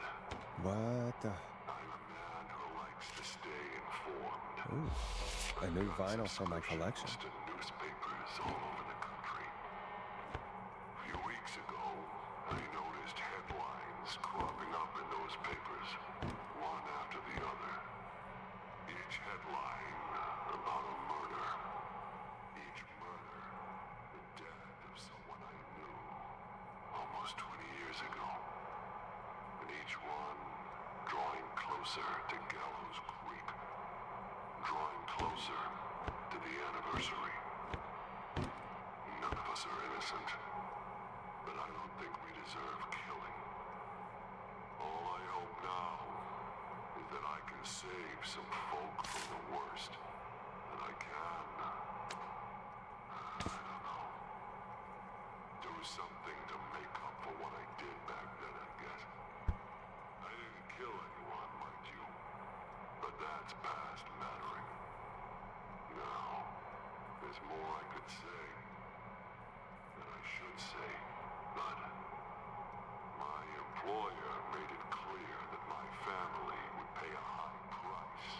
never spoke out. So, hopefully I've said enough for you, listener, whoever the hell you are, to start putting the truth together. Clive's dead? I don't think he's dead, though. The red herring somewhere, but I don't know what.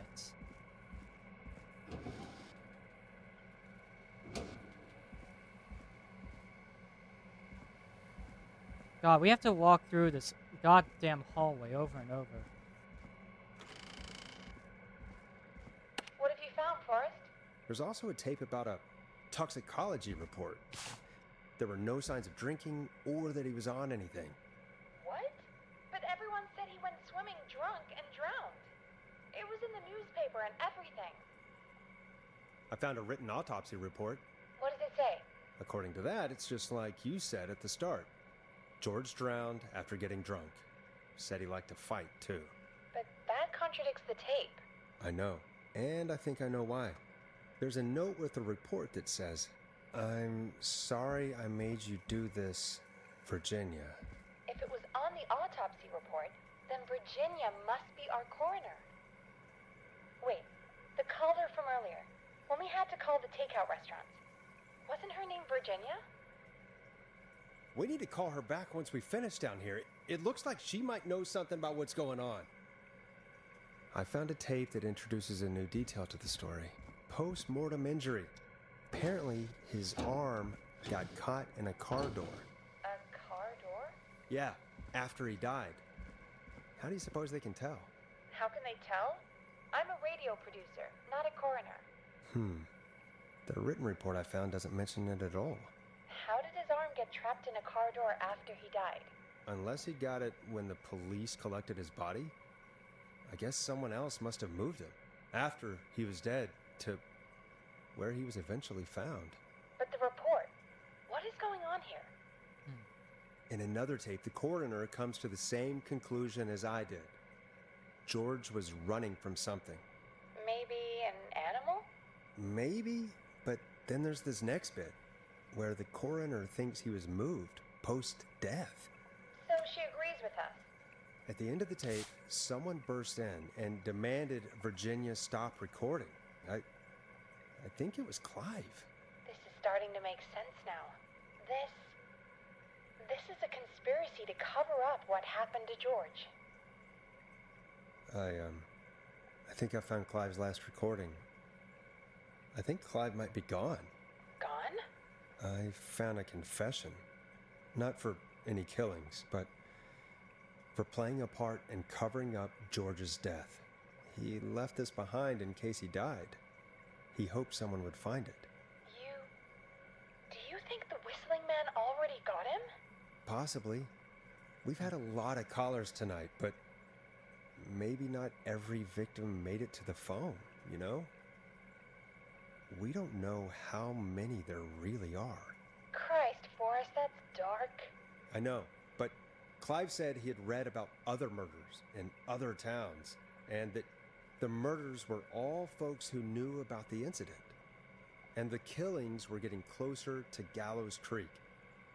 He said he wanted to do something good for once. The board in his office. He wasn't tracking people down to kill them. He was tracking them down to save them. Ugh, why didn't he just come out with all of this? He said his employer threatened his family if he spoke out about any of it. His employer? The one who orchestrated the cover-up? Oh, Clive. I'm sorry for thinking you'd killed all those people. Do you think you found everything? I think so. Forrest, what's going on here? Someone wanted that boy's death to seem like an accident. And they hired Clive to make it look that way. Come back upstairs when you're ready. We need to figure out our next step. Alright. Thank God. Hey, it's 3 a.m. We're approaching dawn at this point. Thank God you're back, Forrest. I've been running out of stuff to pad our airtime with. Peggy, you work in radio. Forrest, I'm stressed. I mean, really. How are we supposed to keep a show going with all this happening? This is our job, Peggy. We gotta do it. You're right. So, what's the plan now? I think we should call Virginia back. All right, I'll get her on the line. When you're ready, shut the music off. Hello again, Gallows Creek. This is Forrest Nash. We're circling closer to the truth behind tonight's events. To this end, we're calling back one of our earlier callers, Virginia Sullivan.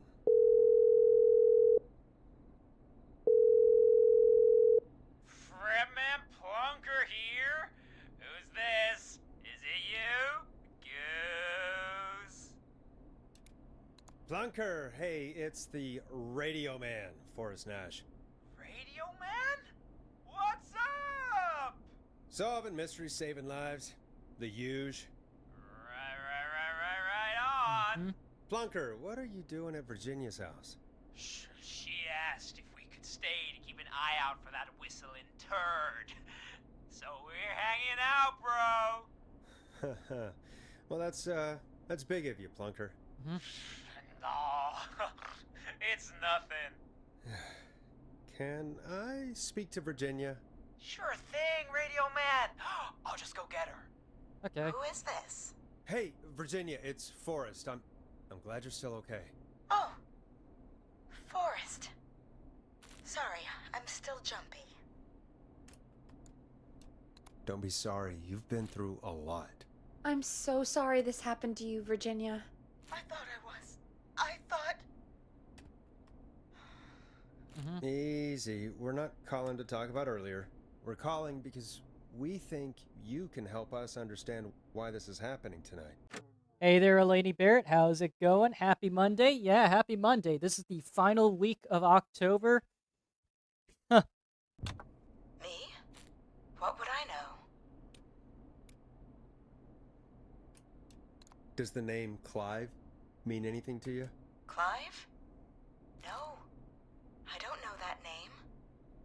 What are you asking about this for? You mentioned that name earlier when you called us the first time. I don't know what I said then. I was petrified, Forrest. Clive's the janitor at our station, and we know you spoke to him in the past. Forrest, please. You don't know what you're doing. He'll come for me. Virginia, it's okay. Clive won't be coming after you. We think Clive's dead. Dead? But isn't he? He's the whistling man, Forrest.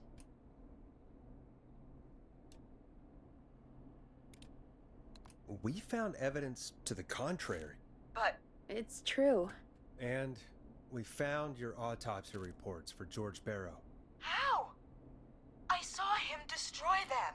Well, he didn't. I don't know if he kept them or made copies or what, but we found them, and we know it's related to what's happening tonight.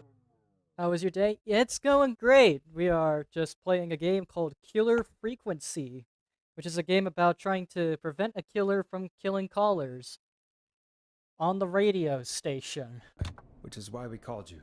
Why did you write a false report? All right. One day, I came into work to find a boy on my slab. And as I finished the autopsy, this man, Clive, he just burst in. And he started making demands to give over the reports, to falsify what I found. Of course I said no, but, well, when someone wants to make you do something, they can use the carrot or the stick. For me, he used both. You see, my sister is sick. She has a chronic condition that's never going away. It's expensive to treat, and it was getting to where I couldn't afford it.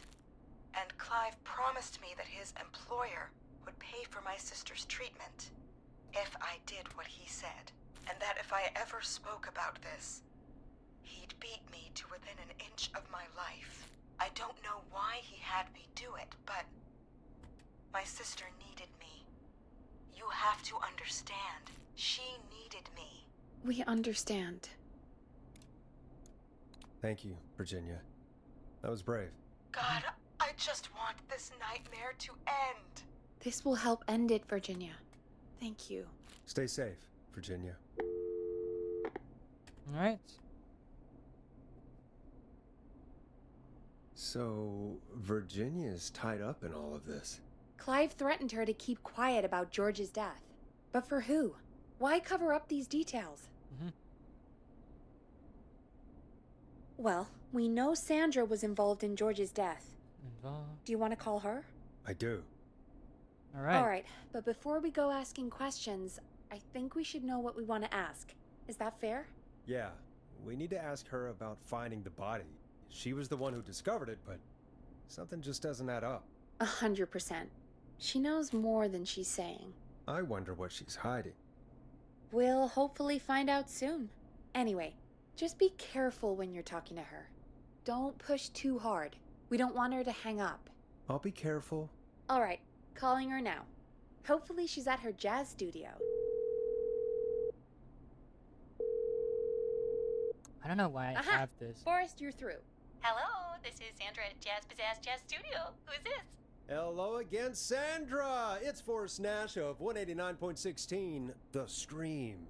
And you're live on air. Oh, I always thought folks called into a radio show, not the other way around. How jazzy. What can I do for you? Well, we're trying to understand what's behind the attacks tonight. We had a few questions.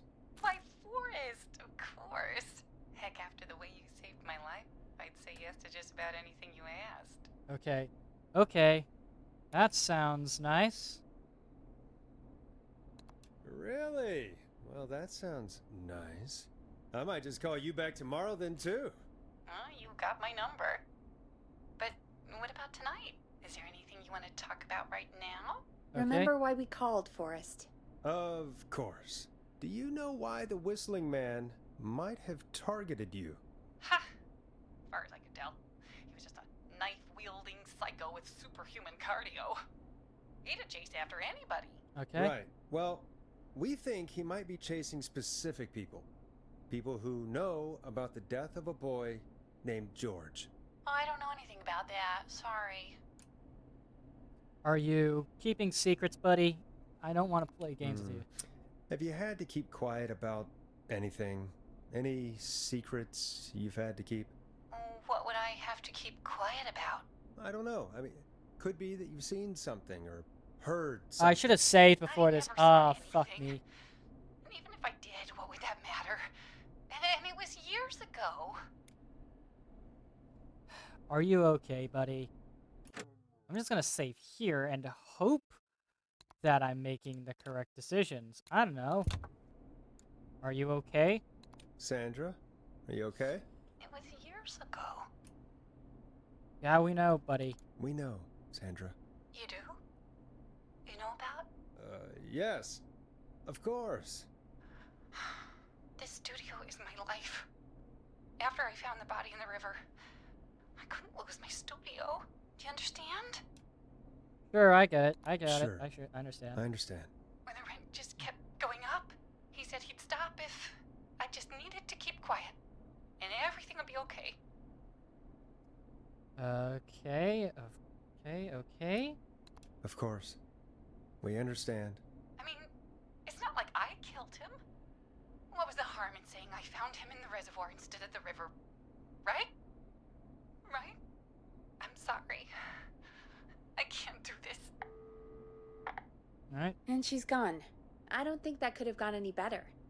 You truly did great, Forrest. Thank God. Well, folks, if anyone out there has any thoughts on what's going on tonight, please call in. That's good timing. We've got a call waiting just this second. Uh-oh. Welcome to 189.16 The Scream with me, your host, Forrest Nash. Hi, Forrest. I know this is really out of the blue with everything happening. Oh, for fuck's sake, is this... But I wondered if you could send this This is one of my birthday followers. message to my uncle. Sure. You know why not? what? I'd welcome a change of pace. I'd be glad to. Thank you, Forrest. He's my Uncle Ronnie. His first name's Peter, but he never liked his name. But since he always had salt and pepper hair, even as a kid. Can you believe it? Folks always called him Pepper. Thanks for the history lesson. Is there anything besides happy birthday you would like to say to Mr. Pepper? Oh my god damn it! Yes! Tell him he can get the best birthday deals and party packages here at Ponte's Pizza. Ponte's Not Pizza's hanging back. You son of a bitch! Stop calling us! Sorry, Forrest. Let's just move on. We've already got another caller on the line. This Okay. is 189.16, The Scream. I'm Forrest Nash. You're on the air, caller.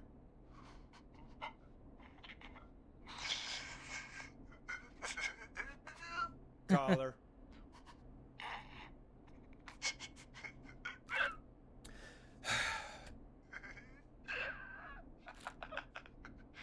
Ponte. Ponte's Pizza always delivers. Come rain or sleet or whistling man, we'll be there.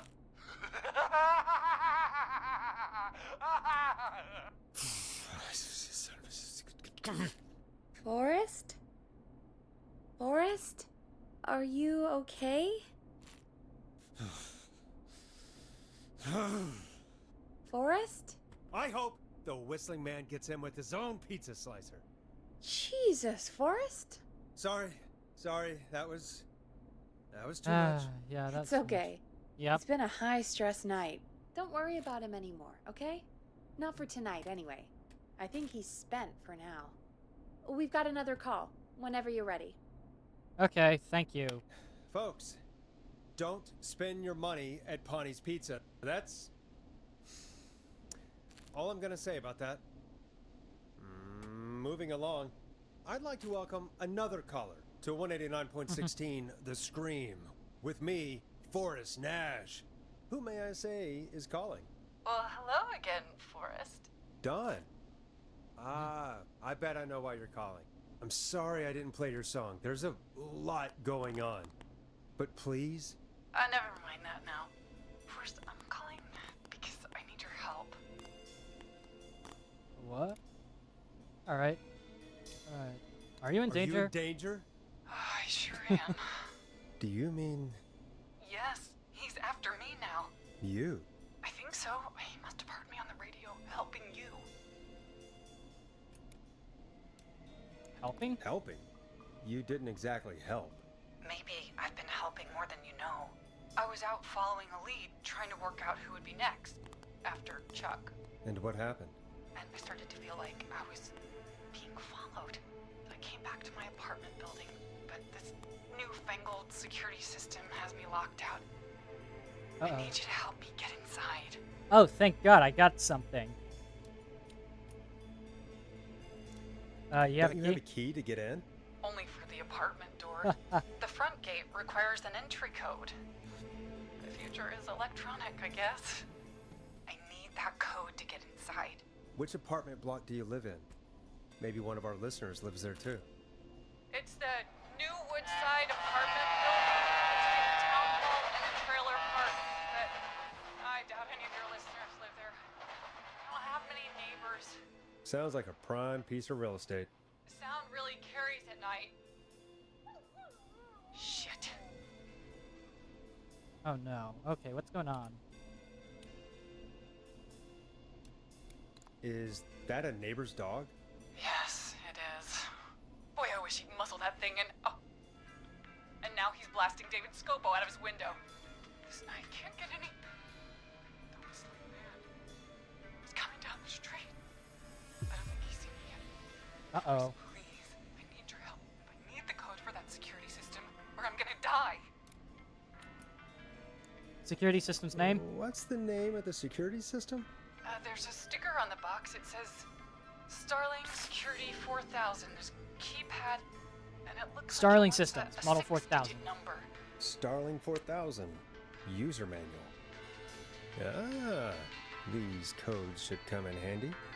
Starling 4000. A lot of digits. 6 digits. Sounds like that would be hard to remember. So you're looking for an entry code. Very hard, especially on a night like this. Yeah, of course. Don't worry, Don. Thank you, Forrest. I knew I could count on you. I'll sit out of sight. Call me back soon.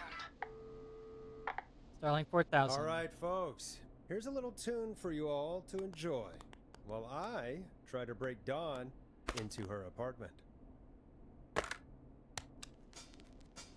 A classic backed by popular demand. This is Long Ride Home by the Barn Oh, Finds. dear God. I have a feeling this is... You were pretty quiet there, Peggy. Forrest, was it just me, or was there something... Yeah, it wasn't just you. Something was weird about that.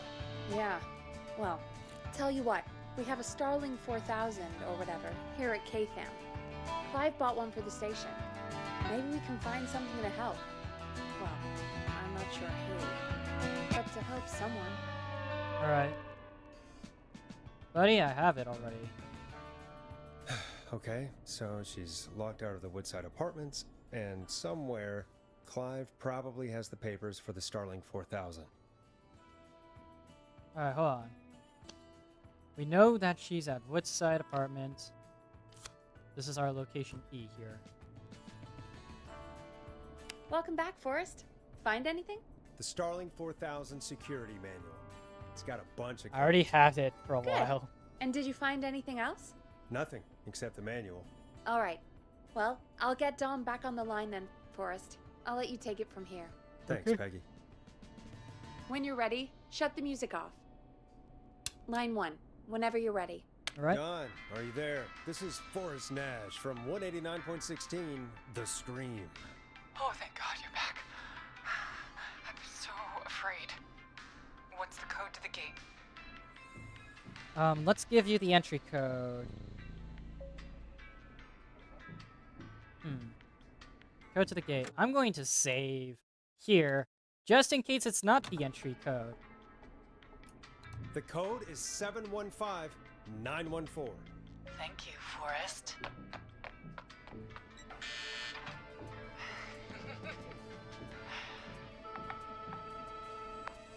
Forrest, what did we do? Let's just see what happens. Forrest, there's another call coming in. Evening caller, you're live on... Forrest! The psycho's somewhere in the roller rink, dude. I just saw a shadow. Goddamn, how do you even get in? Wait a second. Her laughing. Gotta help me, man. Forrest. Maxie, no! Come back. I can't find my rifle, man. It's... I don't want to hurt anybody, but I can't let anything happen to... Maxie! Maxie! Wait a second. Are you thinking what I'm thinking? I highly doubt that she's actually in danger. And she's been nothing but... I'm about to reload this. I'm about to reload save because I'm about to try something new. Let's give you the alarm test activation The code is 191519. Thank you, Forrest. Alright. Boom.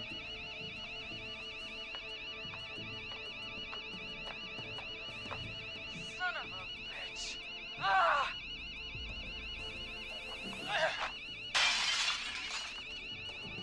Is she?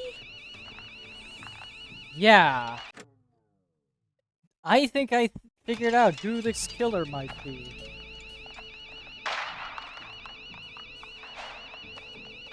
Yeah, stay out! Nobody disrespects the sanctity of the ring! Don't ever come back here again!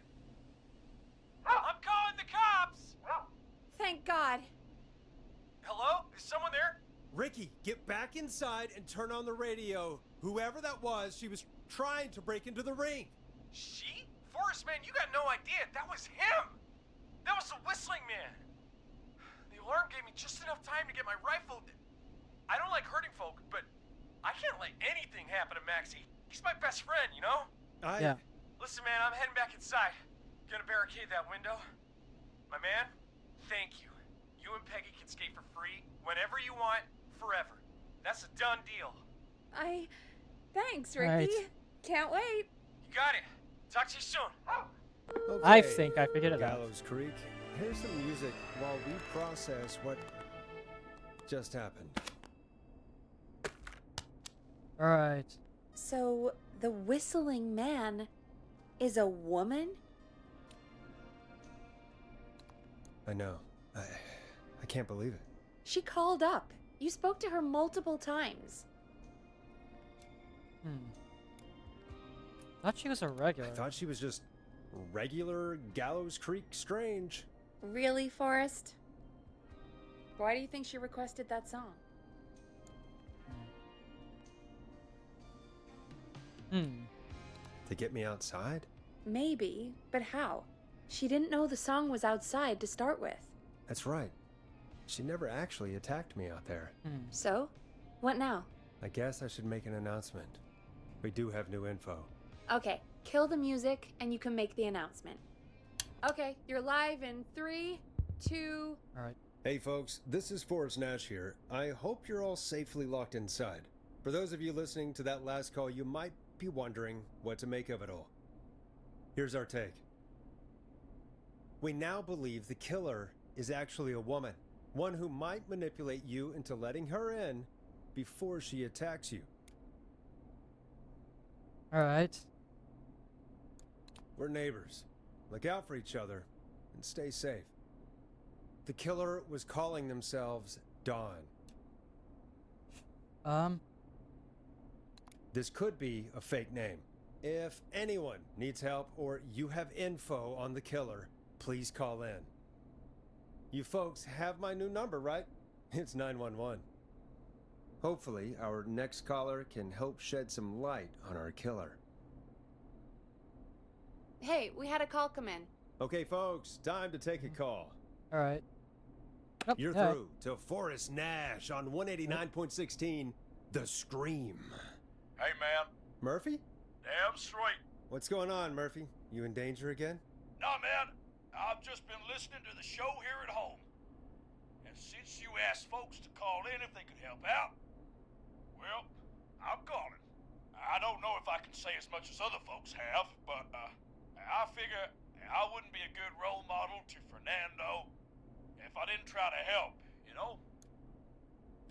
Alright. You're a good father. You're a good father, Murphy. Absolutely. Fernando's a lucky kid. Oh, thanks. So, what do you want to know? Well, what can you tell us? I don't know, really. All right. Well, do you know anything about the death of George Barrow? Absolutely nothing. Okay. What about the killer herself? Herself?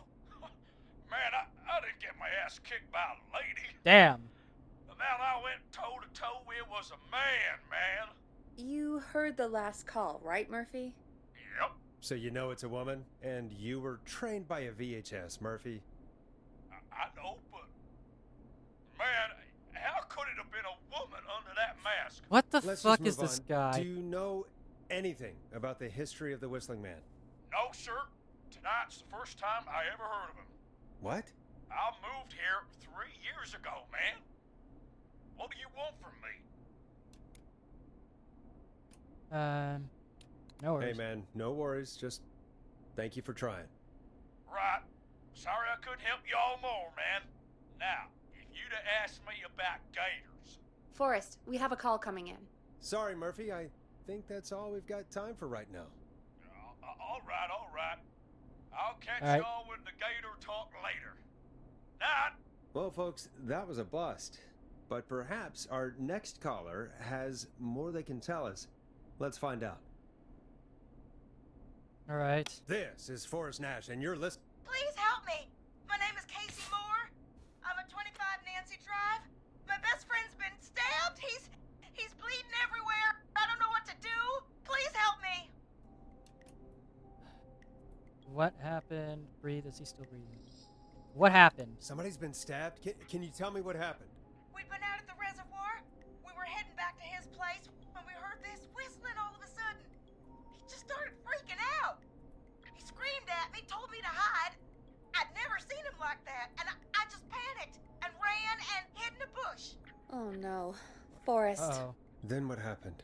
He went up the road and talked to someone. I couldn't really hear or see anything. It sounded like he might have known the person, and they just stabbed him. Was it the Whistling Man or was it a woman? Was it the Whistling Man? Casey, was his attacker the Whistling Man? The who? They had a mask and wore all black? That's all I know. Please, we need help here. I'll get you help, but I need to know. Where did the masked person go? They left. They left him to bleed out. I waited until they were gone, then dragged him into the garage and called 911. Wait, why didn't she make sure he was dead? I don't know. I think I heard them say something like, "It's not so funny now, is it?" before they left, but please, he needs to get to the hospital. Okay. I can't drive, so we need an ambulance. Forrest, the ambulance was destroyed in the Right. explosion at the gas station. I know. You should get all the info you can. All right. What's your friend's name? What's your friend's name, Casey? It's Jason Parker. Can you tell us where Jason was stabbed? They stabbed him in the stomach, and then stabbed him again in his leg when he was on the ground, and it's... Oh, the knife is still there in his leg. We'll be right back. Peggy, patch us through to the hospital. On it. Phoning St. Gabriel's now. Switch to line 2. All right. Hello, St. Gabriel's Hospital. How can I help you? Hi, this is Forrest Nash from 189.16. We have a stab victim at 25 Nancy Drive named Jason Parker. He's been stabbed in the stomach and the leg. He's bleeding heavily. Oh, God, I'm sorry. But the ambulance is... well, you know. I know, but please, we need something or he's going to die. Forrest, listen, you're going to have to get him here. We need to see him, and we can't get there ourselves right now. We don't have any way to drive him right now. And even if we did, he's bleeding out fast. All right, listen. We need to buy him time to get here. That means stopping the blood first, and then finding someone to stabilize him. All To right. stabilize him, you really need someone with first aid training. Do either of you have any? No. Me neither. No. Damn it. I'm really sorry about this, but I have other patients who can't wait. All I can do is talk you through the procedure as quick as I can, and then leave the rest to you. Okay. You think you can handle that? Saving it. We don't have much of a choice, but we can handle it. Hit me. I'm sure we can handle it. Okay, from the top. If he's bleeding out, then you need to get him comfortable and try to stem the bleeding. Lay him down. Apply continuous pressure directly to the affected areas. When the bleeding slows, get a clean cloth of some kind and hold it over the wounds. Get them comfortable. Apply pressure. Clean cloths when slowed. Got it, I think. You said he was stabbed, right? If the object he was stabbed with is still in him, don't take it out. Don't take it out. It's stopping the worst of the bleeding right now. If anything, you should secure it so it stays where it is. I wouldn't have thought of that. Okay. It makes sense, though. Okay. God, that was a lot of info. But I think we can handle this. Glad you got it so far, because there's more to go. All right. All right, keep going. I'm still with you, Doc. What else do we need to know? If he's lost a lot of blood, he may enter shock. If he does, act fast. If you applied a cloth and it's bleeding through, don't remove it. Just apply another on top of it. If it's safe, elevate his legs to get blood circulating to his vital organs. Try to keep him warm. Get him to rest and reassure him. We need the patient to stay calm. All right, don't replace bandages. Elevate his legs. Keep him warm and calm. This is a lot. I'm really sorry. That's as much as I can give you right now. Okay. Try to stop the bleeding. Find someone to get him stabilized, and get him here as quick as you can. Good luck. Okay. All right, Forrest. Casey's still on line 1. Hello? Hello? All right. Forrest, are you there? Okay. How is Jason? I'm here. How is Jason doing? Badly. He's still bleeding. I need help. I've been putting pressure on his stomach wound since you left, but he's still bleeding. I don't know what to do. That's good, Casey. The nurse said to do that. What about the knife in his leg? It's gotta be hell. Should I pull it Don't. out? Don't touch the no, knife. don't touch the knife. The bleeding will get worse if you pull it out. Are you sure? I'm sorry. I'm gonna stop making suggestions. No, don't worry, Casey. We're a Right. team here. We're all going to get Jason through this. Casey, is his leg wound bleeding right now? I hate looking at that knife. Yeah. It's bleeding. His stomach is worse, though. Alright, we need to secure the knife. I think we need to secure the knife so it doesn't move around. Do you have anything you can tie around it? Yeah. There's some laundry piled up on top of the dryer, some cloths on the hood of the car, and what else? I guess I've got my jacket. Alright, use the cleaning rags, buddy. Take the cleaning rags and hold them over the wound. I really hope these are clean. Here we go. I'm sorry, Jason. It's secure. I'm putting pressure on his stomach again. I'm starting to think we might make it. Forrest, can I have a word? Okay. Casey, I'm gonna have a quick word with Peggy. Keep putting that pressure on and let us know when the bleeding is under control. You're doing great. But what if something happens? We'll still be here. Just shout if you need anything, and we'll be there. I promise. Okay. I'll wait. Jason, please be okay. Okay. I'm not a medical professional, so I don't know how accurate this is, alright? What's up, Peggy? We can't stay on the line with her all night. Dawn is still out there. What if other people need us? You're right. She's probably on her way to her next target right now. Exactly. And you heard the nurse. We need someone there with training who can stabilize him. He's got to get to the hospital somehow. Any suggestions? Any suggestions, Peggy? I might. A little before you started working here, KFAM did a mandatory first aid training course. Me and Karen missed it because we were away on a producer getaway. You skipped it, didn't you? Never mind. So, how does KFAM's first aid course help us? Casey said they're at 25 Nancy Drive, right? Yeah? Why?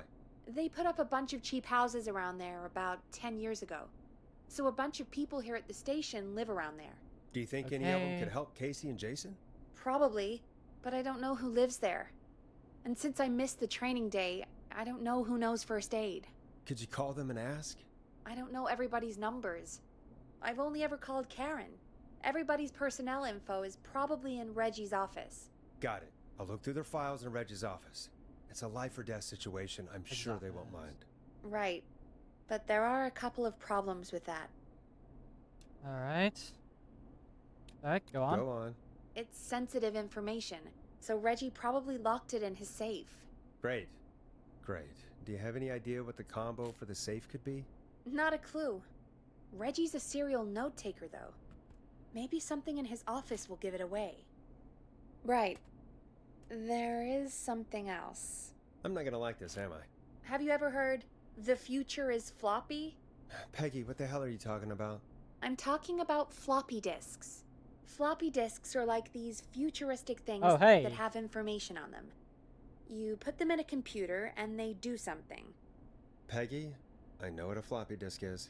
Anyway, Reggie decided that the future is floppy and started phasing out our physical records and replacing them with these floppy disks. I imagine it's the same for our personnel files. That's good to know. Since we haven't heard anything from Casey, I'm guessing Jason's okay for now. I'll check out Reggie's office and see what I can find. You'll need a key for that. I'll just slide it under my door now. Thanks, Peggy. Okay. I'll just have to look around.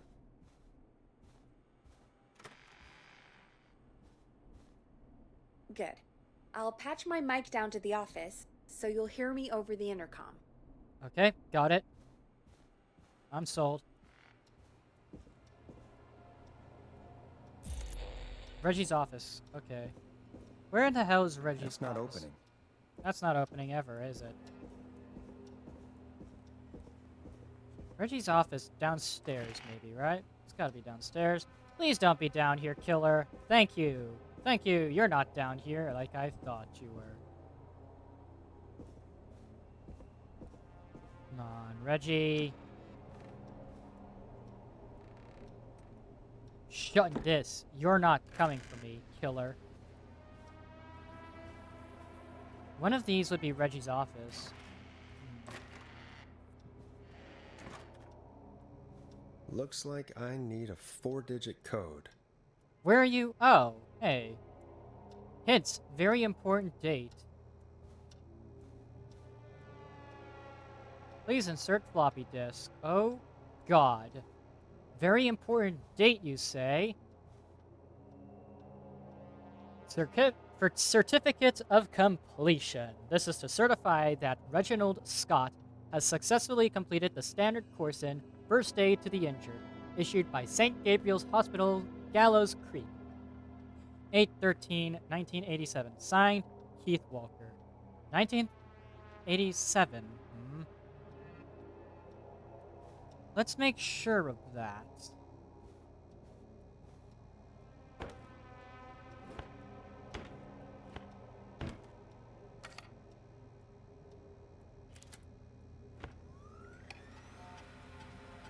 Deep cuts, top secret. This be it? Pizza delivery killer who works with a pizza cutter. Re-slice on me. Terrifyingly, there's never any pizza. What happened to the original delivery guy? Maybe write him as final girl's boyfriend? Protagonist is college student Megan, surname to follow. She's smart, beautiful, resourceful, and lactose intolerant. Amplifies the divide between her and the pizza killer. What am I reading? Takes place on 11/07. Very important date for the town. Goose gathering, event where a large number of geese appear. Okay, 11/07. Need to kill off Megan's support network throughout the movie. Like Acts 3, but even scarier. Maybe partner with Ponte's Pizza for the launch. 110 orders, just receive a pizza cutter and a ticket to the movie. 11/07. 11/07, huh? Axe Forever. Need to write pitch document. Good title. Bring back original protagonist villain. 11. Nice!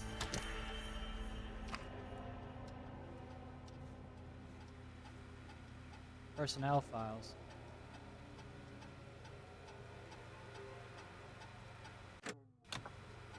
Alright.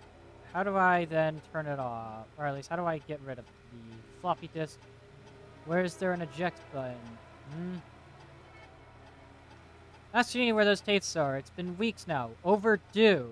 Okay.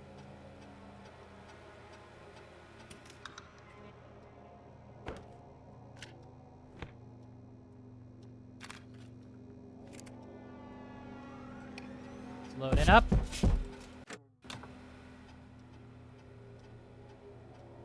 Hey, Peggy, you there? Yeah, I'm here. Did you find what we need? I got the safe open, but I'm not sure what I'm supposed to be looking for in these files. We need to know who can do first aid, and we need them to be close to Nancy Drive. Anything further away than a street or two is probably too far. Anyone who ticks those two boxes is our best bet. Got it. I'll take another look at the files. I'll let you know when I find something, or don't. Let's see.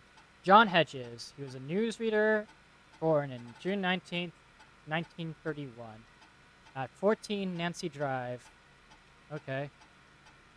John refused to engage with the first aid trainer during the course. I know he was a war medic, but it was station policy to send everybody regardless. John apparently has a bunch of medical equipment in his home that he procured from the military at the end of his service. Is that legal? Do I need to report him? Spoke to John again about eating the free samples that Brad gets sent for his reviews. He said he'd stop, but he said that the last time 3 times too. Is it un-American to reprimand a war vet?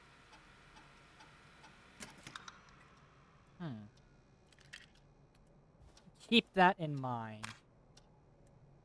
This one is for me. Me? Get a load of this, Peggy. Apparently, I'm a lone wolf type. Forrest, what are you doing? We don't have time for this. We have a man literally dying on the line, and you're more interested in you. You're right. I'm sorry. I need to focus on possible candidates. All right. I can read the rest of this later. All right. Yeah, we'll keep that in mind. All right, but let's place the removed candidates on the floor.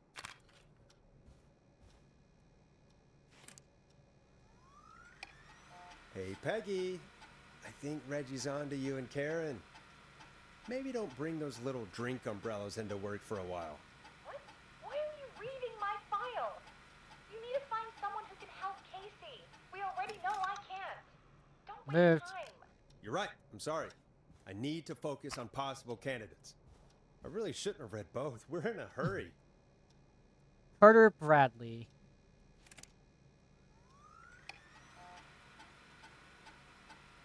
Alright. He's a food critic at 31 Axdown Lane.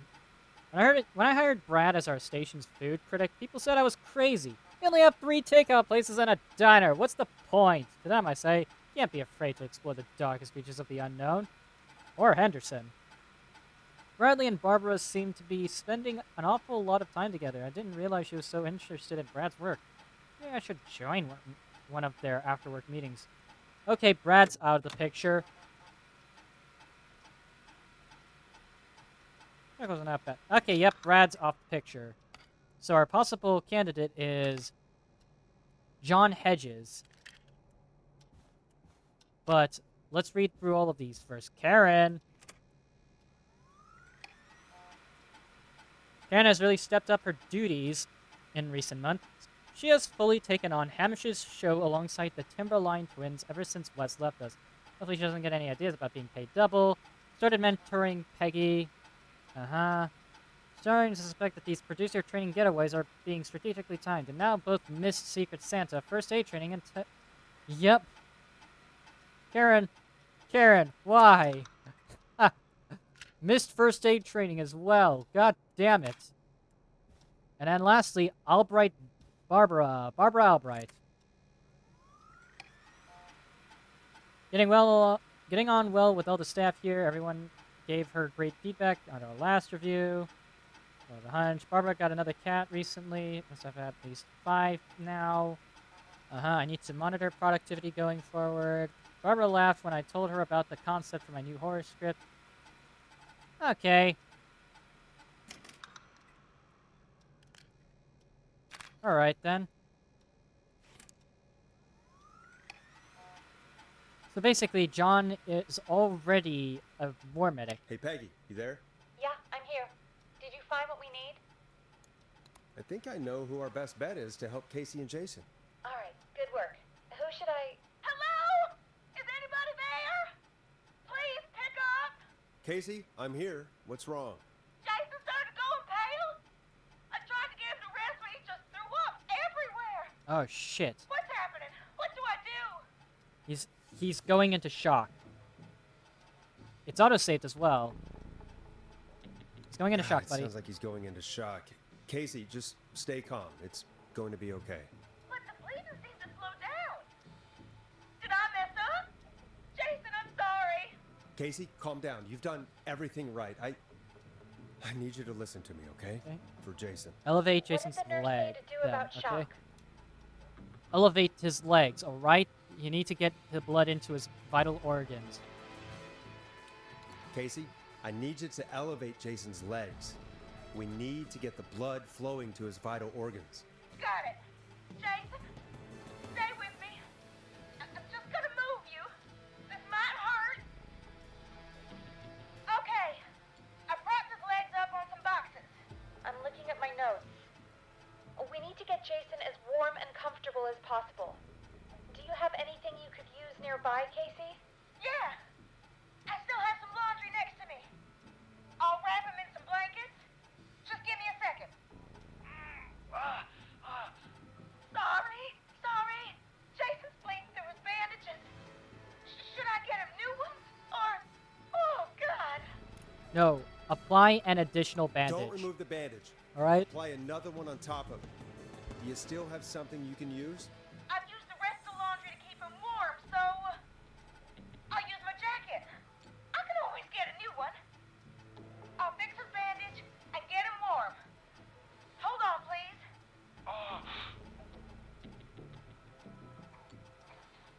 Alright? Sorry. I'm done. You're gonna be okay, Jason. Okay. Just relax now, okay? Sorry. I'm scared. He's not doing well. Is he gonna... Alright, be strong for Jason. Casey, I need you to be Alright. strong for Jason. Sit with him and reassure him that everything's gonna be okay. Okay? Okay. Please. I can't give him what he needs. Please, help. I can't lose him. All right, Forrest, we need to hurry. Jason doesn't sound like he's doing too well. We know Said who you to knew call. to call earlier? Who was it? John Hedges. John Hedges. We need to call John Hedges. He lives on Nancy Drive. He didn't really participate in the first aid training, but he's a former war medic. He's Okay. probably the most trained person we have. Really? I never really spoke to him before. A war medic, huh? Yep. Yeah, and according to Reggie's notes, John keeps all of his old equipment at his house. He's something of a hoarder. All right. What's his number? 5420735. Yep. Calling now. Let's hope he picks. Who the hell is this calling me at? What time is it? John, it's Forrest Nash here at KFAM. We have an emergency and we need your help. Forrest? If this is a work emergency, then it can wait until the goddamn morning. Just leave me a note like everybody else. All right. Someone has been stabbed, A man okay? has been stabbed by the Whistling Man, or...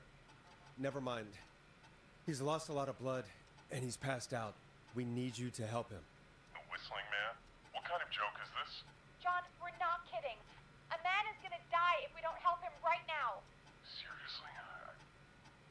Mhm. I haven't been called on for over 10 years.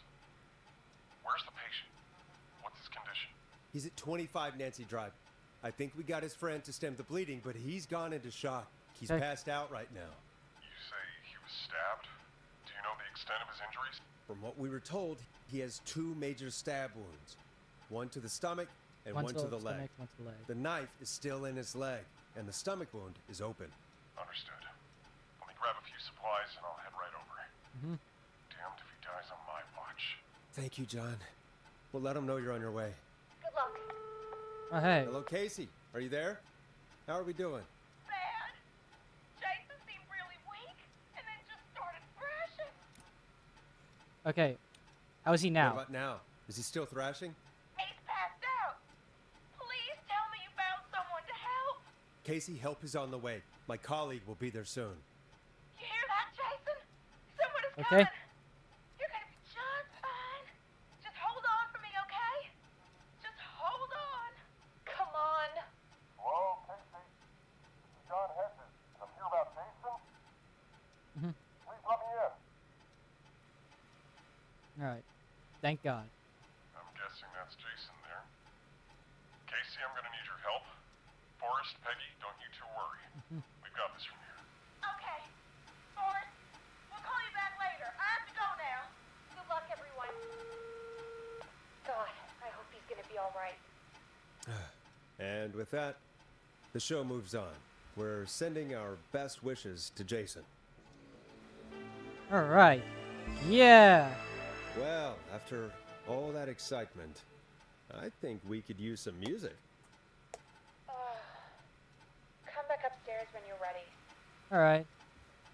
I'm ready. Actually, no, wait.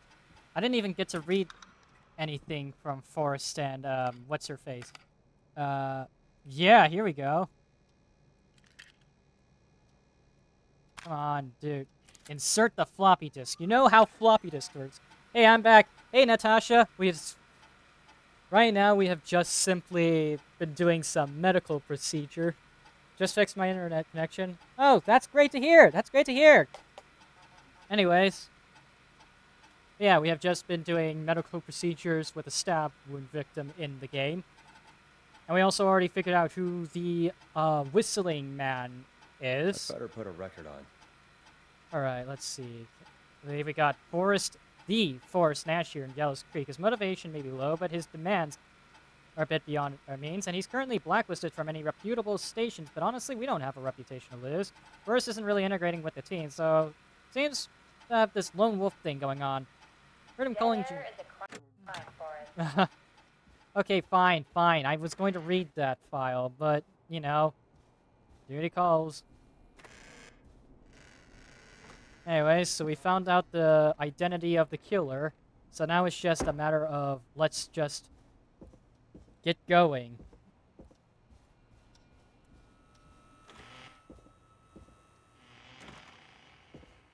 Come on, man.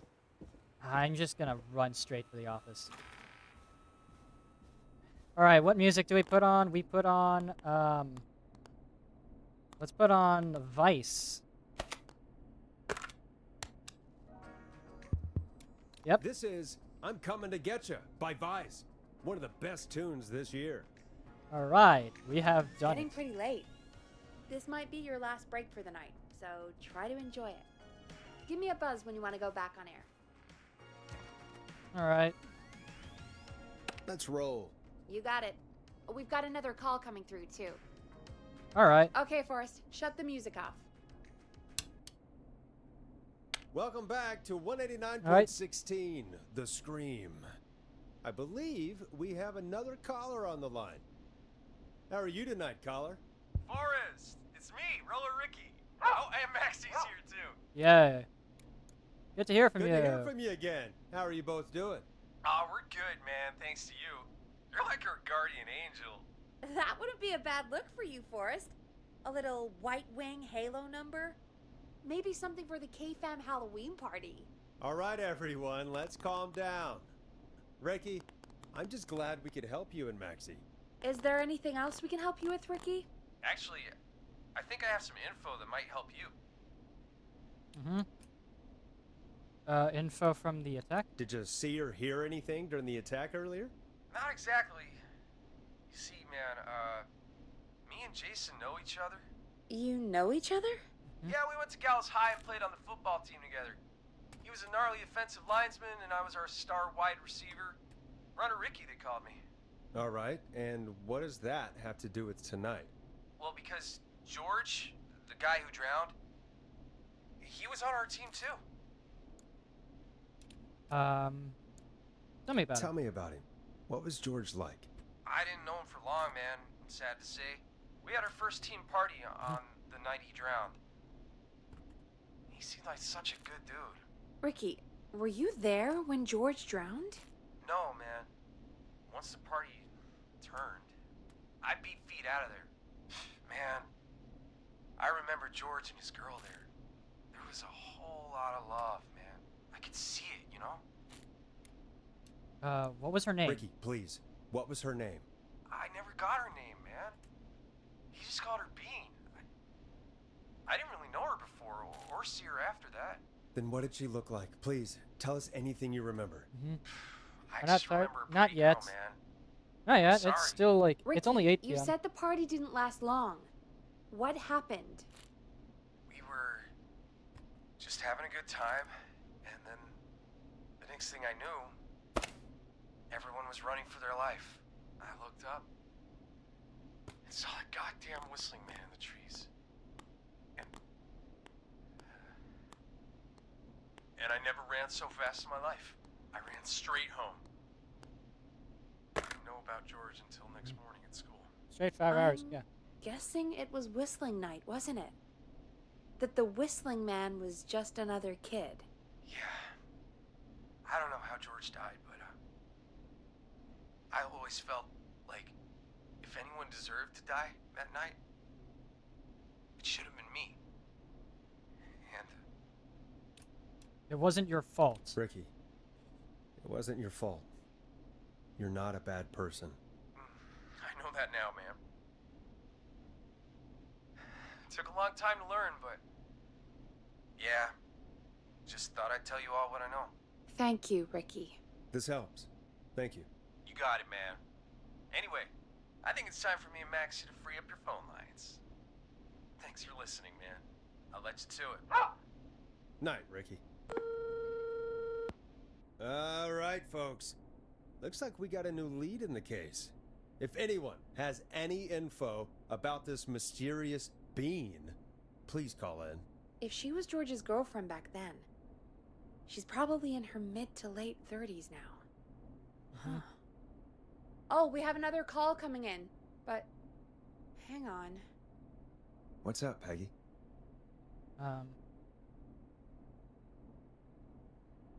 What's going on? Peggy?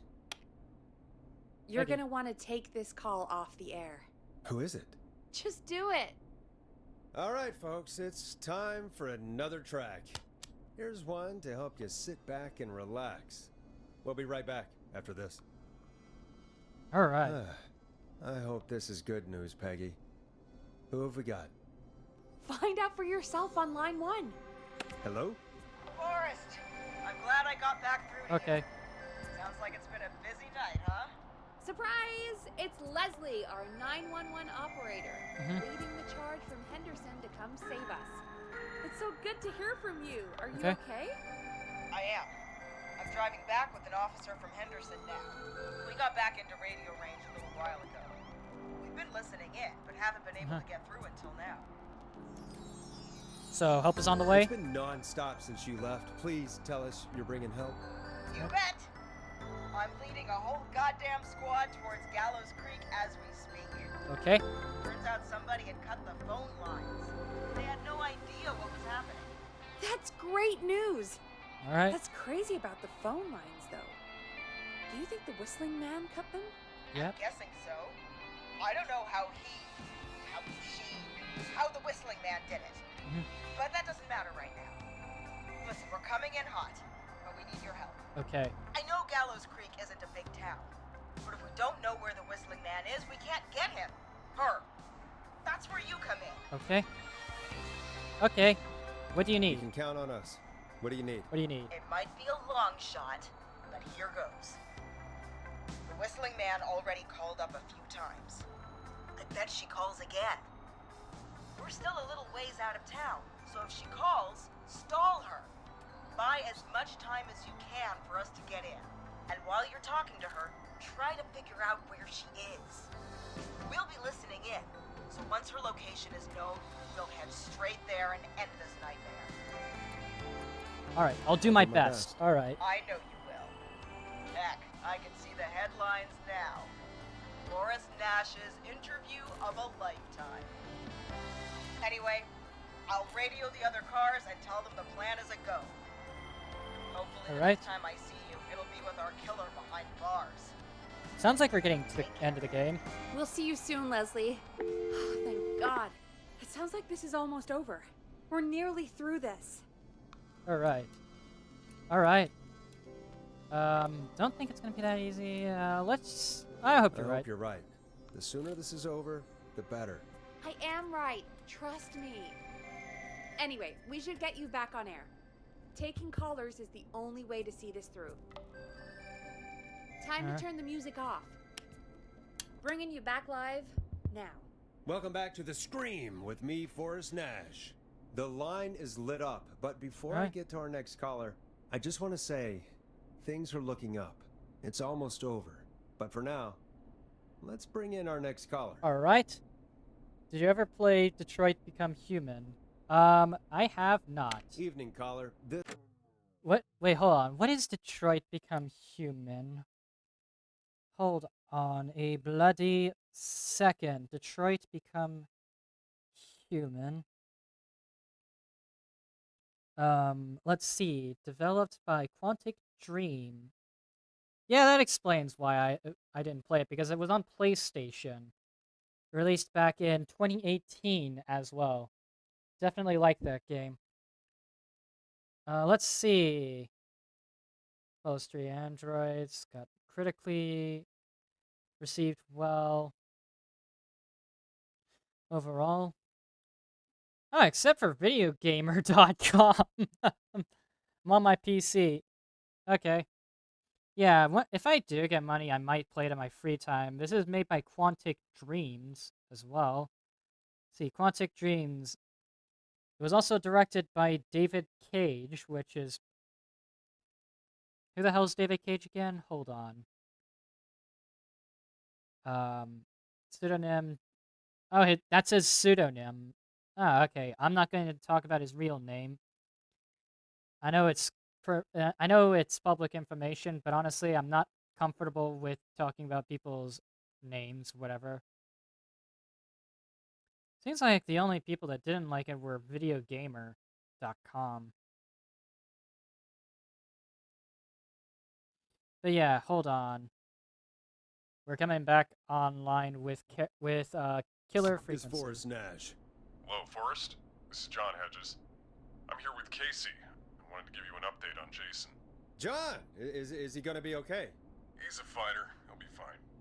We've got him stabilized and resting in a bed. We're preparing to move him to the hospital. Thank you so much. If you hadn't been there, then... God, I don't even want to think about what would have happened. Of course, Casey. All right. We're just happy he's okay. John, Casey, you two did all the work. Tell Jason to get well soon from us, whenever he's up for it. Well, why don't you tell him yourself? Is this Forrest? Alright. You feeling okay? It is. I hope you're feeling better now. It's good to hear you, Jason. Alright. How are you? Oh, well, you know. I've got a hole in my stomach, and Ouch. there's a knife in my leg, but John gave me something to take the edge off. So, I might feel even better than either of you. Oh. Take it easy until you get to St. Gabriel's. I will. But, before that, I needed to call you. I'm guessing the Whistling Man is still out there? Yep.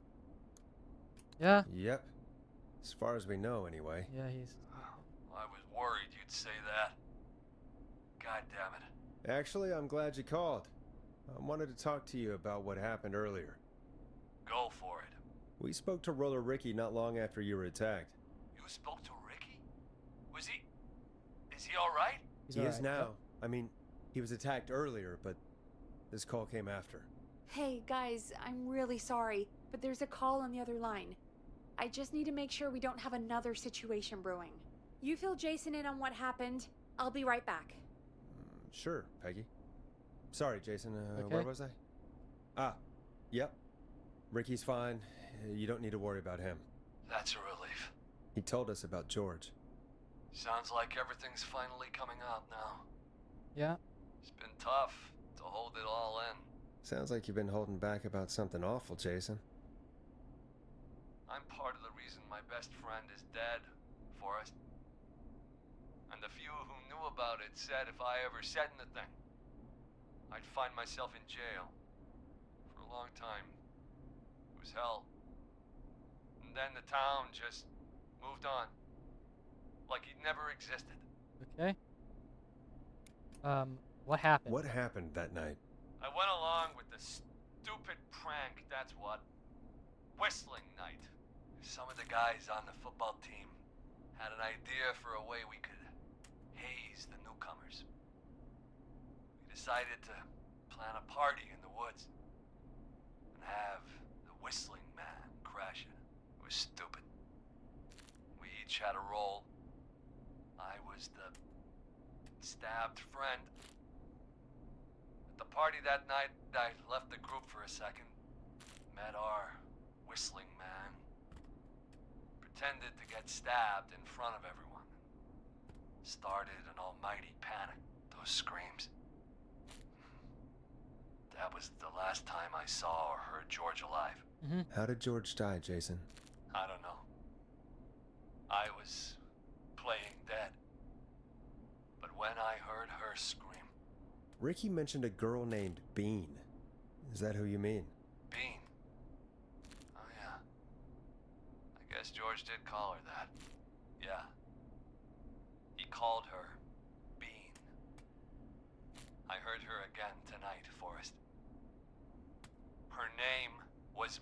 What? What happened? Are we still on air? Oh, How do we shit. get it back on? Oh, we can use the emergency generator down in the basement. Uh-oh. Ricky picked it up a while ago in case we ever needed to do an emergency broadcast. An emergency broadcast? Emergency? You know, nuclear war, alien attack. Alright. Broadcasting a serial killer's location to the cops so we can end this nightmare. Fair point. It's in the storage area in the far back corner, up on the wall. You might have spotted it earlier when you were digging around for all those tapes. Yeah, I definitely spotted It'll it. have a big red button. Just press that. I'll see you when you're back. Okay, we're going in. Great.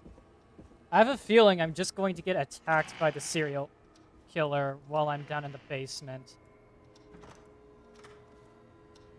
Okay. Huh. Here we go. Back into the basement again. It's so dark right now. Holy crap.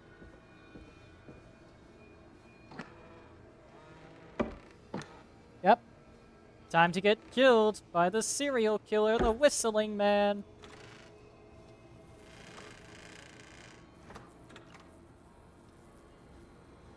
Alright. Here we go. Time for the jump scare. Coming to him for me, too. How fun. Yeah. Okay.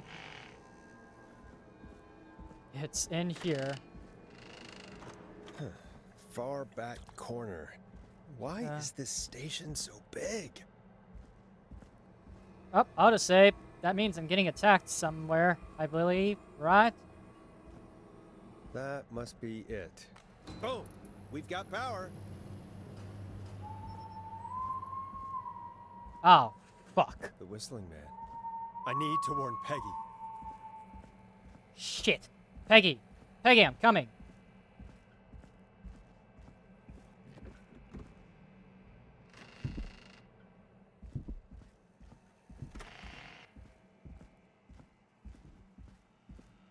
Uh-oh.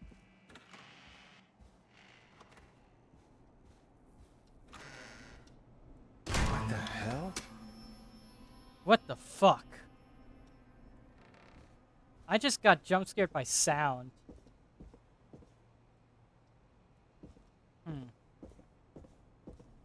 I don't know. I don't know what this is all about. Shit. Good job on the new job. Genie. This might be important.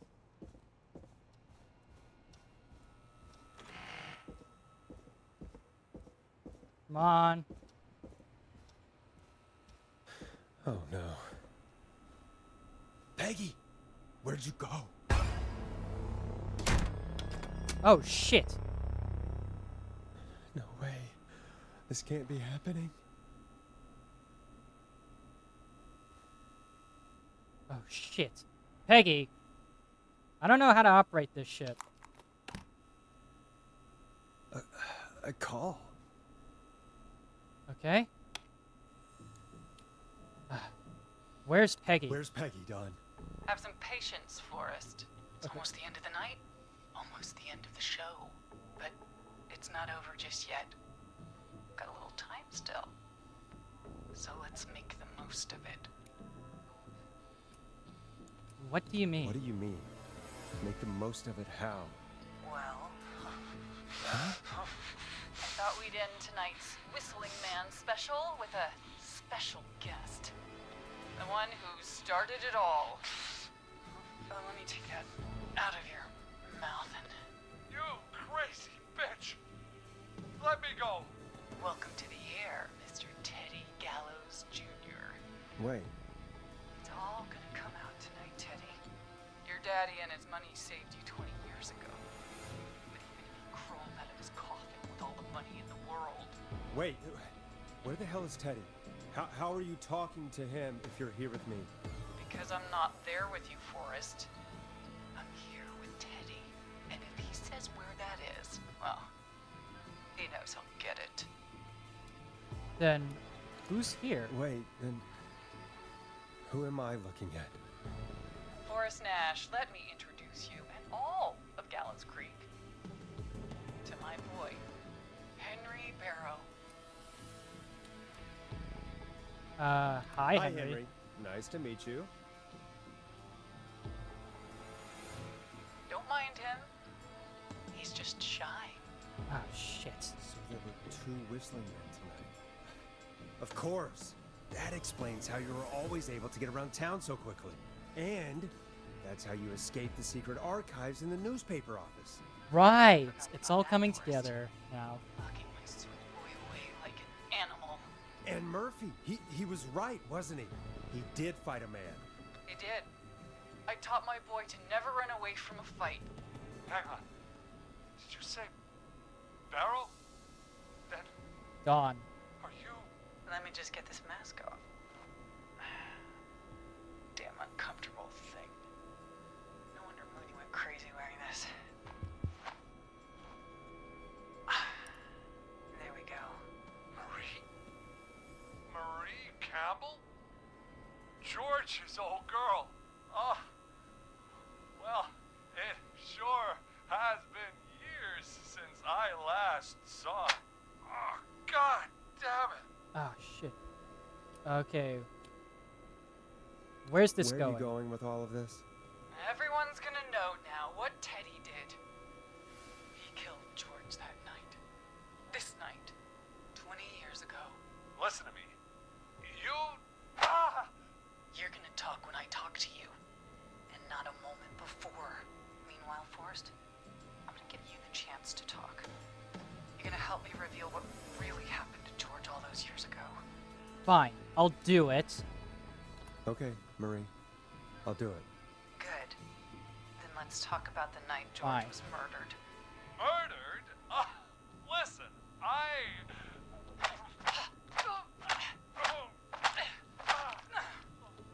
I said you speak when you're spoken to. You not sleep unless told to do so. Work tonight and piecing Okay, together sorry. what happened to George 20 years ago. And that's why I want you to interview us. Alright, I can do that. Interview you. I can do that. All right. I can do that.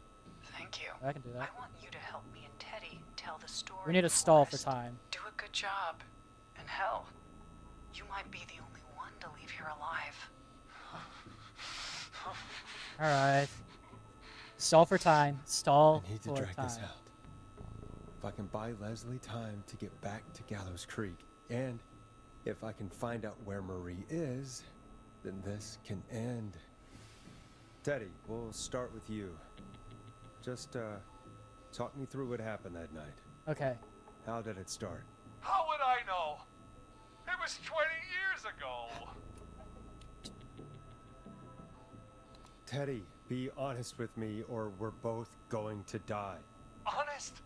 Forrest, I'm trapped here with a psycho. Ow. What the hell, What the man? hell? God damn it. Okay.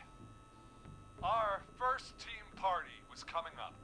And when I saw the date it was scheduled for, I had an idea for a way we could prank the new guys. It was Whistling Night. I understand that kids in Gallows Creek know tonight as Whistling Night. I'm guessing that's what you mean? Well, we didn't have a name for it then. It was just the night that Mooney went missing. But Whistling Night is what they'd call it later. Wait. You mean this was the first Whistling Night? Keep talking, Teddy. We went up near Whistling Point. God, who was there? Me, Jason, George. and George, of course. But George didn't come alone. He brought Marie. And Roller Ricky. He was there too, wasn't he? Yes, Ricky was there too. Runner Ricky, our wide receiver. I helped him off the bottle, you know. Because I'm a decent man. Is that so? Yes, it is. He came apart one day. Some people do. He had some issues. Wasn't stable. I didn't want him to hurt his chances in life.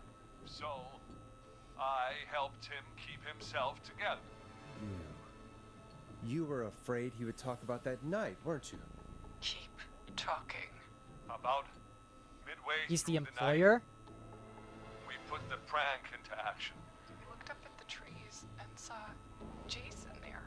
Bloody, like he'd just been stabbed. And the whistling man. Screaming. George and I and Ricky, we got left behind. But Ricky was in on it too. I know he was. He and Teddy were as close as anybody. Teddy must have told him the plan. I think we're doing well, so I'm going to make a save here. Did you ask Ricky? Did you ask Ricky if he knew or not? I didn't see any reason to. Why? Because Ricky phoned up earlier. He didn't know anything about it, Marie. What? He had no idea what was happening. He said he was as terrified as anybody. Isn't that right, Teddy? You didn't tell him, did you? Ricky never could keep his mouth shut. If we told him, he would have given everything away. But he... well... it doesn't matter. He didn't run his mouth enough to tell anybody about it afterwards. He's still guilty. It was just a stupid prank. Just a prank. Okay. How can you still say it was just a Okay. prank? Oh, come on. Oh, God damn it. You made George think Jason had been murdered. He thought his best friend was dead. And so tonight you stabbed him for real? It's the role he wanted to play. Jason's still alive, Marie. He was with a friend.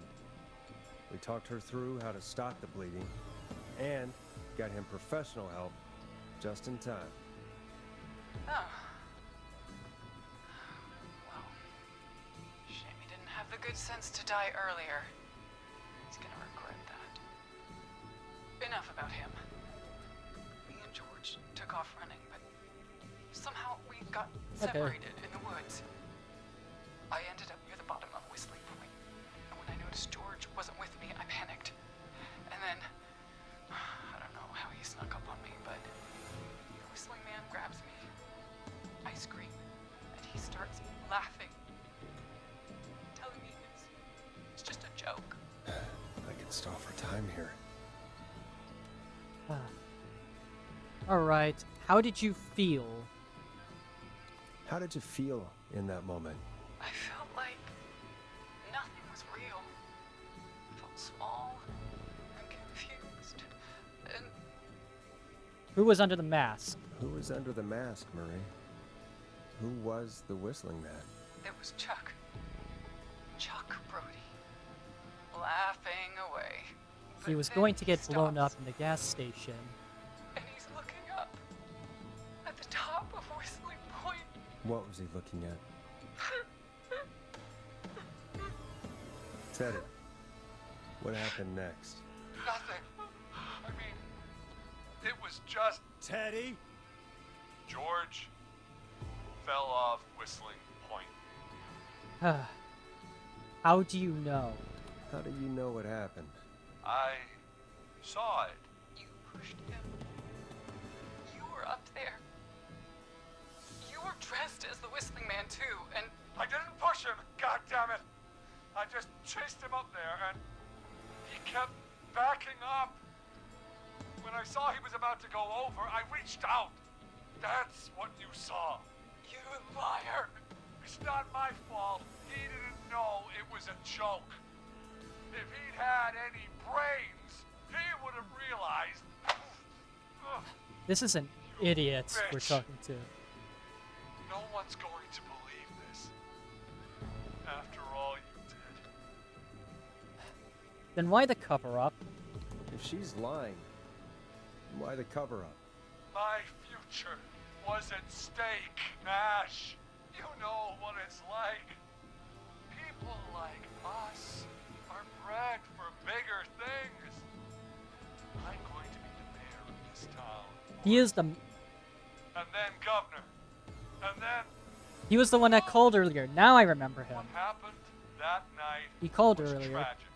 It should never to have advertise happened, his campaign. Okay. but it was a mistake. It was just a stupid joke gone wrong. So my father sent Clive out to clean it up. Why should a blip It's not a blip. ruin my future? George was a blip? He wasn't a He blip. wasn't a blip, Marie. His father covered it up from there. I searched for George's body all night, but Sandra found him the next morning while out jazz running. she found him in the river, but she lied about that to protect Teddy. She said something about her rent going up, unless she... Teddy, did your father own Sandra Sharp's dance studio? It's Gallows Creek, not Sharp Creek. Answer the question, I'd answer the please. question if I were you, Teddy. Yes. All Okay. right. We own most of the town. That's it then. Your father was going to run her out of business, unless she lied and said she found him in the reservoir instead of the river. What my father did in his business dealings is nothing to do with me. The false reports. That's why you killed Sheriff Matthews too, isn't it, Maria? Not just to get him out of the way, but... Everyone was in on it, Forrest. Even the coroner wrote a fake report. Said George was drinking. That he just got himself into trouble. And... I saw. I'm sorry. Yes. For all it's worth, Virginia didn't have much of a choice. She had a sick sister whose treatments she couldn't afford. She played along with the gallows to save her sister's life. And her own. Even still, she should have told the truth. I did my part. I tried everything I could think of. I even went to the newspaper, but no. That coward killed the story. We'll take care of Maurice Russell later. You've been through hell, buddy. You've been through hell, Marie. I'm sorry. You've got no idea. Never should have started. You shouldn't have pushed my George off the cliff. You should have been punished. It's coming to a stop. At least for now. Here, where George and I first met, before he joined your football team. Or joined the But force. right after he shot the winning throw. Wait a sec. The school gym. We're at Gallows Creek High, in the gymnasium. That's right, Forrest. Not that it matters, but yes. Oh, damn. We get a close-up Anyway. shot. I think that about wraps up the interview with Teddy. So, Marie? Where? Oh my god. Peggy! Teddy? You've got to help me. quiet. You'll talk more later. Now I have to talk to someone who mattered more than you ever did. Peggy. It's been so long since I've seen your face. Oh, I worried you wouldn't come. Marie! Oh my god. I thought you... And here I was, thinking you'd forgot me. I'd never forget my own sister. What the hell? What the hell? Peggy, what's happening? Why are you even there? Wanna explain, Peggy? Earlier, while you were speaking to Jason, I got a call. You remember? Well, it was from Dawn. She said that my sister Marie was there that night George died, and that I should come to the gym for a reunion. And when you walked in, you found out. That my sister is the Whistling Man. Good to see you too, Peggy. Why didn't you tell me any of this? She said that it was my last chance to see my sister. I knew if I told you, you'd try to stop me or come with me when we need you on the radio, and I just... I'm sorry. This has to be a lot for you. What happened to you, Marie? You just Oh, dear disappeared one God. day. Disappeared? I was thrown out, Peggy. I begged Mom and Dad to do something about what happened that night, but did they care? No. They told me to stay quiet. They only cared when they learned I'd been with George. And Marie, I'm so sorry. I never knew. it's not your fault. Not your fault. Really, it's Mom and Dad I should be seeing right now. But since they're dead and gone, well, I'll have to settle for the next best thing. Next best thing. Is this why you attacked Eugene? Wait. Is that why you went after that kid in the maze? Eugene Stein? Because his parents? That's right. Eugene's parents were there that night too, but they got themselves killed in a bus accident. And since only their child was left... Oh, shit. Marie, please. Mom and Dad are gone, Peggy. Besides, you forgot me. Just like the rest. You forgot. Is there any way I could prove Peggy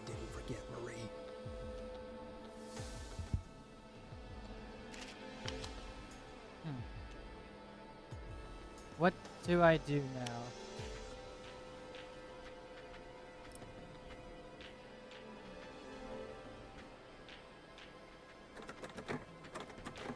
It hurt to be forgotten. I never forgot you! Well, no one's gonna forget now. Peggy! No! Shit.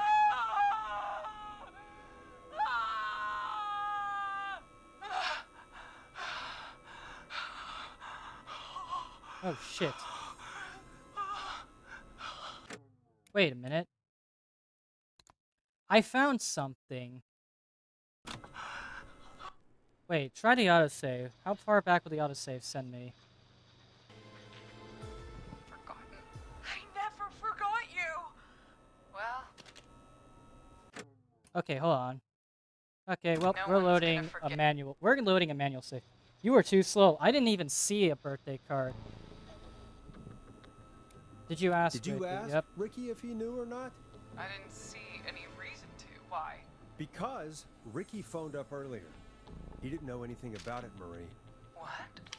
He had no idea what was happening. He said he was as terrified as anybody. Isn't that right, Teddy? You didn't tell him, did you? Ricky never could keep his mouth shut. If we told Okay. him, he would have given everything away. But he... Okay, we're back. It doesn't matter. He didn't run his mouth enough to tell anybody about it afterwards. He's still guilty. Just it a was prank. just a stupid prank. Just a prank. How can Yep. you still say it was just You have a to do prank? all this again. Oh, Oh, come man. on. God damn it. You made George think Jason had been murdered. He thought his best friend was dead. And so tonight you stabbed him for real? It's the role he wanted to play. Jason's still alive, Marie. He was with a friend. We talked her through how to stop the bleeding and got him professional help just in time. Oh. Well, Alright. shame he didn't have the good sense to die earlier. You have to go through this rigmarole. Enough about him. Me and George took off running, but somehow we got separated in the woods. I ended up near the bottom of Whistling Point, and when I noticed George wasn't with me, I panicked. And then... Great, I don't know great. how he snuck up on me, but the Whistling Man grabs me. I scream, and he starts laughing. Okay, how did you feel? How did you feel? How did you Just feel? a How did you feel? How did you feel? How did I you can feel? stall for time here. How did you feel in that moment? I felt like nothing was real. I felt small and confused. And Who was under the Who was mask? under the mask, Marie? Who was the Whistling Man? it was Chuck. Chuck Brody. Laughing away. But then he stops. And he's looking up. At the top of Whistling Point. What was he looking at? Alright, alright. Teddy, what happened next? Nothing. I mean, it was just... Teddy? George fell off Whistling Point. How do you How know? do you know what happened? I saw it. You pushed him. You were up there. You were dressed as the Whistling Man too, and I didn't push him. God damn it! I just chased him up there, and he kept backing up. When I saw he was about to go over, I reached out. That's what you saw. You liar! It's not my fault. Yeah, yeah. No, it was a joke. If he'd had any brains, he would have realized. Ugh. You Yeah. bitch. No one's going to believe this. Why the cover up, buddy? Why the cover up? Why the cover up? If she's lying, why the cover up? My future was at stake, Ash. You know what it's like. People like us are bred for bigger things. I'm going to be the mayor of this town, Forrest. And then governor. And then, who knows? What happened that night was tragic. It should never have happened. But it was a mistake. It was just a stupid joke gone wrong. So my father sent Clive out to clean it up. Why? It's not a blip, buddy. It's not a blip. It's not a blip. George was a blip? He wasn't a blip, Marie. His father covered it up from there. I searched for George's body all night, but Sandra found him the next morning while out jazz running. she found him in the river, but she lied about that to protect Teddy. She said something about her rent going up, unless she... Teddy, did your father own Sandra Sharp's dance studio? Sandra It's Sharp. Gallows Creek, not Sharp Creek.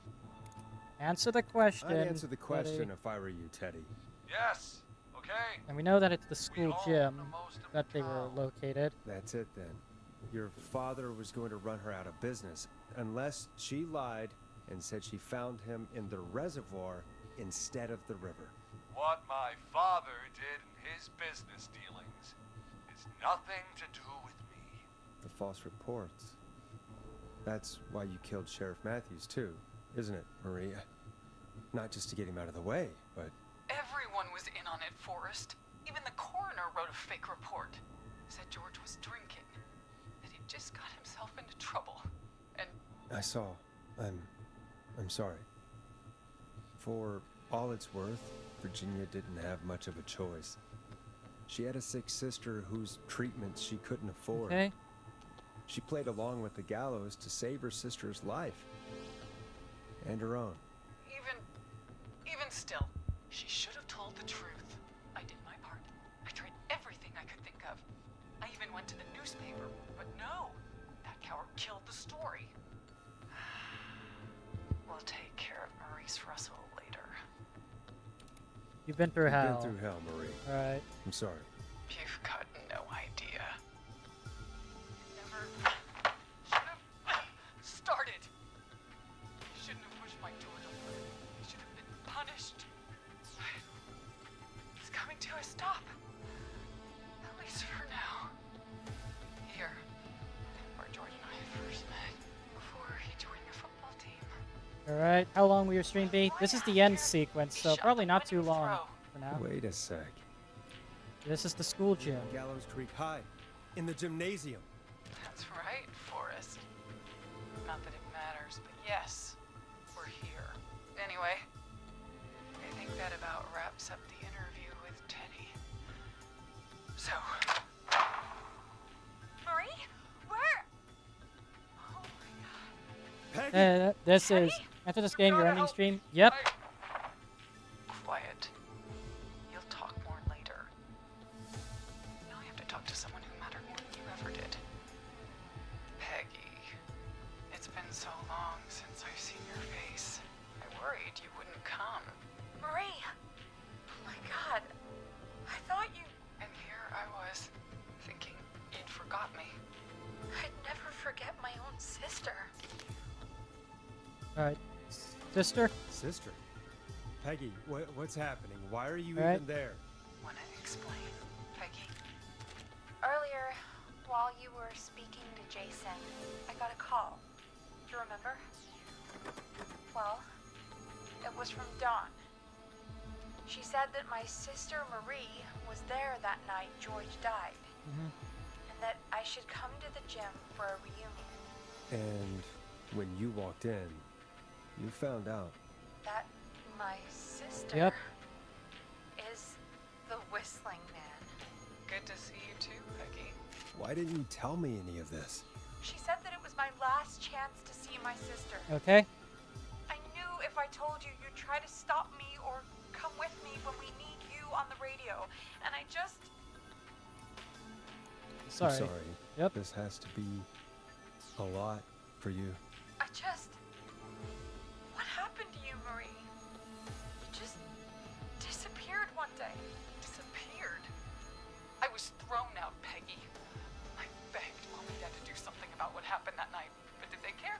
And then, you know, she was about to kill Eugene because his parents were in on it, but they died in the accident, so Eugene became the victim. And Yeah. Marie, I'm so sorry. I never knew. it's not your fault. Really, it's Mom and Dad I should be seeing right now. But since they're dead and gone, well, I'll have to settle for the next best thing. Wait. Is that why you went after that kid in the maze? Yeah. I'm gonna put this on slave slot. Gene Stein? Because his parents? That's right. Eugene's parents were there that night too. They got All right. themselves killed in a bus accident. And since only their child was left, Marie, please. Mom and Dad are gone, Peggy. Besides, you forgot me. I have. Just like the rest. I have something, guys. You forgot. Marie, Peggy never forgot about you. Keep your mouth shut. She kept a card from you. She kept it here on her desk. What card? The card you made me for my 8th birthday. All right. What Yes. does it say then? Happy birthday, Peg. Now you're great and 8. Love, M.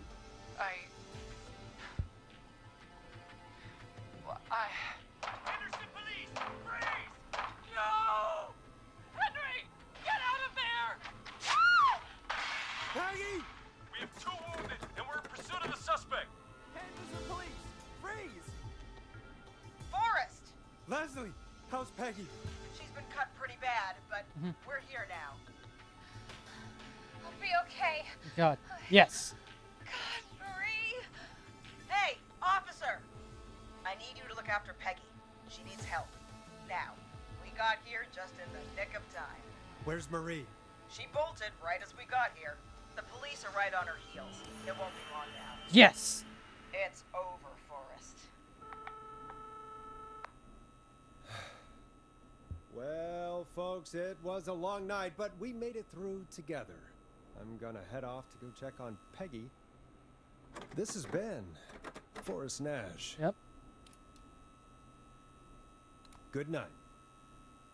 And good morning. Come on, open the door, please. Oh, never mind.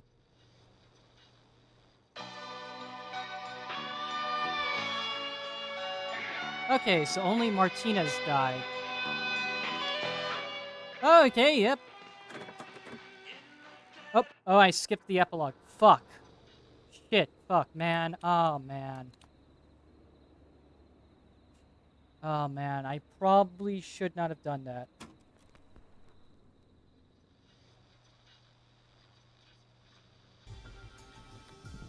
Keep your mouth shut. She kept a card from you. Alright, I'm just going to have to go kept through it this ending here sequence on again the so I can desk. see what the epilogue was, because there's an epilogue. I Card just you made me for my skipped 8th it. birthday. I'm an idiot. What does it say then? Happy Alright. birthday, Peg. Now you're great and 8. Love, M. Well, anyways. Henderson police! Freeze! No! Henry! Get out of there! Yep. That's Henry. We have 2 wounded, and we're in pursuit of the suspect. Henderson police! Freeze! Forrest! Leslie, how's Peggy? She's been cut pretty bad, but we're here now. I'll be okay. God, Marie! Hey, officer! Alright. I need you to look after Peggy. She needs help. Now, we got here just in the nick of time. Where's Marie? She bolted right as we got here. The police are right on her heels. It won't be long now. It's over, Forrest. Alright. It's over. Well, folks, it was a long night, but we made it through together. I'm gonna head off to go check on Peggy. Alright. This has been Forrest Nash. Let's make tomorrow Let's better. make tomorrow better. Yay! That's the end of Killer Frequency. We have an epilogue sequence to get through, but here are all the people we saved, including Martina. Well, except for Martinez, who died because of the boneheaded decision I made earlier. See ya.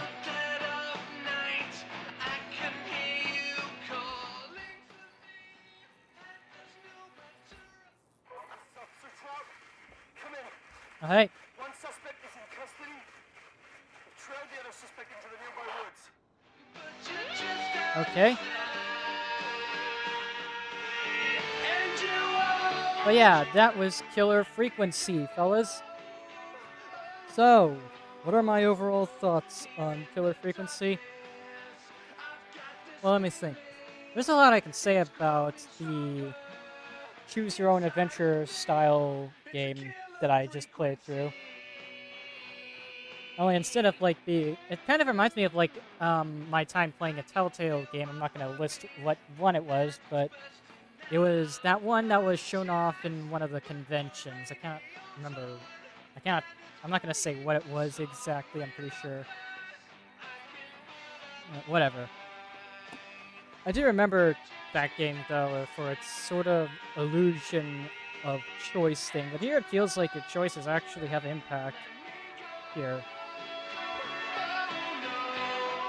But yeah. Yeah, that was Killer Frequency. I'm assuming that the epilogue sequence is just a bunch of calls. So yeah, overall, I'd say that Killer Frequency was a great game. It was published by Team 17 again, who, by the way, published Dredge a while back. But yeah, Killer Frequency was an overall really interesting time. A lot of it is making dialogue decisions and stuff, but I really think that they kind of made it really interesting. The story was really good to follow. And sort of like a very in-depth puzzle game, if you will, which I really like. That's really it.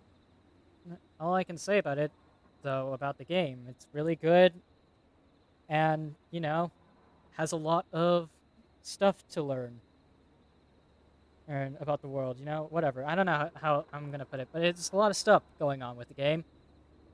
The actual horror of the game being trying to figure out how to help a victim over a radio line. That's really cool, really fun. And a lot of puzzle solving as well. Most of it is just me looking at a map and trying to path out. The maze one was my favorite, to be honest. Like, the maze one is just simply trying to make a path for the victim to get out. Yeah, it's not very complex. The twist at the end was surprising and also really good. And anytime I think about it now, like, actually, that twist, thinking about it now, yeah, the twist was actually hinted at for a while. Like, for example, the guy saying that he was beaten up by a man instead of a woman, implying, which does have implications. And earlier, the whistling man actually escaped without having any way to escape the door because it's locked on one side, so the only way he could have escaped being if someone got him out. That was really cool. Yeah. That was really cool, though. That was a twist done really well, in my opinion. So yeah, that's great.